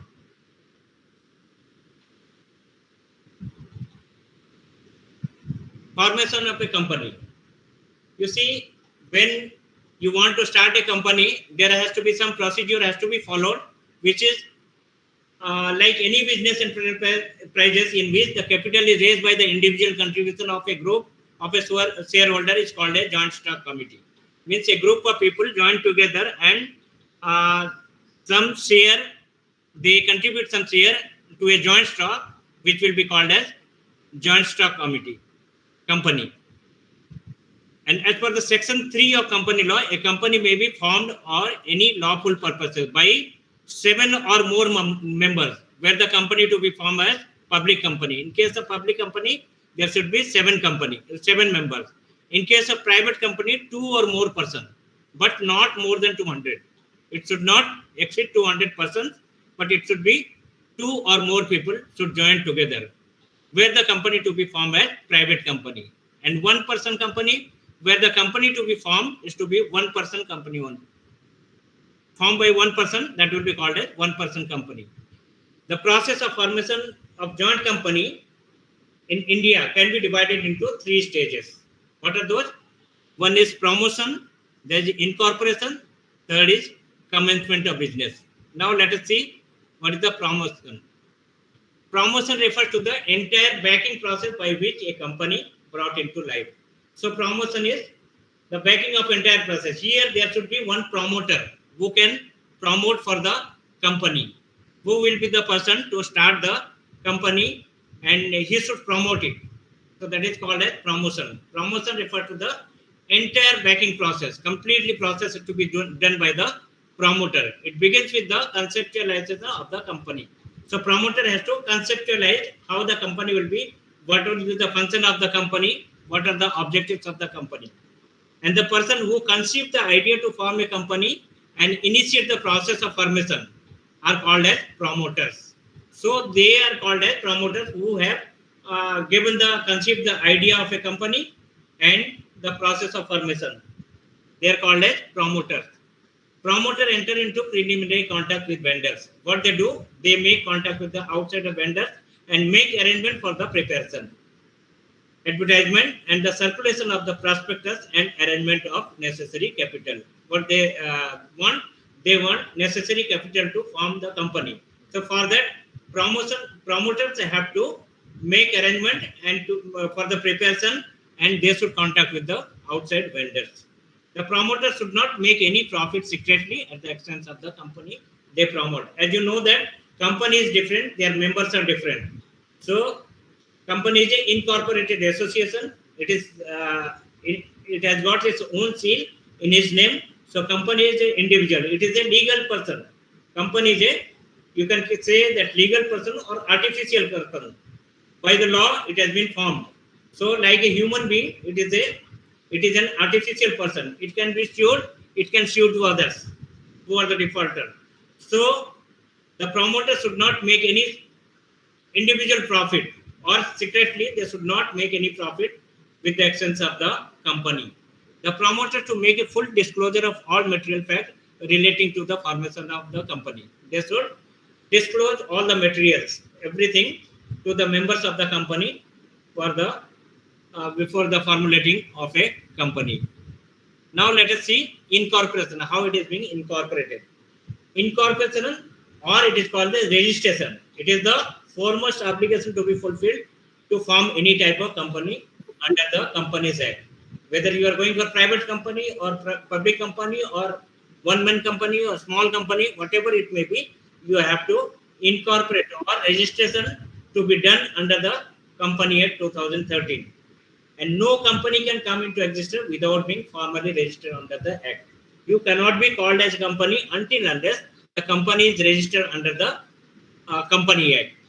And incorporation of company is a procedure full of documentary compliance formalities. It is a full of document in the sense what will the objective of the company, what will the function of the company, who are the director, who are the shareholders, what will be the share amount, what will be the role of the shareholders. So all these things, it is a documentary process. All the documents are to be filed to the register of the company for registering as a under a Company Act. So here full documentary process you have to do, and company is to be incorporated by registering certain documents with register of the company, paying certain fee and stamp duties. You need to pay the stamp duty and registration fee to the government, and in front of register of the company you have to submit the document. Unless until these formalities are duly complied with, the company does not have legal recognition of existence of its own. So until unless you are registered under the company law, Company Act, then you cannot be called as a company. So what is the formation procedure? First there should be a promoter, and promoter should make all the arrangement for the facilitating a company for registration. They should make documents, and documents are to be registered. So then only incorporation is to be, process will be completed. Next you can see commencement of business, how the business will commence. A company not having the share capital can commence its business immediately after obtaining the certificate of incorporation. Once the certificate of incorporation is issued to the company, you have done registration, promotion is being done, then registration you have done, all the formalities you have done, then those companies who are not having share capital can commence its business immediately after obtaining. Those who are not going to ask for the share capital from the public, like private companies, they can go for immediately starting of the business. A company limited by the share capital can commence its operation or exercise borrowing powers unless it has complied with the capital subscription requirement.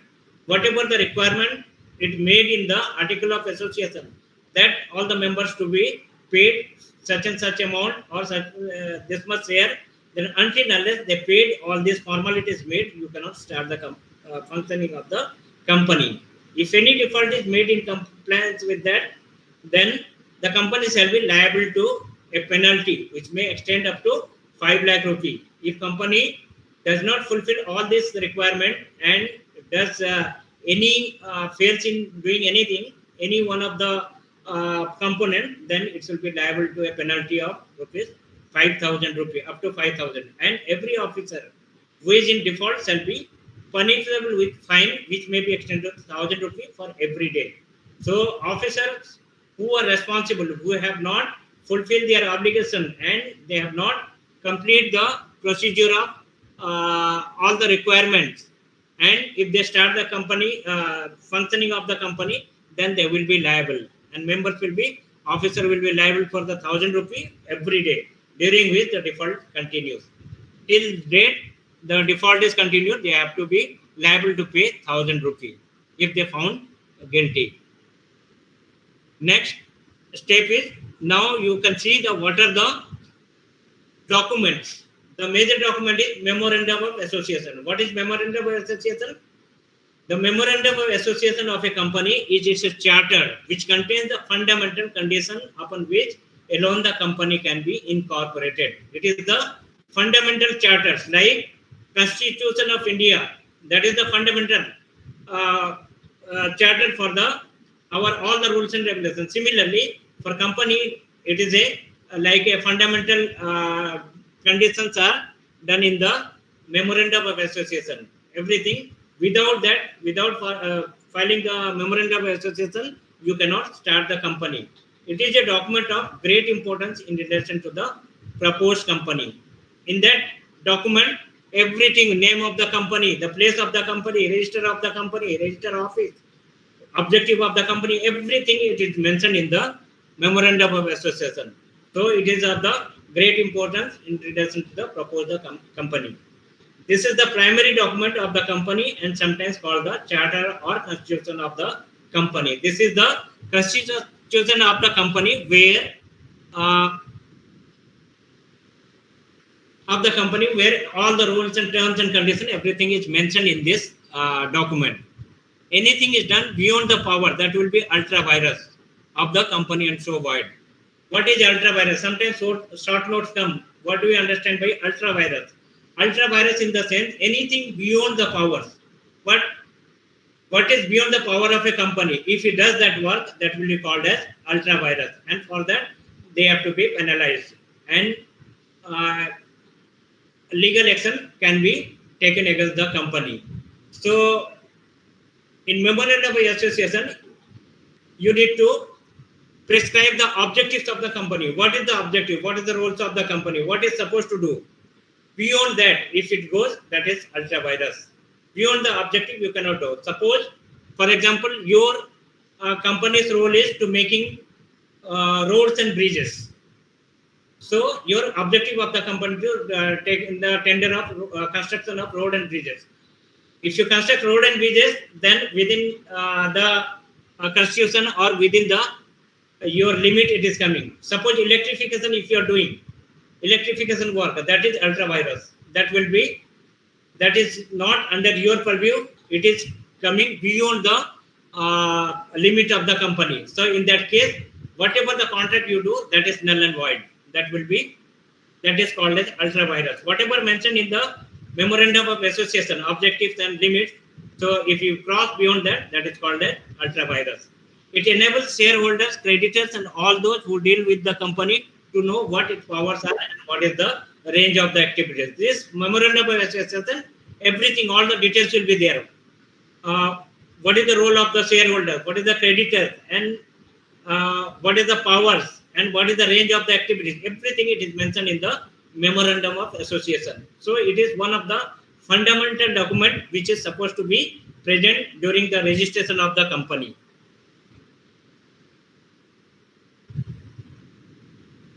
What is the form and content? What are the clauses are there in the this article memorandum of association?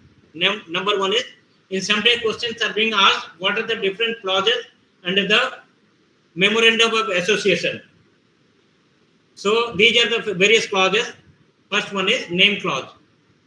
The last word in the name of the company, if limited by shares or guarantee, is limited. Private limited company, you must have seen there. Unless the company is registered under the section 25 association non-profit. For non-profit organization, that is different. Otherwise, it has to be the name clause. Name is to be under the name. The last word private company, limited company, it is to be mentioned. The name is to be given for the company and that is to be registered. The registered office clause. This clause states that name of the state in which the registered office of the company will be situated. Which state your company is located. Every company must have registered office which establishes its domicile, and it is also the address at which company statutory books must normally be kept and to which notices and other communication can be sent. So with this address in the registered office clause, the registered office, domicile, then the state and the address of the company, it is to be mentioned so that any communication or anything public want to confirm, they can directly communicate to that particular address. So address has to be mentioned. The object clause. The next clause is, third clause is object clause. The object clause defines the objects of the company and it indicates the sphere of its activities. That's what we told. What is the purview of the company? What he is supposed to do? What are the objects? So it is to be mentioned in that memorandum of association, so that people will, or shareholder or the outsider, they will come to know that what is the range of the company or what is the object of the company, what he is supposed to do. If beyond that it goes, anybody can file for the ultra virus of the particular object. A company cannot do anything beyond or outside its object, and any act done beyond them will be ultra virus and void, and cannot be ratified even by the assent of the whole body or shareholders. It cannot be ratified. If it goes ultra virus beyond the capacity, it does its work, that cannot be ratified by all the share members, even they agreed upon that, that cannot be ratified. This will be the violation of the company law. So you can be sued, company can be sued under the Company Act. The next is liability clause. What is the liability clause? This clause states the nature of liability of the member. What are the liability of the member? Whether they are limited by share or limited by guarantee, it is to mention in that one. So that clause also it is to be incorporated in memorandum of association. In case of a company with limited liability, it must be stated that liability of members is limited, whether it is made by share or by guarantee. These are the various clauses which is to be mentioned in the memorandum of association. You need to understand, memorandum of association is the one of the important document which constitutes with the fundamental objects of the company, which gives the necessary direction of the company, and which is what is the range of work which is to be done. All this is to be mentioned in that company, and in that these are the 4 clauses it is to be mentioned. The name clause, what is the name of the company, and with limited, private limited company or public limited company or one-man company. Then registered office clause, what is the registered office, which state it's located, what is the domicile of the company, and what is the address for communication to the company, so that public can communicate to the company with that particular address. and the object of mention what are the objects of the company, what the company is supposed to do, which is the boundary of the company. Within that they should work, and beyond that if we go, that will be called as ultra virus. Liability clause, what is the liability of the member, whether they are liability by share or guaranteed, that is to be mentioned in the memorandum of association. This is the one of the fundamental document while registering of the company. Here you see the short notes come. What do you understand by doctrine of ultra virus? The question comes, what do you understand by doctrine of ultra virus? There are three doctrines, like doctrine of ultra virus, doctrine of indoor management. One more is doctrine of. There are three doctrines. We'll discuss in other two doctrines are in article of association. So, in case of memorandum of association, this is one only doctrine of ultra virus. The company's activities are confined strictly to the object mentioned in its memorandum.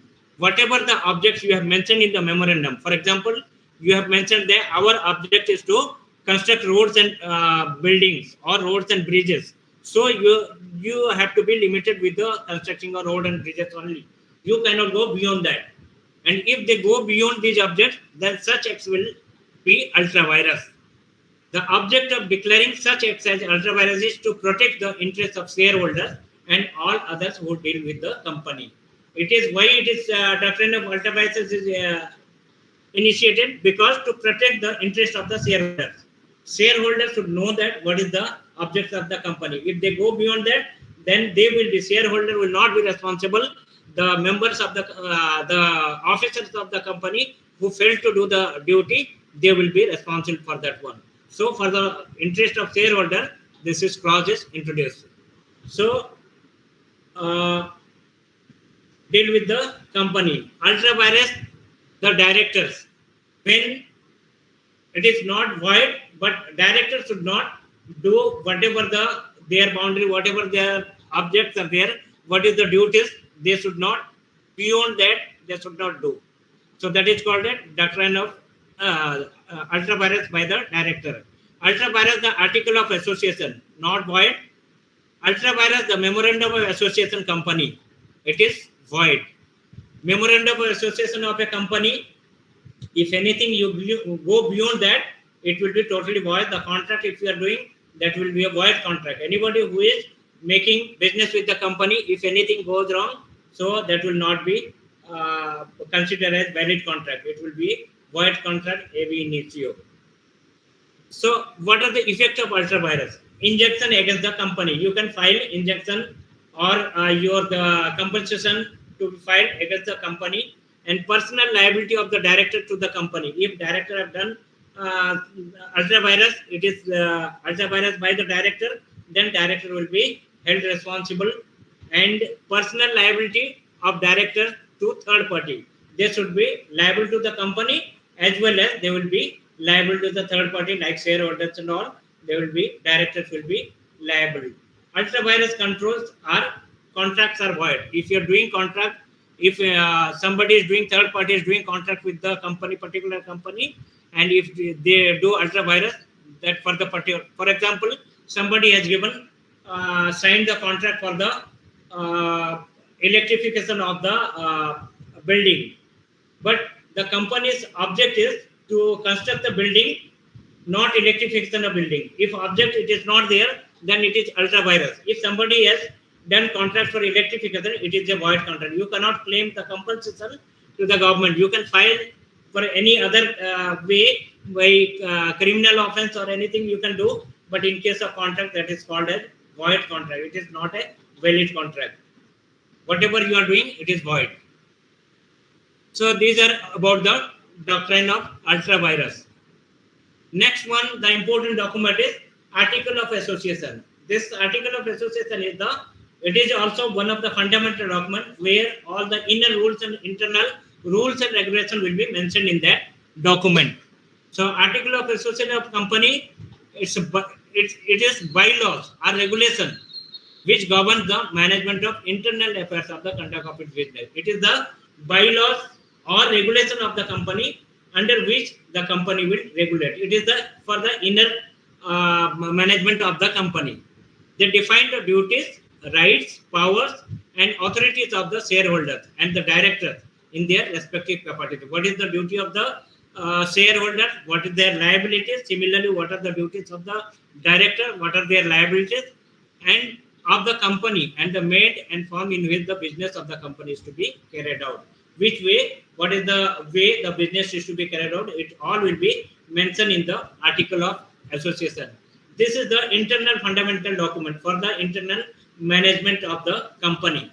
The article of association of a company usually deal with the following matter. What are those? The business of the company. What business they are going to do, the amount of capital issued and the class of shares and the increase and reduction of share capital. So what is the capital share, all this regarding that it will be mentioned. What is the how much share is to be there, how much it should be paid, all this is to be mentioned in the article of association. The right of each class of shareholder, the procedure of variation of their right. All the classes of shareholders, like debenture holders, shareholders, rights issue holders, for them, all the different classes of shareholders, the rules and regulation will be mentioned in this article of association. The execution or adoption of preliminary agreement, if any, the allotment of shares, calls, forfeiture, and shares on non-payment of calls. All this is to be, all the regulations are to be mentioned in this document regarding the preliminary of share, agreement of share, allotment of share, allotment of right issues, the forfeiture of share, and non-payment of calls. Suppose shareholder has not paid the share amount. All this it will be all the rules and regulations mentioned in this one. The allotment of shares, calls, forfeiture of shares, of non-payment of calls, transfer and transmission of shares. All this it will be mentioned. Companies lien on share, exercise of borrowing powers, including issue debenture, general meeting, notices, quorum, proxy, poll, voting resolution, minutes. General meeting, regarding meeting we'll discuss in detail. What are the different kinds of meeting to be held, what is the notice period, we'll discuss in a later stage. So in this, it is to be mentioned general meeting, notices, regarding notices to the member, like 14 days before meeting, 14-day notice is to be given. So quorum, what is the quorum of the member? What is the minimum members to be attended for the valid meeting? A proxy.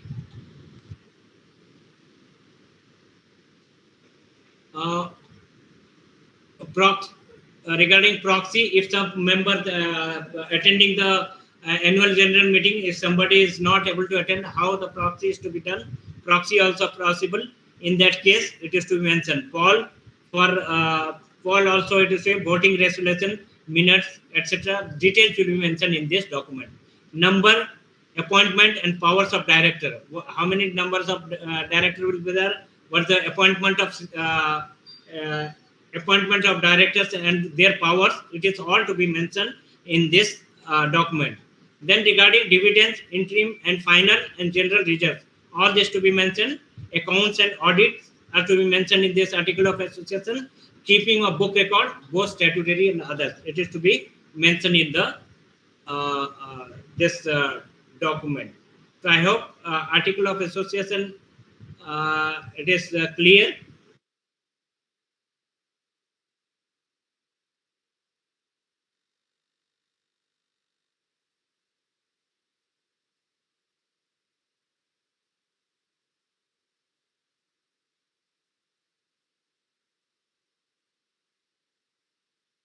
Is it clear now? Yes, sir. Yes, sir. Yes, sir. Yeah.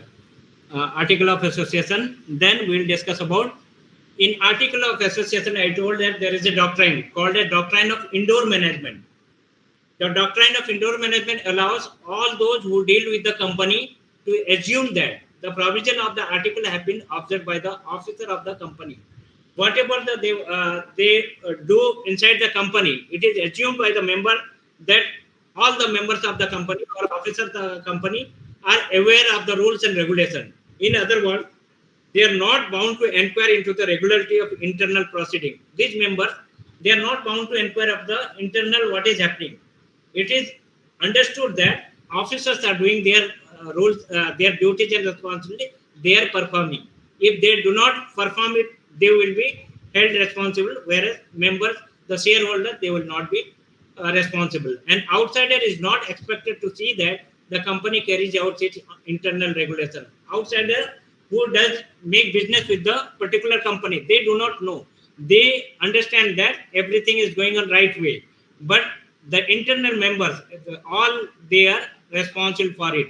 So that is called a doctrine of indoor management. Whatever the management going inside, it is going properly. So outsider, they feel that all the members are, all the officers are doing their business in the right way. Exception, the doctrine of indoor management is subjected to following exception. What are those? Knowledge of irregularity. If you are doing the business with the company, you are aware that company is doing some irregularity. Still, you are doing business with them, and you think that it is the doctrine of, it falls under the doctrine of indoor management. I will not be held responsible. But in that case, it will not be accepted because you have the knowledge of irregularity. If the members, they know that some irregularity is going in the company, intentionally, if they do not disclose and they say that it is the duty of the officer, it is not so. So they have to, once knowledge is there, they cannot blame it to the completely responsible to others. So they will also be held responsible with them because you have the knowledge. No knowledge of articles.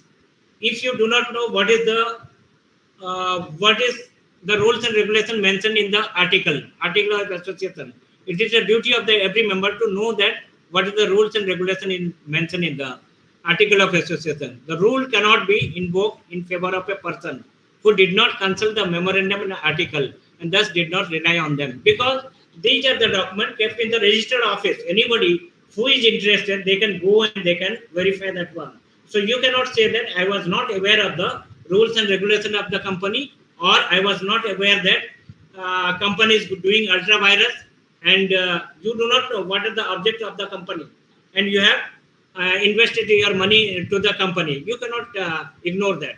It is the open document. Anybody can go to the registered office, that will be kept open, so you can verify those things.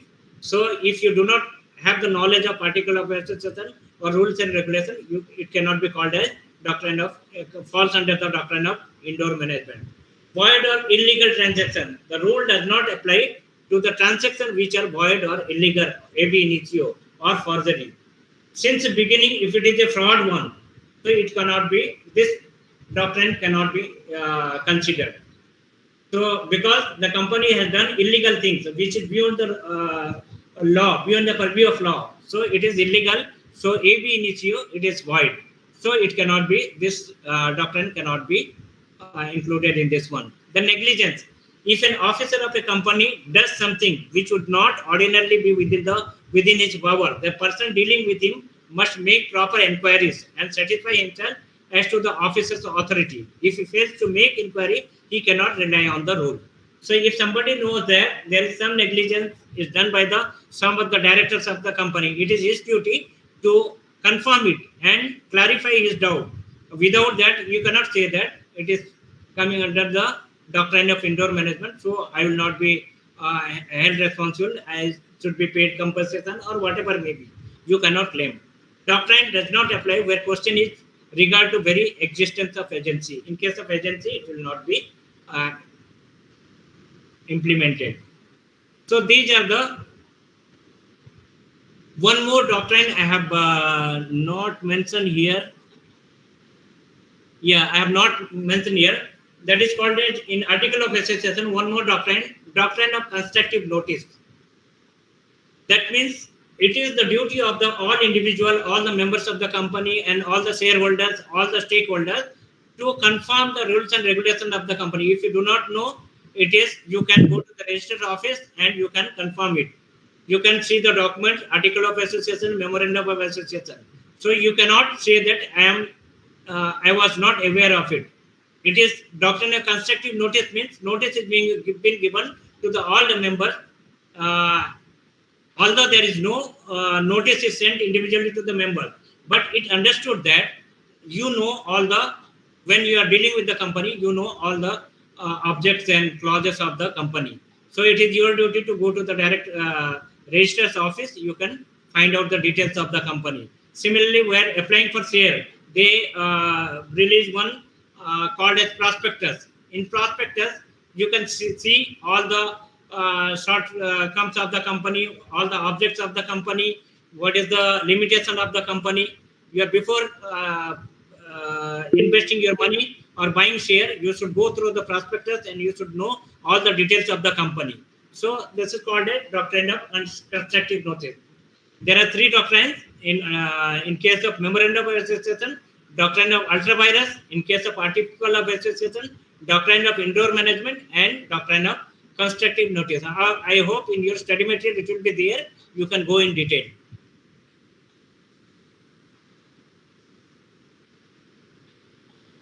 Next, what are the difference between stock and share? See, what is share and what is stock? A share has a nominal value. Share has a nominal value. A stock has no nominal value. Share has nominal value means in share certificate you can see what are the number of shares you are holding per share amount, 10 rupee per share, 100 shares you are holding. The share certificate will say that, nominal value will say. In case of stock, it has no nominal value because stock is the group of shares together called as stock. So there is no nominal value. A share has a distinctive number which distinguishes it from other shares. All the shares are having distinctive numbers. Suppose Reliance company share, 100 shares. This is Britannia company share, you have 200 shares. So all has distinctive numbers. Different companies share, different number, different amount. But in case of stock, we have no such number because as such, stock is the group of shares together. Different kinds of share. When it joins in a group, it is called a stock. So there is no such kind of differentiation. Share can be issued originally to the public. Share can be issued to the public. A company cannot make an original issue of stock. They cannot issue a stock to the public. Stock can be issued by existing company by converting its fully paid up shares. When the shares are fully paid up, if number of shares are joined together, different types of shares, it will be called as stock. A share may either be fully paid up or partly paid up. Some shares are partly paid up, some shares are fully paid up. There are two kinds of share. When fully paid up, that means there is no liability. Partly paid up means you have the liability to pay the rest amount. A stock can never be a partly paid up, it's always fully paid up. Because stock, until unless it is fully paid up, it cannot be called as stock. Because fully paid up shares, number of shares together is called as stock. A share cannot be transferred in fraction. It is transferred as a whole. If you are holding the shares at 100 shares certificate, so it cannot fraction, you cannot make it. A stock may be transferred in any fractions. Stock may be fraction in the sense 10 numbers of different company shares are there. 1, 2, 3 like this you can see, distinguish. You can transfer. All the shares are of equal denomination. Stocks may be of different denomination. All the shares are equal denomination in the sense, for example, if you have Reliance company share, for example, 100 rupee per share, you have 100 shares. All the 100 shares are having value of 100 each. Similarly, stock may be different denomination. Stock may be Reliance stock, maybe Britannia stock, maybe other company stock. So all the company stock share amount will be different. So these are the difference between share and stocks.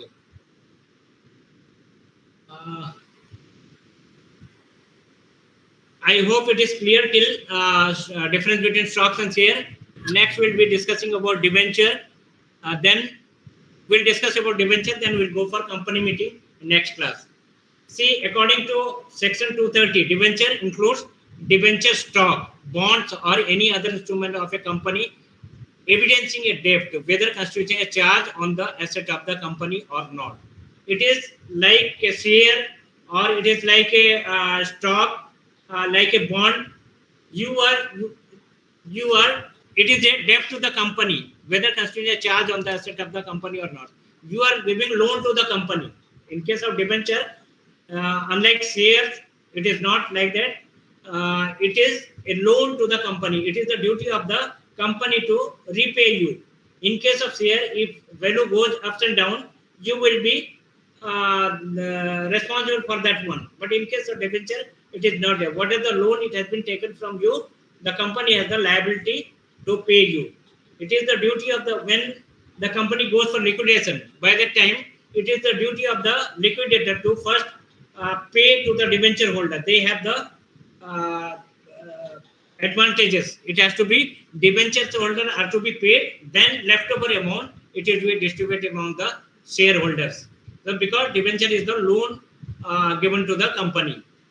So what are the characteristic features of debenture? You can see debenture is issued by a company and usually in the form of a certificate, which is an acknowledgement of indebtedness. So you are acknowledging that 10 lakh rupee I have company has taken from so and so person. For that one share certificate is issued that you have given loan to the company this much amount. So debenture the certificate will be issued to you, and it is issued under the company seal. Under the seal of the company, the certificate will be issued. It is one of the series issued to number of lenders. So one of the series means different lenders, different debenture certificate is being issued. So one of the series is your certificate.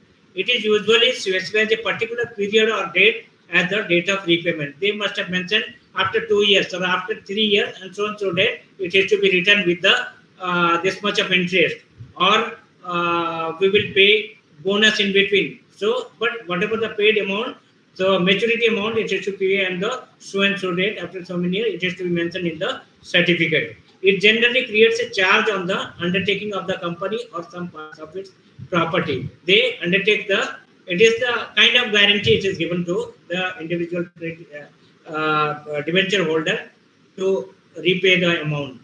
A debenture holder does not have any right to vote in the company meeting. Like shareholder have the right to vote in the meeting. But in case of debenture holder, they don't have right to vote in the meeting.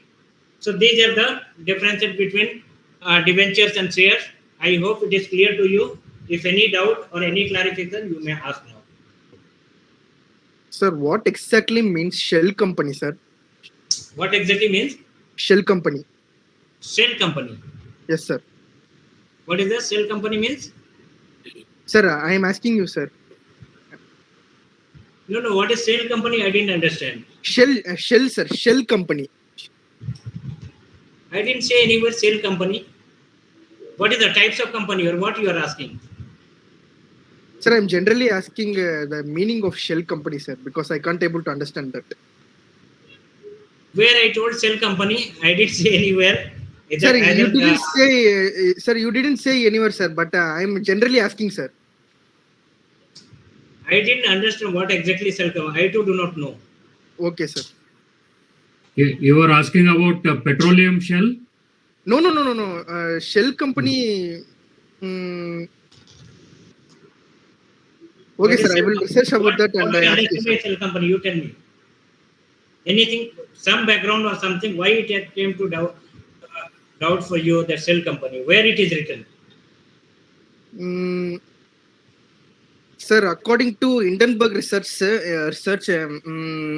Adani has bought many money using the shell company. I don't know what the meaning of shell company. That's why I asked you. Okay, anyway, I'll go through it. If I confirm it, and I'll let you know next. Okay, sir. Okay, sir. I too don't have much idea on that one. Okay, sir. So I'll see to that. Anything else? Or any among of you, anybody knows shell company? Regarding shell company, can explain. Because all of you are working people. Many people might be working in different kinds of company, and lots of knowledges you have. So you can share here. Anybody is having idea about shell company can explain. I think I personally feel that it is a oil and gas, because they will call it as a shell. Actually, where it is, the oil and gas will be taking it to the sea, correct? That is what they will call it as a shell company. That's what I feel. I don't have much idea about it, so we can otherwise we can Google it or somewhere we can go through. Then we'll. Any other doubt? Anyone typing, or we will Yes, sir. Good afternoon, sir. Yeah, good afternoon. So this Krishnakant here. Sir, yesterday I requested you to slightly brief on the MSME for formation about if you could. You said yesterday MSME also will discuss in further, but here, if I discuss all this, it will take lots of time. So, or else you can mail me, so we can have discussion. You can note down my number. You can call me, so that we can have personal discussion on that. Because here class only formation of company, how the company is to be formulated. So that one, maybe it comes under the one-man company or something like that. So we'll discuss in detail later. But as per your syllabus, you should understand how the company is to be formulated. So like incorporation of company, how it is to be done. Some promoters has to be there. Then they should have some idea. Then they will collect all the stock amount. Then memorandum of association, article association, like this it is being done. So MSME we will discuss separately. I will also go through in detail. So do you have my number? Sir, your land number, sir. Yesterday, what you gave, sir? Yes, I have given land number. I have given mobile landline number also. You can note it down. I'll write in chat box.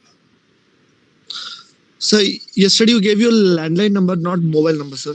No, that is mobile number only I have given. Here the problem issue is mobile connectivity is not good. And against landline number, if you call landline number, sometimes we are in meeting, sometimes we are going for regular department classes. So in that way, will not be available. If I am available, then I will pick up the call. So that is the issue. Or else you can WhatsApp me. That is my WhatsApp number. You can WhatsApp me. So if you can please give your WhatsApp number, sir. That one, okay, 1 second, I will type it.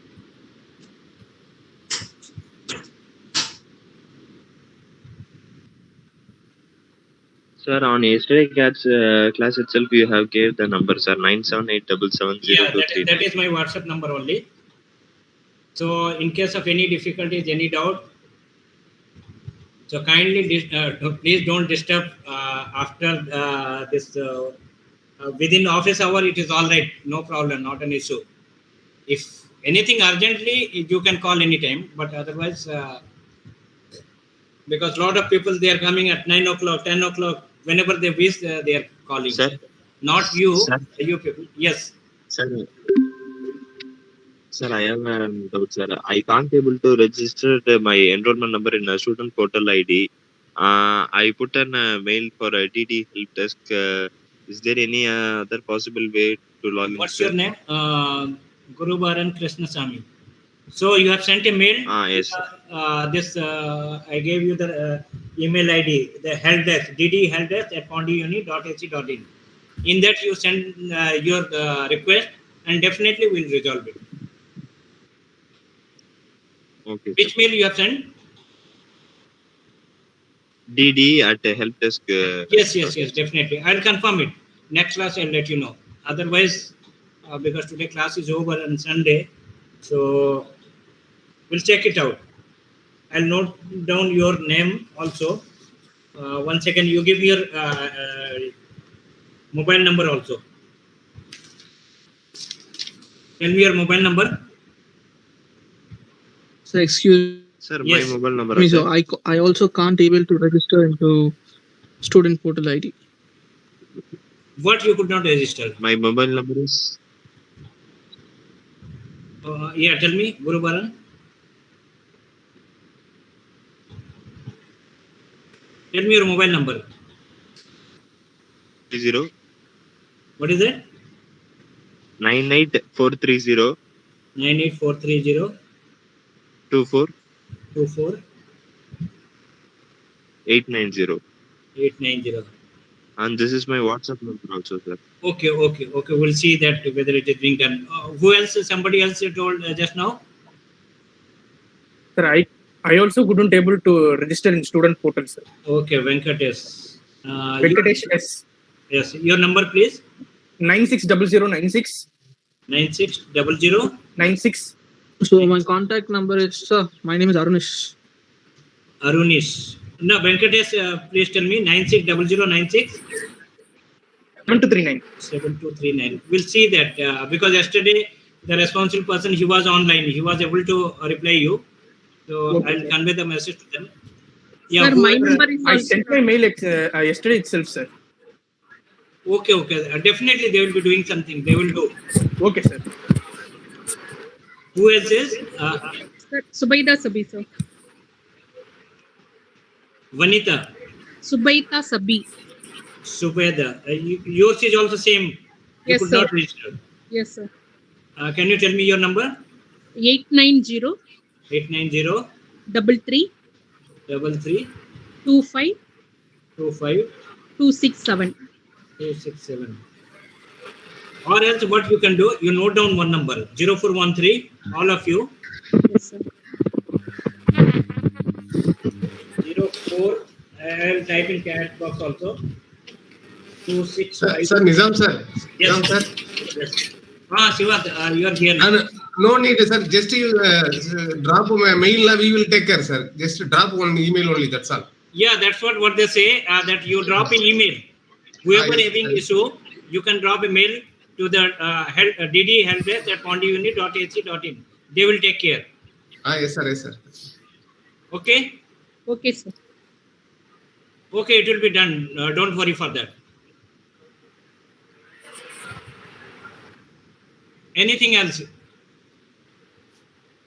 Sir, Manita, sir. Yes, tell me.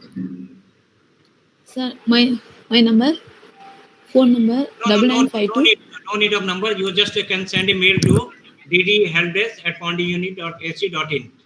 So Okay, whatever you have doubt, you can send it. They will take care.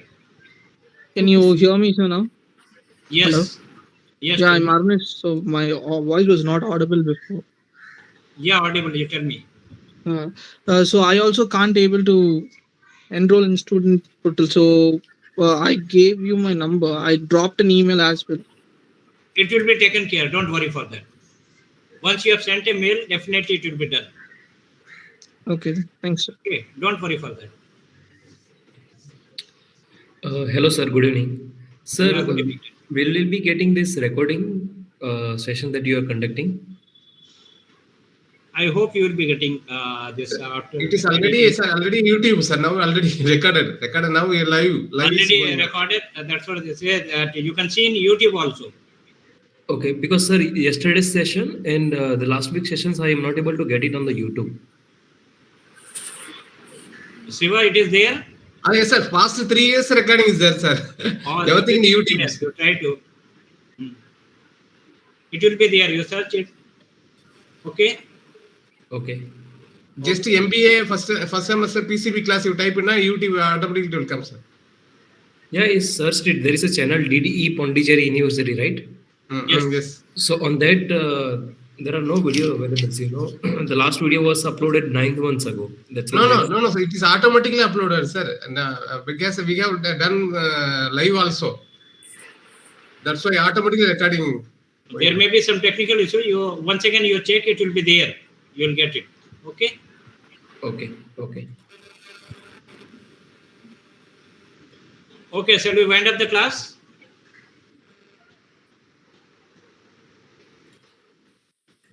Okay. Thank you. See you next class again next week. So 2 classes are left over. We'll try to finish up. And next class we'll be discussing about that debenture is over. Then company meeting. The important is company meeting. Then duties of director, liabilities, binding of a company. Then it will be over. The next unit. Yes. Sir, online background verification still didn't happen to me, sir. Which program? Online background verification, sir. Which course? MBA HR. MBA HR. Yes, sir. So it already happened. We had a session. Email regarding this. Okay, Isn't sir. it? Okay, sir. Have you received email regarding the verification? No, sir. Or you'll be getting soon. Otherwise, you tell me your number. Sir, 9600 9600 96 96 72 72 39. 39. What's your name? Venkatesh S. Where are you from? Sir, I'm from Pondicherry itself, sir. Pondicherry itself, sometimes if it is not done immediately, you could have come someday, working day, here immediately you could have verified. Okay, sir. No problem. If it is not being done, so anytime when you get time, sometimes you can come here and Okay, get sir. it verified and go. Okay, Okay? sir. Okay, sir. Or else we will send you the link. Okay, sir. Earlier we Sir, have hi. sent to everyone. Hi, sir. I'm Bhuvneshwaran. For me, also verification haven't done. Which program? MBA? Yeah, for MBA, International Business. MBA International Business. Tell me your number. I will send you the link. Yeah, my number is like 936 936 00 00 523 523 73. 70. What's your name? Yeah, Bhuvneshwaran. I'm from Pondicherry. You are also from Pondicherry. All Yeah, this we have yeah. sent mail to you. All of you. Mail has been sent. No, sir. Actually, I received a mail, but I haven't have a time to get a verification at the time because I wasn't wrong. That is the problem. That is the problem. Yeah, you, yeah, you yeah. can, anytime you can come down to university and get it verified, or we'll send Okay, you the sir. link, because when we send Yeah. link, you are not able to verify. Yeah, yeah. That's the reason. That's On it, your sir. convenient time, you can come back here. Yeah, sure, sir. Hardly 10 minutes it will take, and you can verify. Otherwise, you also Then- send the link. Don't Sir, we worry. need to Okay, come. Sir, we need to come to DD block. Am I right? Yes, DD block. Oh, okay, sir. Okay, Yeah. sir. Fine. Near Conley both, you can DD block is there, opposite to Earth Science Department, opposite to Biotechnology Department. You can see. Okay, sir. Gate number 2 straight you can come. Okay. Sir, Yes. the mine also not verified. Even I tried it many times. Unfortunately, I couldn't do it. Can I get any mail confirmation so that I can do it? Here we'll be getting again. What's your specialization? MBA? I'm in actually international business, sir. My name is Kadir. International business. Mail has been sent to you, definitely. Mail I received, but I tried many times, but I couldn't do it. That's what. Where are you from? You are from? I am from Ozur, Kadirve Lar. Okay, in that case, we'll send you link once again. Or the same link, you can contact, we'll send you once again contact link to you. Okay? Fine, sir. Yeah. It will be done. Fine, sir. Yeah. Or else you tell your number? 9500 9500 55 55 2546. 2546. What's your name? Kadirve Lar. Okay, okay, we'll take Thank care. you so much. Yeah, thank you, sir. Yeah. Thank you, sir. Okay, thank you, all of Thank you. you, sir. Yeah. See you next class again. Yeah, sure, sir. Thank you so much, sir. Okay. Thank you, sir.